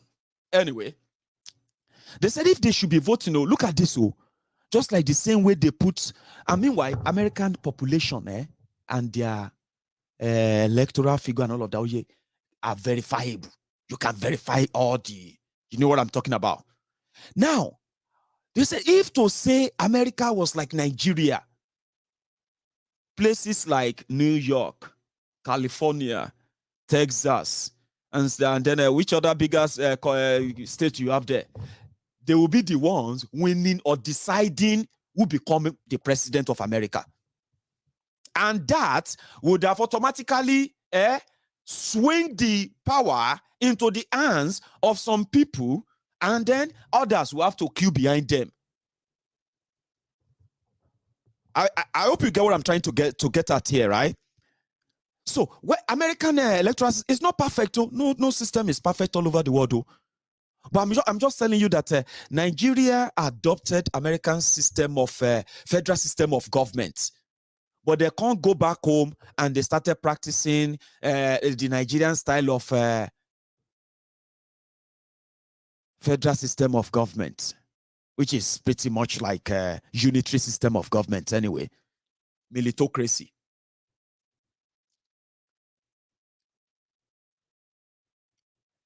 So in America, they know the power of choosing who decides or who are those who are going to be in charge of the destinies of millions of Americans is so important that every American must have a say in that. And every vote from every part of America is as important as anyone's from anywhere in America.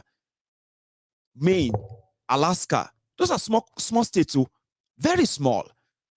When they come to national election, you see those two states sometimes, they can decide who becomes president of America or not. You know why? Because that is what they call the value in the electoral system, where every candidate knows that every American is important. But in Nigeria, no. They are showing it to you all the time because see, it is because the figure that they are using as template of who becomes what is fraudulent, and they will never let anybody check it. They will not let you check it. Why do you even want to check it? That's why everybody said there's no point in checking the number. Shebi the Northern Nigeria have the numbers to elect anybody as president. They should keep the name. Can we just have a consensus in Southern Nigeria, for God's sake?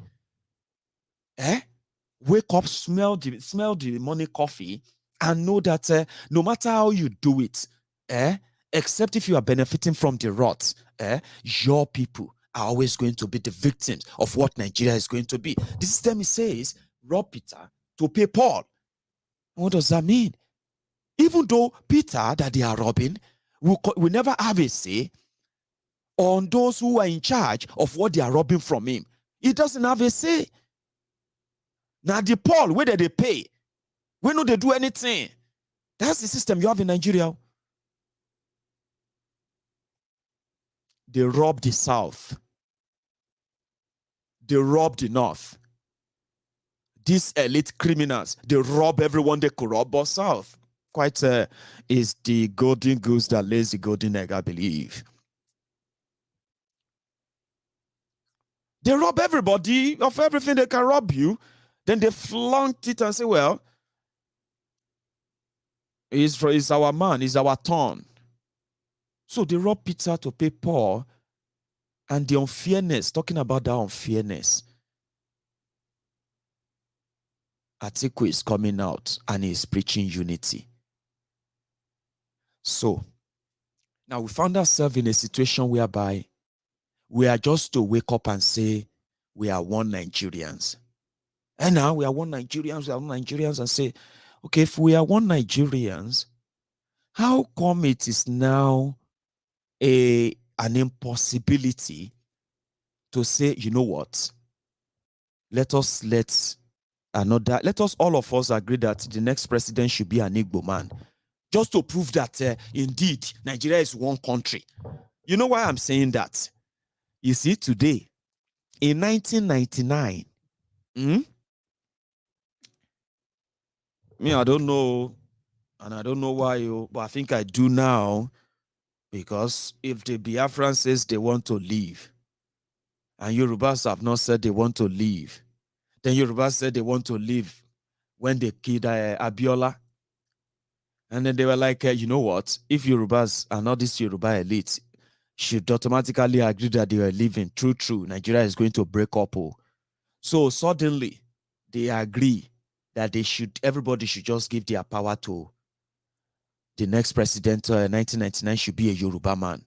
Abi, you all forgot that they actually did that.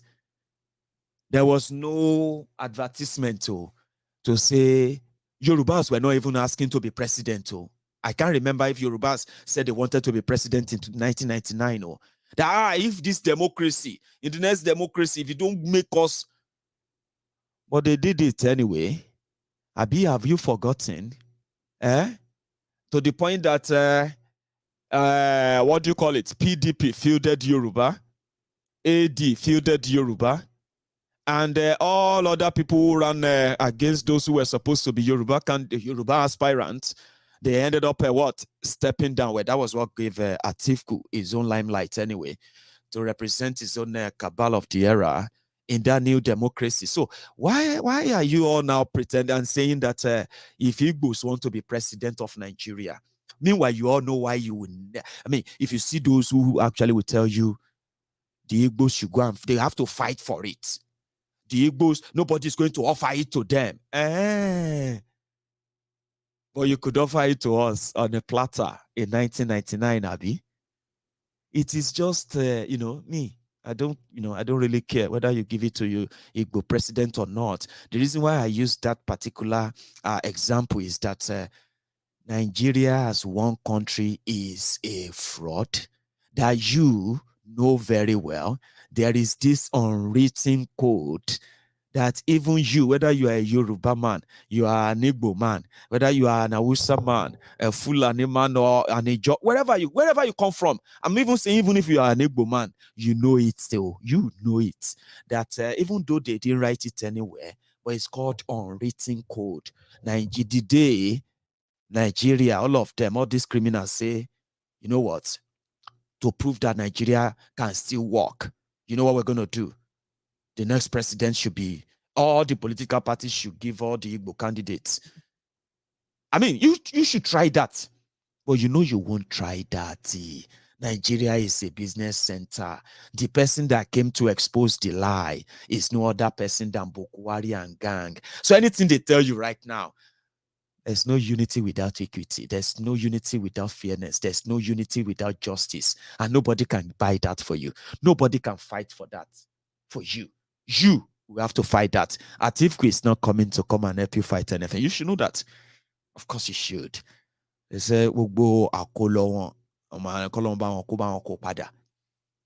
that's what they are coming for. All their losses under Bokwari, that's what they want to get back. So why are they preaching unity that is not real? That's the question. If you see this one, the other day, one weary came here. In fact, I don't know if the weary is still watching anyway, because they do watch me. They just hide it here until they can no longer take it, and they will bring out their phones and they will start typing. One weary came and he said, "What is all this nonsense, Maiyegun, that you are doing? Instead of us to be working together to to bring all Nigerians together, to make them one and united and build a country." I was like, you get what I mean? Because the person wrote a very long, trying to tell me why we have to do everything to, you know what I mean? Like, and I was like,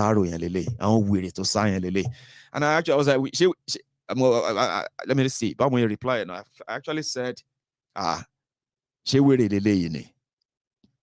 did you miss road?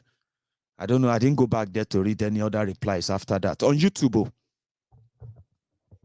you cannot unite people by just saying, let us unite.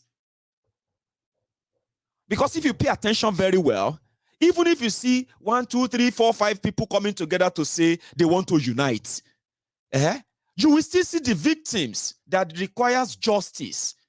If you don't address that, you don't say it out, let us unite. We need unity. Unity is not just a word. I think it's an act. Do you know that? If I want to say, let us be united now, look, if me, I say, hey, my Yoruba brothers and sisters, we need to come together and be united enough to do this and that. On MaiyegunsDiary Politico, have you not seen that example? We said, we need to come together. We need to put our resources together. We need to get justice for those who are being persecuted. And you see, everybody came together. They put their resources together, united, and with one goal. We're going for that. That is practical.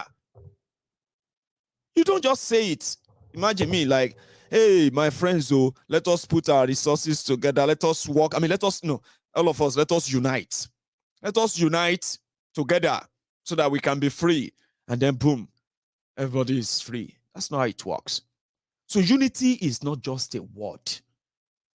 It is an act. It is something that you do. And it is through that people would then say, oh, I can trust you. Oh, I can unite with you. Yes, I can work with you. Oh, Maiyegun, okay, let's go. Unity is not just a word. You don't sit there and go around and say, we need to be united. Shut up, Jerry. That's not how it works. In the real world, that is not how it works. Politicians will tell you, Atiku is coming to talk unity. For the past, how many years? He has been watching the killings of innocent people by the Nigerian military in the name of, looking for the IPOB, looking for the ESN. They know the truth. They do. They know those who are politically behind all those killings there. They do. But guess what? In their own favor and the rest of that, they will probably now start talking about that. What about those who have been locked up so far? What about the human rights abuses? Because I remember I told you one thing. I said, if you understand the concept of Nigeria very well, number one, you are not going to bother yourself about who they put forward as their president and whatever they do to them. You will never, ever, ever be bothered. You get what I mean now? Because the concept of Nigeria is that no matter who is in charge, Nigeria is built as a business center. Anything that tries to stop the free flow of rent taking, anyone in charge, whoever, Hausa, Igbo, Yoruba, Christian, Muslim, Babalawo, anything, who find themselves in any of your political positions, right? They are rent takers. Do you get that now? They take rent. And if you or anyone, even if their own blood brothers, should try to stop the free flow of that rent-seeking, rent-taking business, they will crush you. But they will promise you everything in the first place. There is nothing that the Nigerian soldiers are doing to the Biafrans right now. The arrest of, the attempt to kill Oloye Sunday Igboho, the arrest, the kidnap of Mazi Nnamdi Kanu, the arrest and the kidnapping of so many innocent people from all over the place in the name of trying to protect Boko Haram and protect Nigeria. Anyone, Atifku will do the same thing in his own time. Tifnumu will do the same thing, because you know what? Whoever found themselves there, you must protect the port. Protect it. It's a business center. And you are just their, what do you call it? You're just their own commodity. So if you understand their concepts, how it works, you won't buy any of their bullshit. And when you now say, okay, this may be like it's going to take a while, but I think I should also give you an idea of what self-determination can also be like.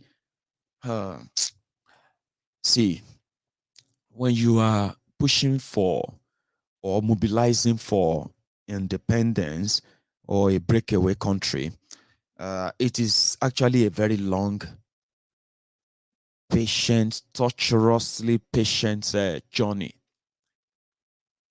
The only advantage that we have today is that we have modern platforms that we can amplify, that we can use to spread the advocacy and win more people into the rank than it used to be. So that is why the journey or the preaching, the enlightenment and the mobilization for why Yorubas, for example, deserves better than what we are getting in from Nigeria as we speak, and why the rest of the Yorubas should see it that way. And what do you call it? And all that. So some of us believe that with the level of technology and what have you that we have today, with the level of people we can reach as well today, it may not be as torturous as long as it used to be. But ask everyone who's fought, or well, maybe you won't be able to ask everyone who's fought, but maybe you should read on the people who have actually fought for independence of different countries in the past, and then you realize that it is actually not a jolly good ride. No, it's never been a jolly good ride. But we are much better placed today in this 21st century to continue to tell ourselves, right, that you won't be doing the same thing again and again and expect a different result. Especially, you won't be looking forward to the same rogues for the solution to the quagmire pit hell that they have dug everyone into. So if you have anything to opt out, you can choose something certain, something clearer, rather than being an enabler. Enabler is somebody who excused the longevity, or let me say the timing or time consuming of waiting for when Yorubas will actually push to that point of no return. They will be like, well, maybe until then, I'm still going to have to be this one Nigeria. So it is ideal to tell you that if you choose it early enough, you probably are going to make a journey faster or sooner than it would have been if you take another bait of theirs, because the whole air, the whole environment is saturated with different messages as we speak, telling you. In fact, I think I've told my friends sometimes ago, I said, everything we have spoken about on MaiyegunsDiary, Politico, everything that is wrong with Nigeria, every solution you've offered and all that, including the breakup of Nigeria, let's break it up, let's do this and that. These criminals are watching. These rogues knows about them. And you will be surprised that many of them in the coming days and weeks and months, they're going to be agreeing with you. You're going to talk to them. They're going to say, yes, we agree that there should be a Biafra. You'll be like, what? This is how tricky, how cunning, how manipulative they can be. And this is where your own mental health should mean a lot to you. If you have to help yourself out of the whole thing flying here and there, and why some of us know where this is going to end and why we don't want to be part of it when it gets to that part, you should plug into MaiyegunsDiary Politico, where you can easily have the alternative reality, or let me say, where you can have the real reality than the alternative reality they are creating for you. These guys are so cunning. And the moment that moment that I studied, you remember this? What was it called again? I think it was called something Analytica. What about this scandal? Can you please remind me just for a second? I don't think it's called Google Analytica. No, you remember this this scandal that broke out about a company, a data company that was selling people's data, and then they are tailoring, political campaigns, kind of a worldwide hashtag protest, and they were using your data, to convince and mobilize people for different things all over the world, including helping people to shape their mind into who to vote for or why they should be part of that election. They used that tool in Nigeria in 2015. Please give me their name, Cambridge Analytica. You see, I've got my friends here. I mean, that's when you will know that I didn't go to Unilag.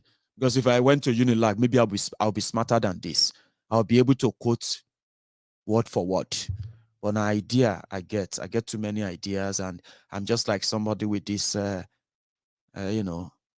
old photographic memory. To the capture well, but the small way capture, I go remember small, then I will ask for help. Do you get that now?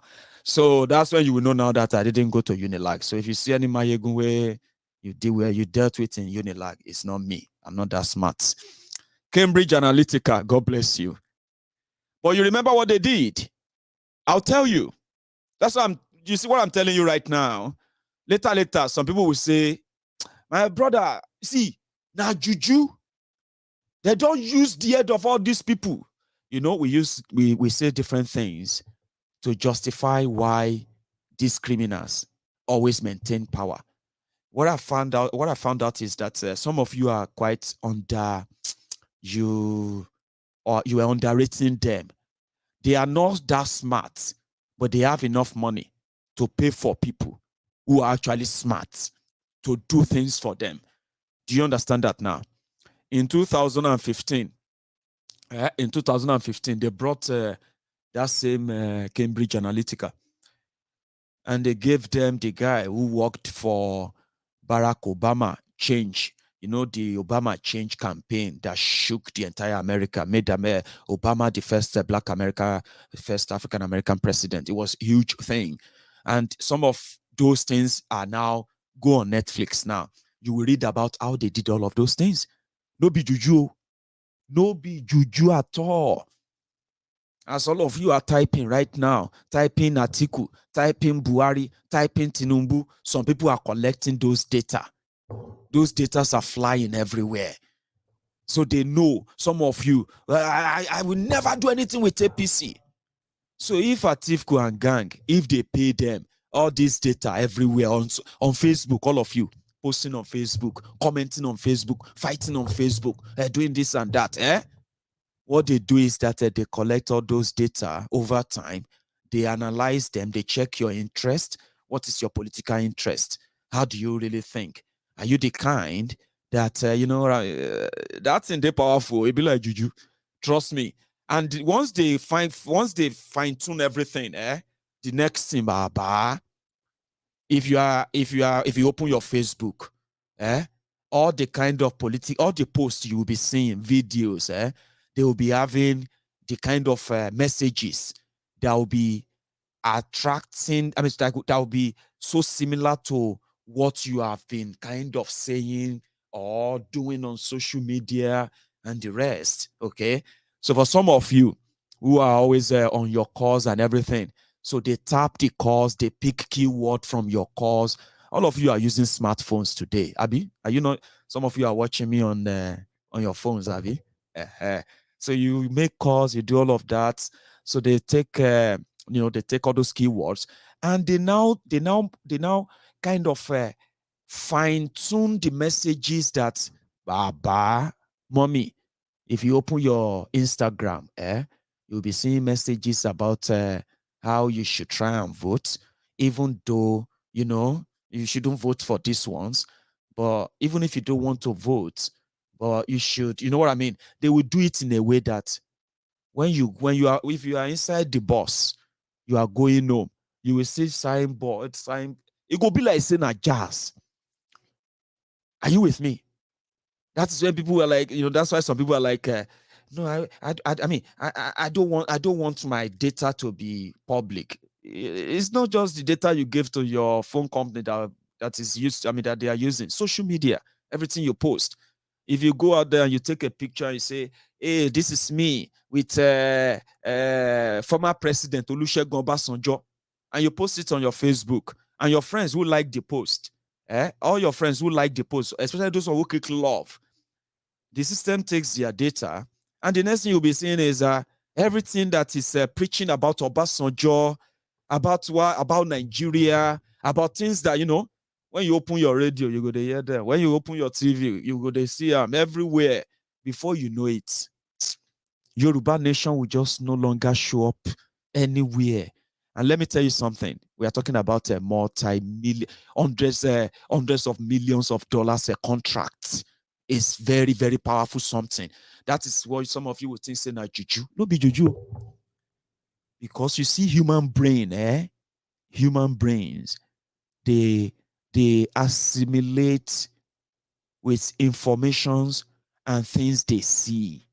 Do you know that we are familiar and we remember the things we see? And if you continue to see them constantly and constantly, we begin to get used to them, and we begin to process some of those information in our head, and they'll keep feeding you more and more and more. And everywhere you turn, the information is going to be about Atiku. It's going to be about how Nigeria can still be together. It's going to be about how Biafra can wait. And let me tell you, I'm not exaggerating. And within a space of 6 months, some of you who strongly believe in Yoruba Nation, who strongly believe in Biafra, you will be like a 50-50. And you'll be asking yourself why.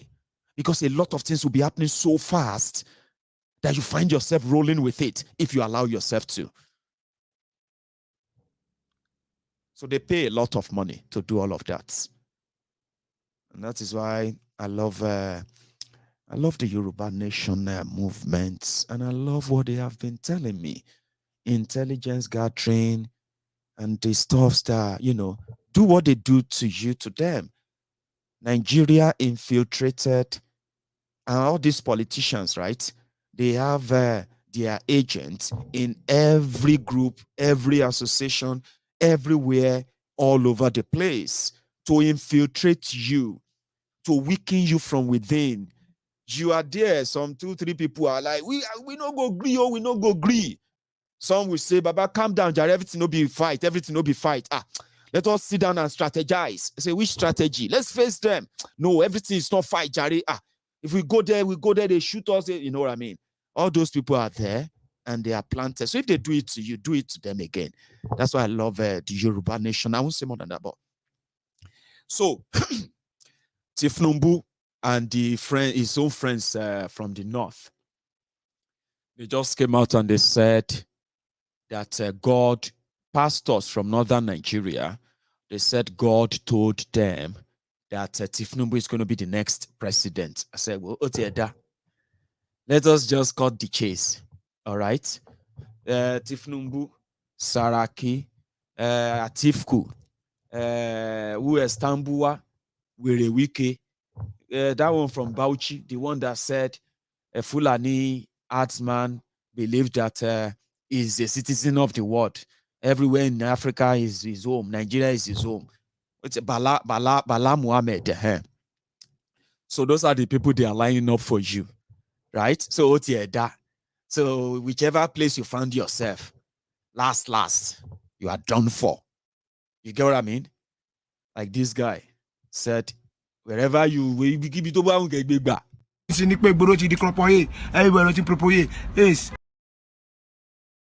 you get.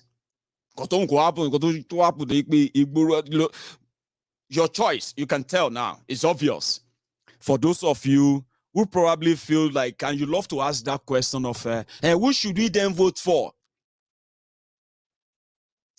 At this point, whichever place you move to now, you are done for.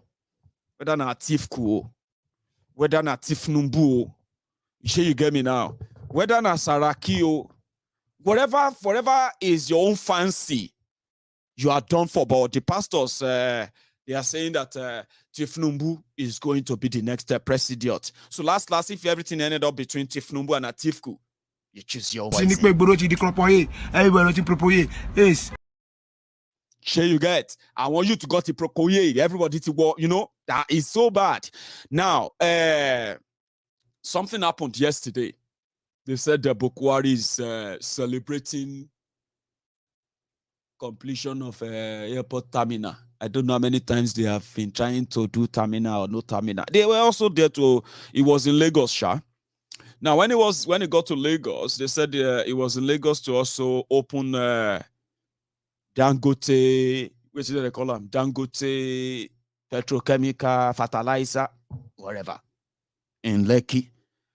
As usual, everywhere where you go, now disaster they happen. You get that? So somebody sent me a clip. Where is that again? I think it's this one. That was when Bokwari was in Lagos. Then after he left Lagos, then something happened. But when he landed in Lagos,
sorry guys, I was just laughing at that guy, and I said, everybody take Prokoye. It's an example of what the young people in Nigeria are currently dealing with. You just don't want to know the number. Man, Nigeria to bank trust me. You actually see, if to say Nigeria they all right, I feel they go Nigeria like every month just to go and record raw content of real people, not those who are making up all those fancy fake whatever on social media. Real people, they will tell you things. You get what I mean now? It is that bad. Anyway, Bokwari was there and immediately he left. We don't know where to happen or Akpogbo market or under the bridge, Agbonbon bridge. So if you are in a public car, you just come down and trek.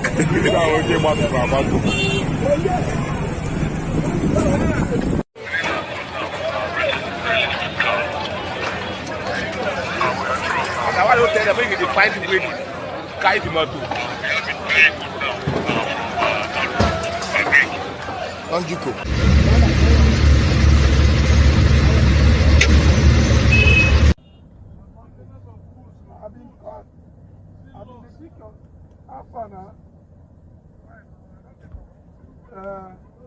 And at the bridge they burn like this now. Well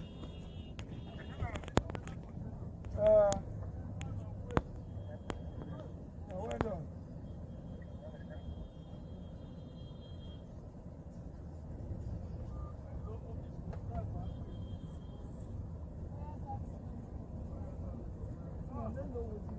This one be like intentional. You don't tell me the bridge.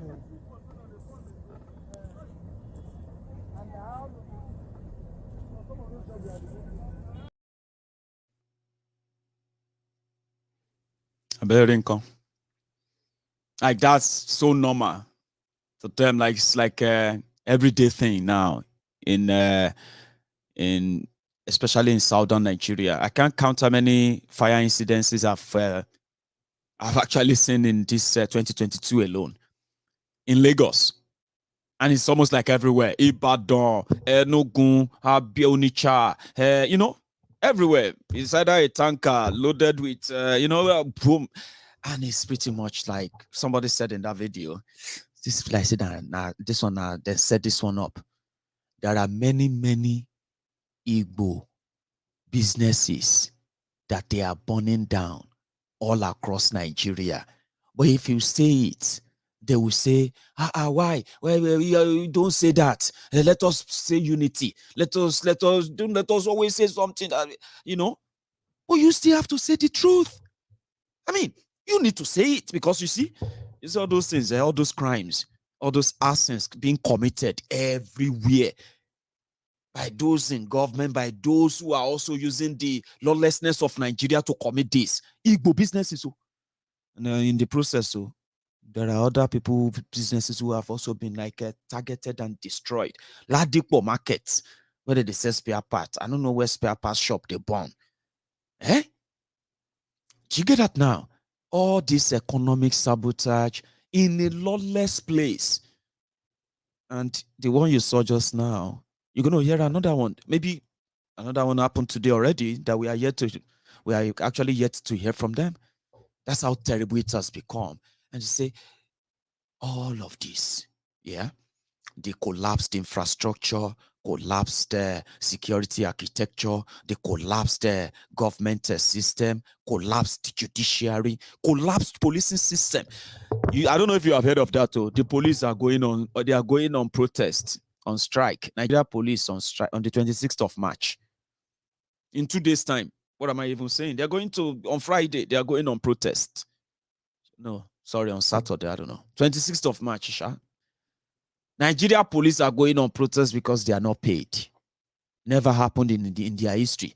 Now, police are now arresting policemen. Can you believe that? Policemen arresting other policemen because the other policemen want to protest the terrible treatment, unfair treatment by the police authority. They are unfair treatment too. So let me rephrase. That's how mad everything is right now. Okay? Policemen in Nigeria planned to protest non-payment of their salary and terrible welfare. Right? Now, other policemen are now arresting them for protesting for better salary for all of them. So Bushmeat, don't they chase the hunter without tabi? That's how terrible it is. Nothing. Nigeria is like a place where you can put on a Netflix and it is going to be a blockbuster. You know what I mean? So all of these are happening, and it got so bad that the system has now created they created an imaginary messiah-like hope. Do you get that now? And how they did that, I don't know, but people said they did that through religion. You know, religion always gives you hope. Religion always gives you a kind of recovery, that even if you are lost, you can always recoup. And then the hope of you getting renewed or reborn, they call it rebirth, Abi. So they said they gave Nigerians that hope. They gave everyone that false hope that, don't worry, a day is coming. A Messiah is just going to come and is just going to make everything go away, like our Lord Jesus Christ, like our Prophet Sallallahu Alaihi Wasallam, our Prophet Muhammad Sallallahu Alaihi Wasallam. They just say that to people, and people, religiously, they just hope. So it is now easier for the criminal system and their accomplices, the religious leaders, to tell the people when a rogue, which Nigeria has never been lucky anyway, when rogues take over power and they messed up, the religious leaders can quickly go into the Bible, go into the Quran, or go and find one Sefa Ejiogbe Abi, what is it they call her? Just look for something to say, don't worry. You see that leader in Ejiogbe, or if you go and check Politico at whatever, or you go and check Yusura to this and that, they will go and look for something and say, you don't worry, God will deal with that criminal using your money to buy private jet, or buying private healthcare abroad, or buying private education for his children abroad. They will say, don't worry, don't fight. Another Messiah is coming. But you see this one, we thought this one was a Messiah. But don't worry, God will punish him. You don't do anything. If you don't believe me, go and read Lebaticuku, chapter 10 and verse 30. And see what happened to King Robocop. Do you understand what I'm saying? That is how they built that imaginary messianic hope for an average, even educated ones too. Those ones who are claiming to be educated, they are worse. Because when it comes to building false hope, using religion to solidify it, education is absolute nonsense to Nigerians. They don't care. They will tell you point blank, do you know how educated I am? Do you know I am a PhD holder in physiotherapy, biochemical, jagbajantis? Nonsense, Konsha. And he will be telling you, but in Ezekiel 30, when a donkey spoke, the miraculous of that speech shocked everybody. Even me, a PhD holder, I am still so shocked. Don't question God, my brother. I have seen the world. I have seen this. The educated ones are the worst. I prefer to talk to those who are not really educated like myself, because we they use layman understanding. We they understand well. Because if I want to talk to my own fellow laymen now, my brothers and sisters, my mommies and daddies, who always know that they know I communicate very well. If I want to tell them, say, inflation don't rise, so say, Maiyegun, what is inflation? Inflation now when we say everything in the market just go up, but money no today. I say, okay, but if an economist, a typical Nigerian, a liar, who want to lie to you as an economist, he will tell you, you see, debt is actually really good. Honestly, Maiyegun, honestly. I get what you mean, Maiyegun, but you see, debt is actually good if it's well used. But they know they are not using it. And because they are not using the debt well, they are running other people poorer. So what is the explanation about debt is good? Why are you speaking grammar? Me, I want to tell people, waiting the debts, the consequences of that debt. How many of them are going to go to bed and they will go to bed hungry and they will not even know why? Some will blame themselves that they probably didn't work enough. Some will blame themselves that maybe they are just not lucky enough. But you economists will be saying that, according to ratio 2:7, economic indices of 19, if you borrow 100 naira and they say you will take and pay 200 naira, Baba, you are in debt of 200 naira. You cannot say debt is this, I can service story in Igboho.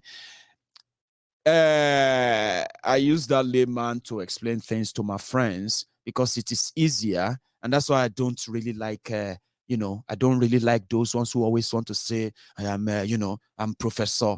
Hello, Maiyegun, this is a doctor. I say, yes, sir, doctor. And then they start telling you why something is not possible. You get what I mean now? So, talking about education and then talking about how politicians built the messianic image that always make them expect that somebody is coming.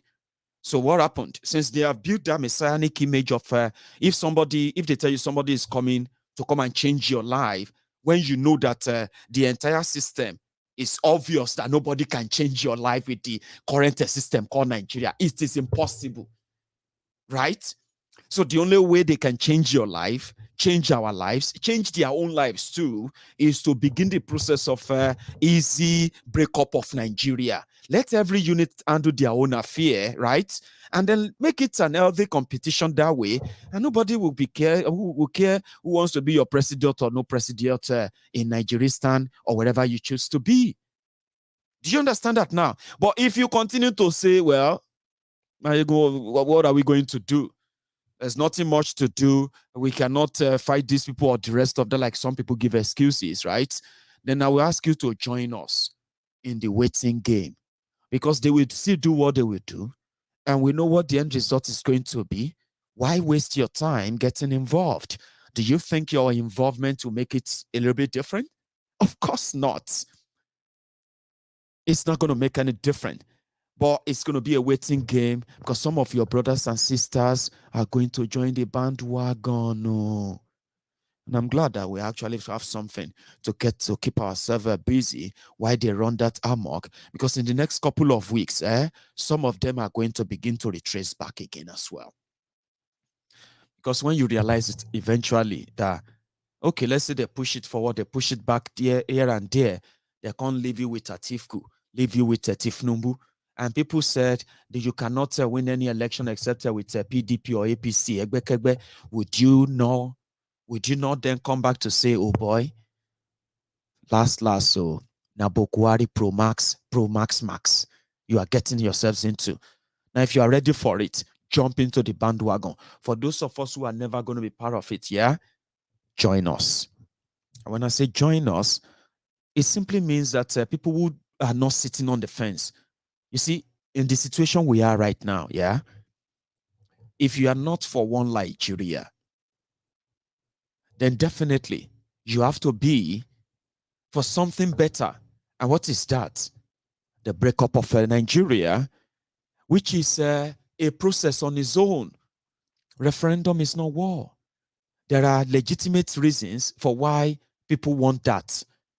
And there is also a kind of reasons why that is not gaining the mainstream, the front pages of their mainstream. But one of the reasons, which is one of the vital reasons why this is not possibly gaining the front, the front burners you should be, is because some of you are still sitting on the fence. You can't sit on the fence. You've got to get up from that fence. Because you can't say you are not for one Nigeria, but you are also not. You don't know how you can be part of the self-determination and then the referendum struggle. Now, for all over the world. See, in all over the world where people have made attempts to challenge the status quo, to challenge the system, mobilize the people, this is how they do it. You talk to people, you give them the legitimate reasons why this is right. You get more and more people on board. And when you have enough, you have your referendum without the bloodshed. And like I told somebody yesterday, Tunde from Texas, a very good contributor last night, I said, you know, the effort, the process, and then the participation of the people in that process, whether they now voted yes or they voted no, that experience where people say, we want to be on our own and we want to do this peacefully, if they are allowed to experience it, that they fail doesn't mean it is over. You see, a campaign or movement for self-determination or for your own country is a lifetime campaign. Do you understand? It is a lifetime campaign until it is achieved. So there is no end there. There's no end goal other than Yoruba nation. And a generation will start it, and a generation will nurture it, a generation will achieve it. If we are so among those that we have to see that, why don't let us join those who have started it? The advocacy for it requires everybody, everyone's involvement. And when I say everyone's involvement, you should know why you are getting involved. Somebody said we should be doing more. I think I'm getting to that part where I'm getting tired now. Anyway, so I'm going to be rounding up, okay? Because I've still not, recovered fully. But I'm glad that I could talk enough that I could hear myself as well. Not like what it was 2-3 days ago. So kindly bear with me, okay?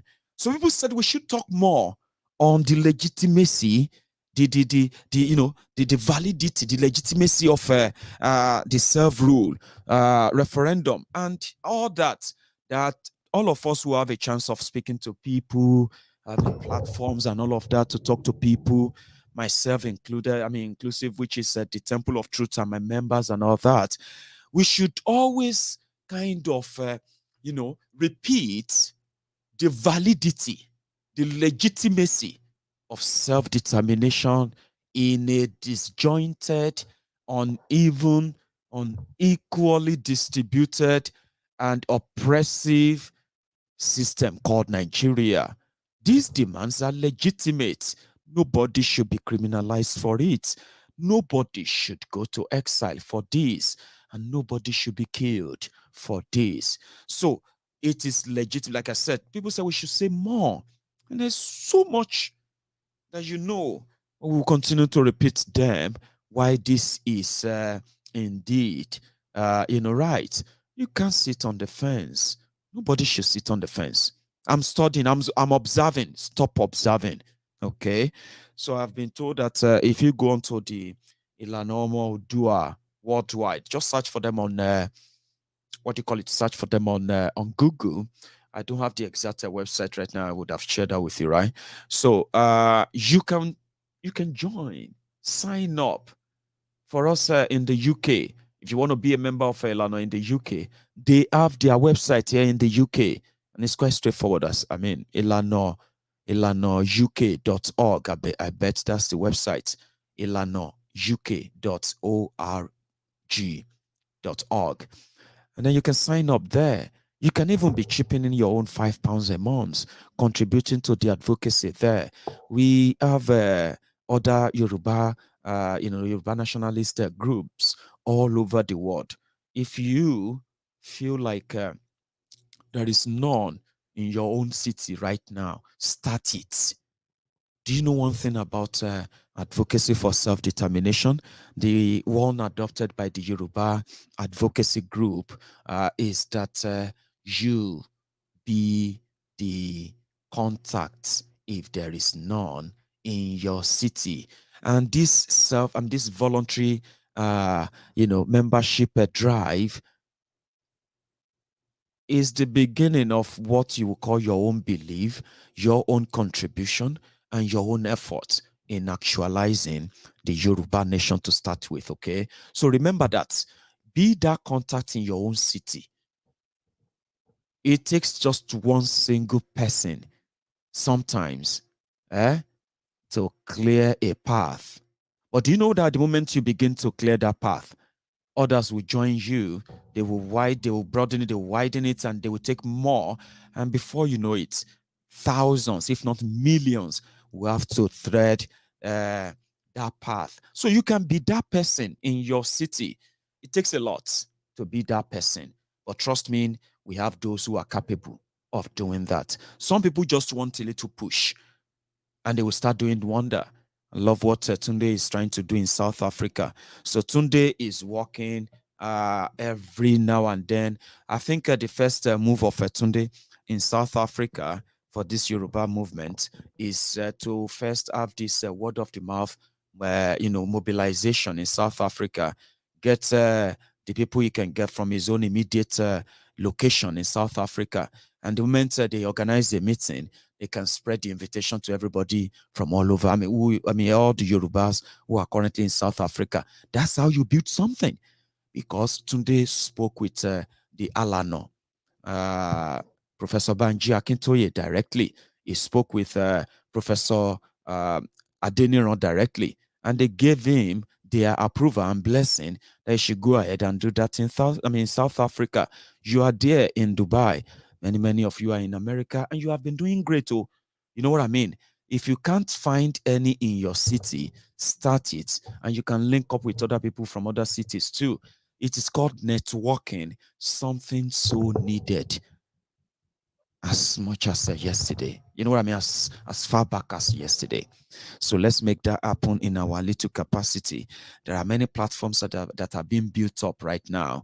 Some of them are going to come to light in the next couple of weeks. Okay, as the politicians are putting together their different packages to keep our people hoodwinked or manipulated. We know they are going to get a lot of them manipulated.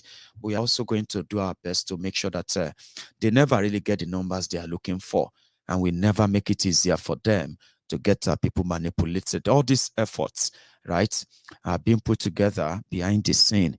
As they are working their way, we are working in our own way to make it even more difficult for them in the coming weeks to convince our people or to continue to buy our people for their bogus charade called election. So a lot can happen between now and that December, and as well as between now and that their bogus charade called election. But the most important part is to ensure that the stable, consistent mobilization of our people, keeping them all engaged and in contact. So all these platforms springing up that I'm aware of, I hope that by the time they come upstream, they will do exactly what we intend them to achieve. Keep our people safe from their toxic, fraudulent, manipulative lies of 2023 fraudulent election. So remember that. It's a big thing. I think this is where I'm going to round up. I would have loved to take few calls, but remember, I kind of don't feel too great, and my time is completely up. I don't know why. I think I talk more now that I don't feel well than I used to, even when I'm normal. Anyway, thank you so much for spending your time with me again tonight. If you are just joining me, right, you can watch the broadcast from the start again if you want to. Somebody should go and tell Atifku, tell Tifnumbu and gang, okay, and tell all these sellers, these unboot slaves and obedient fools, these sophisticated morons and all their uncles and aunties abroad, the Bele lecturers, the Mumu lecturers, and and all of them. This is their season. They're gonna try to blackmail you. They're gonna try to force your hand. They're gonna try to make you question your sanity. Do not give them that chance. It's a chance. It's a right that they don't have to take. They don't have with you in this regard. So,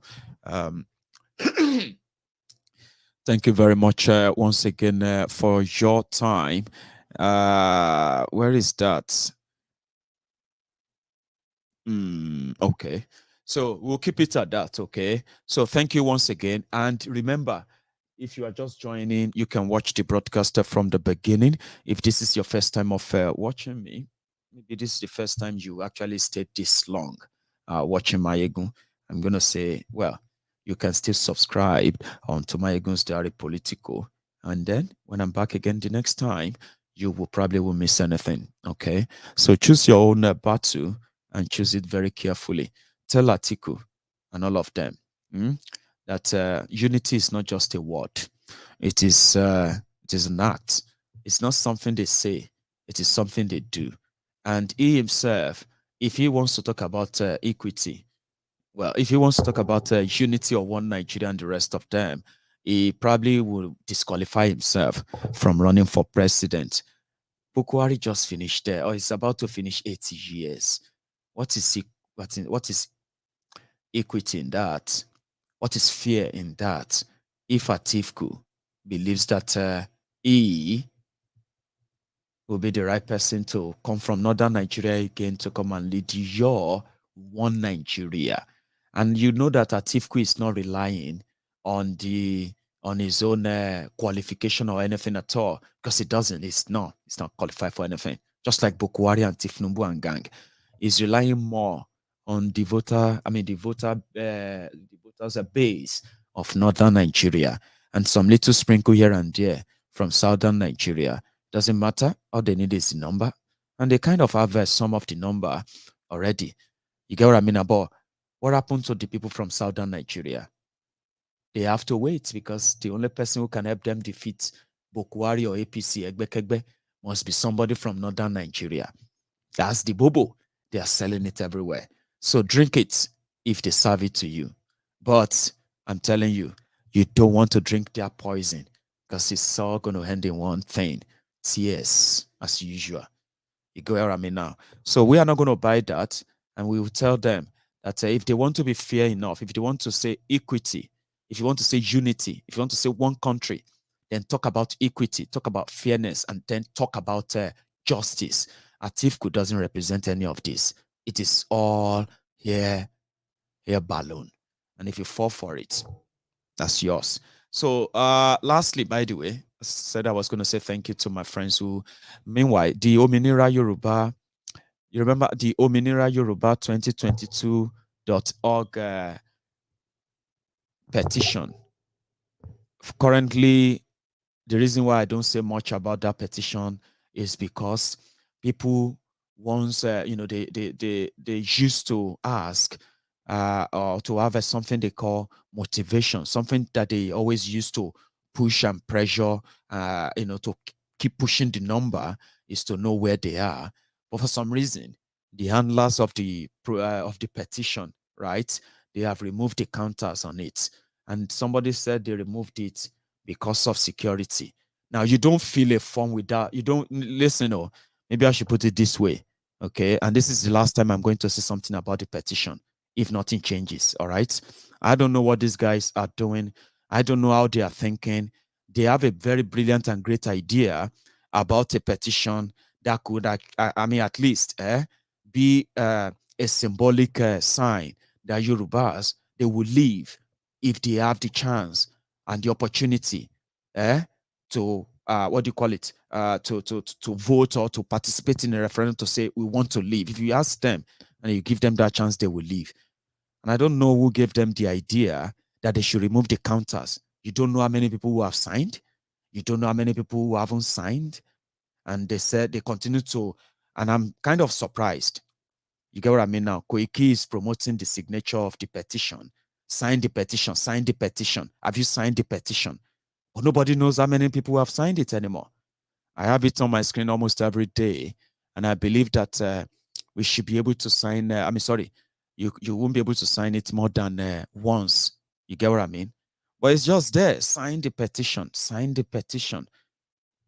You don't know how many people who have signed. So that's not how to sign petition for those who don't know. Okay, when you put up a petition, you have to say a figure. We are looking for 100,000. We are looking for 1 million. And then you begin to know how many people have signed it.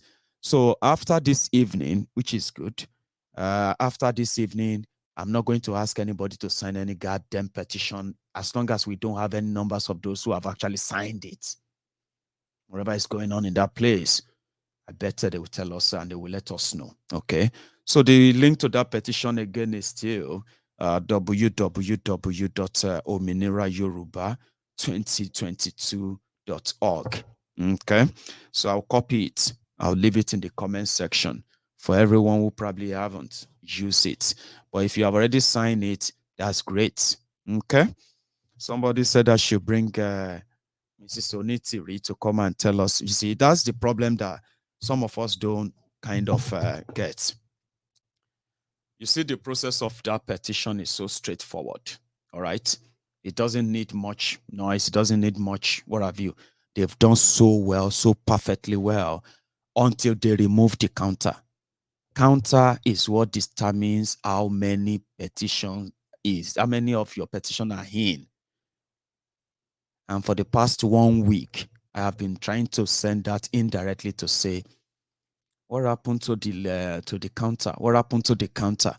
Somebody said, "Oh, Maiyegun, maybe you should. You need to call Mrs. Onitiri to come and because she explained the reason why they remove it." I was like, okay. You get what I mean now? So, more reason to offer removal, and whatever the reason or whatever the reason why they remove the counter, it is not going to help the petition. So yeah, I have shared the link in your. Somebody said we don't need the counter. I bet that's what they told you. That's fine. The link is here. You can use that, but it will be my own last time of talking about it. Okay. So thank you very much again for your time, everyone. And yeah, you can still like the broadcaster before you go. And then to those who probably just chipped, sorry, I'm reading something there. Right. You see, some of us, in fact, maybe I should just leave it at that, because it's actually should be a conversation for another thing. But I'm not going to talk about it anyway, because whatever understanding you have about the way you put your petition together, a supposed Yoruba nation petition of 5 million. So maybe they should never have put a number and say we are looking for 5 million signature. Do you get what I mean now? So I hope it helps. Anyway, so thank you very much. I'll see you some other time. So again, I think there's something there I wanted to add earlier before I go. But like I said, I think we'll just keep it for another time. I'll we'll keep it for another time. So thank you very much and all the best. Good night.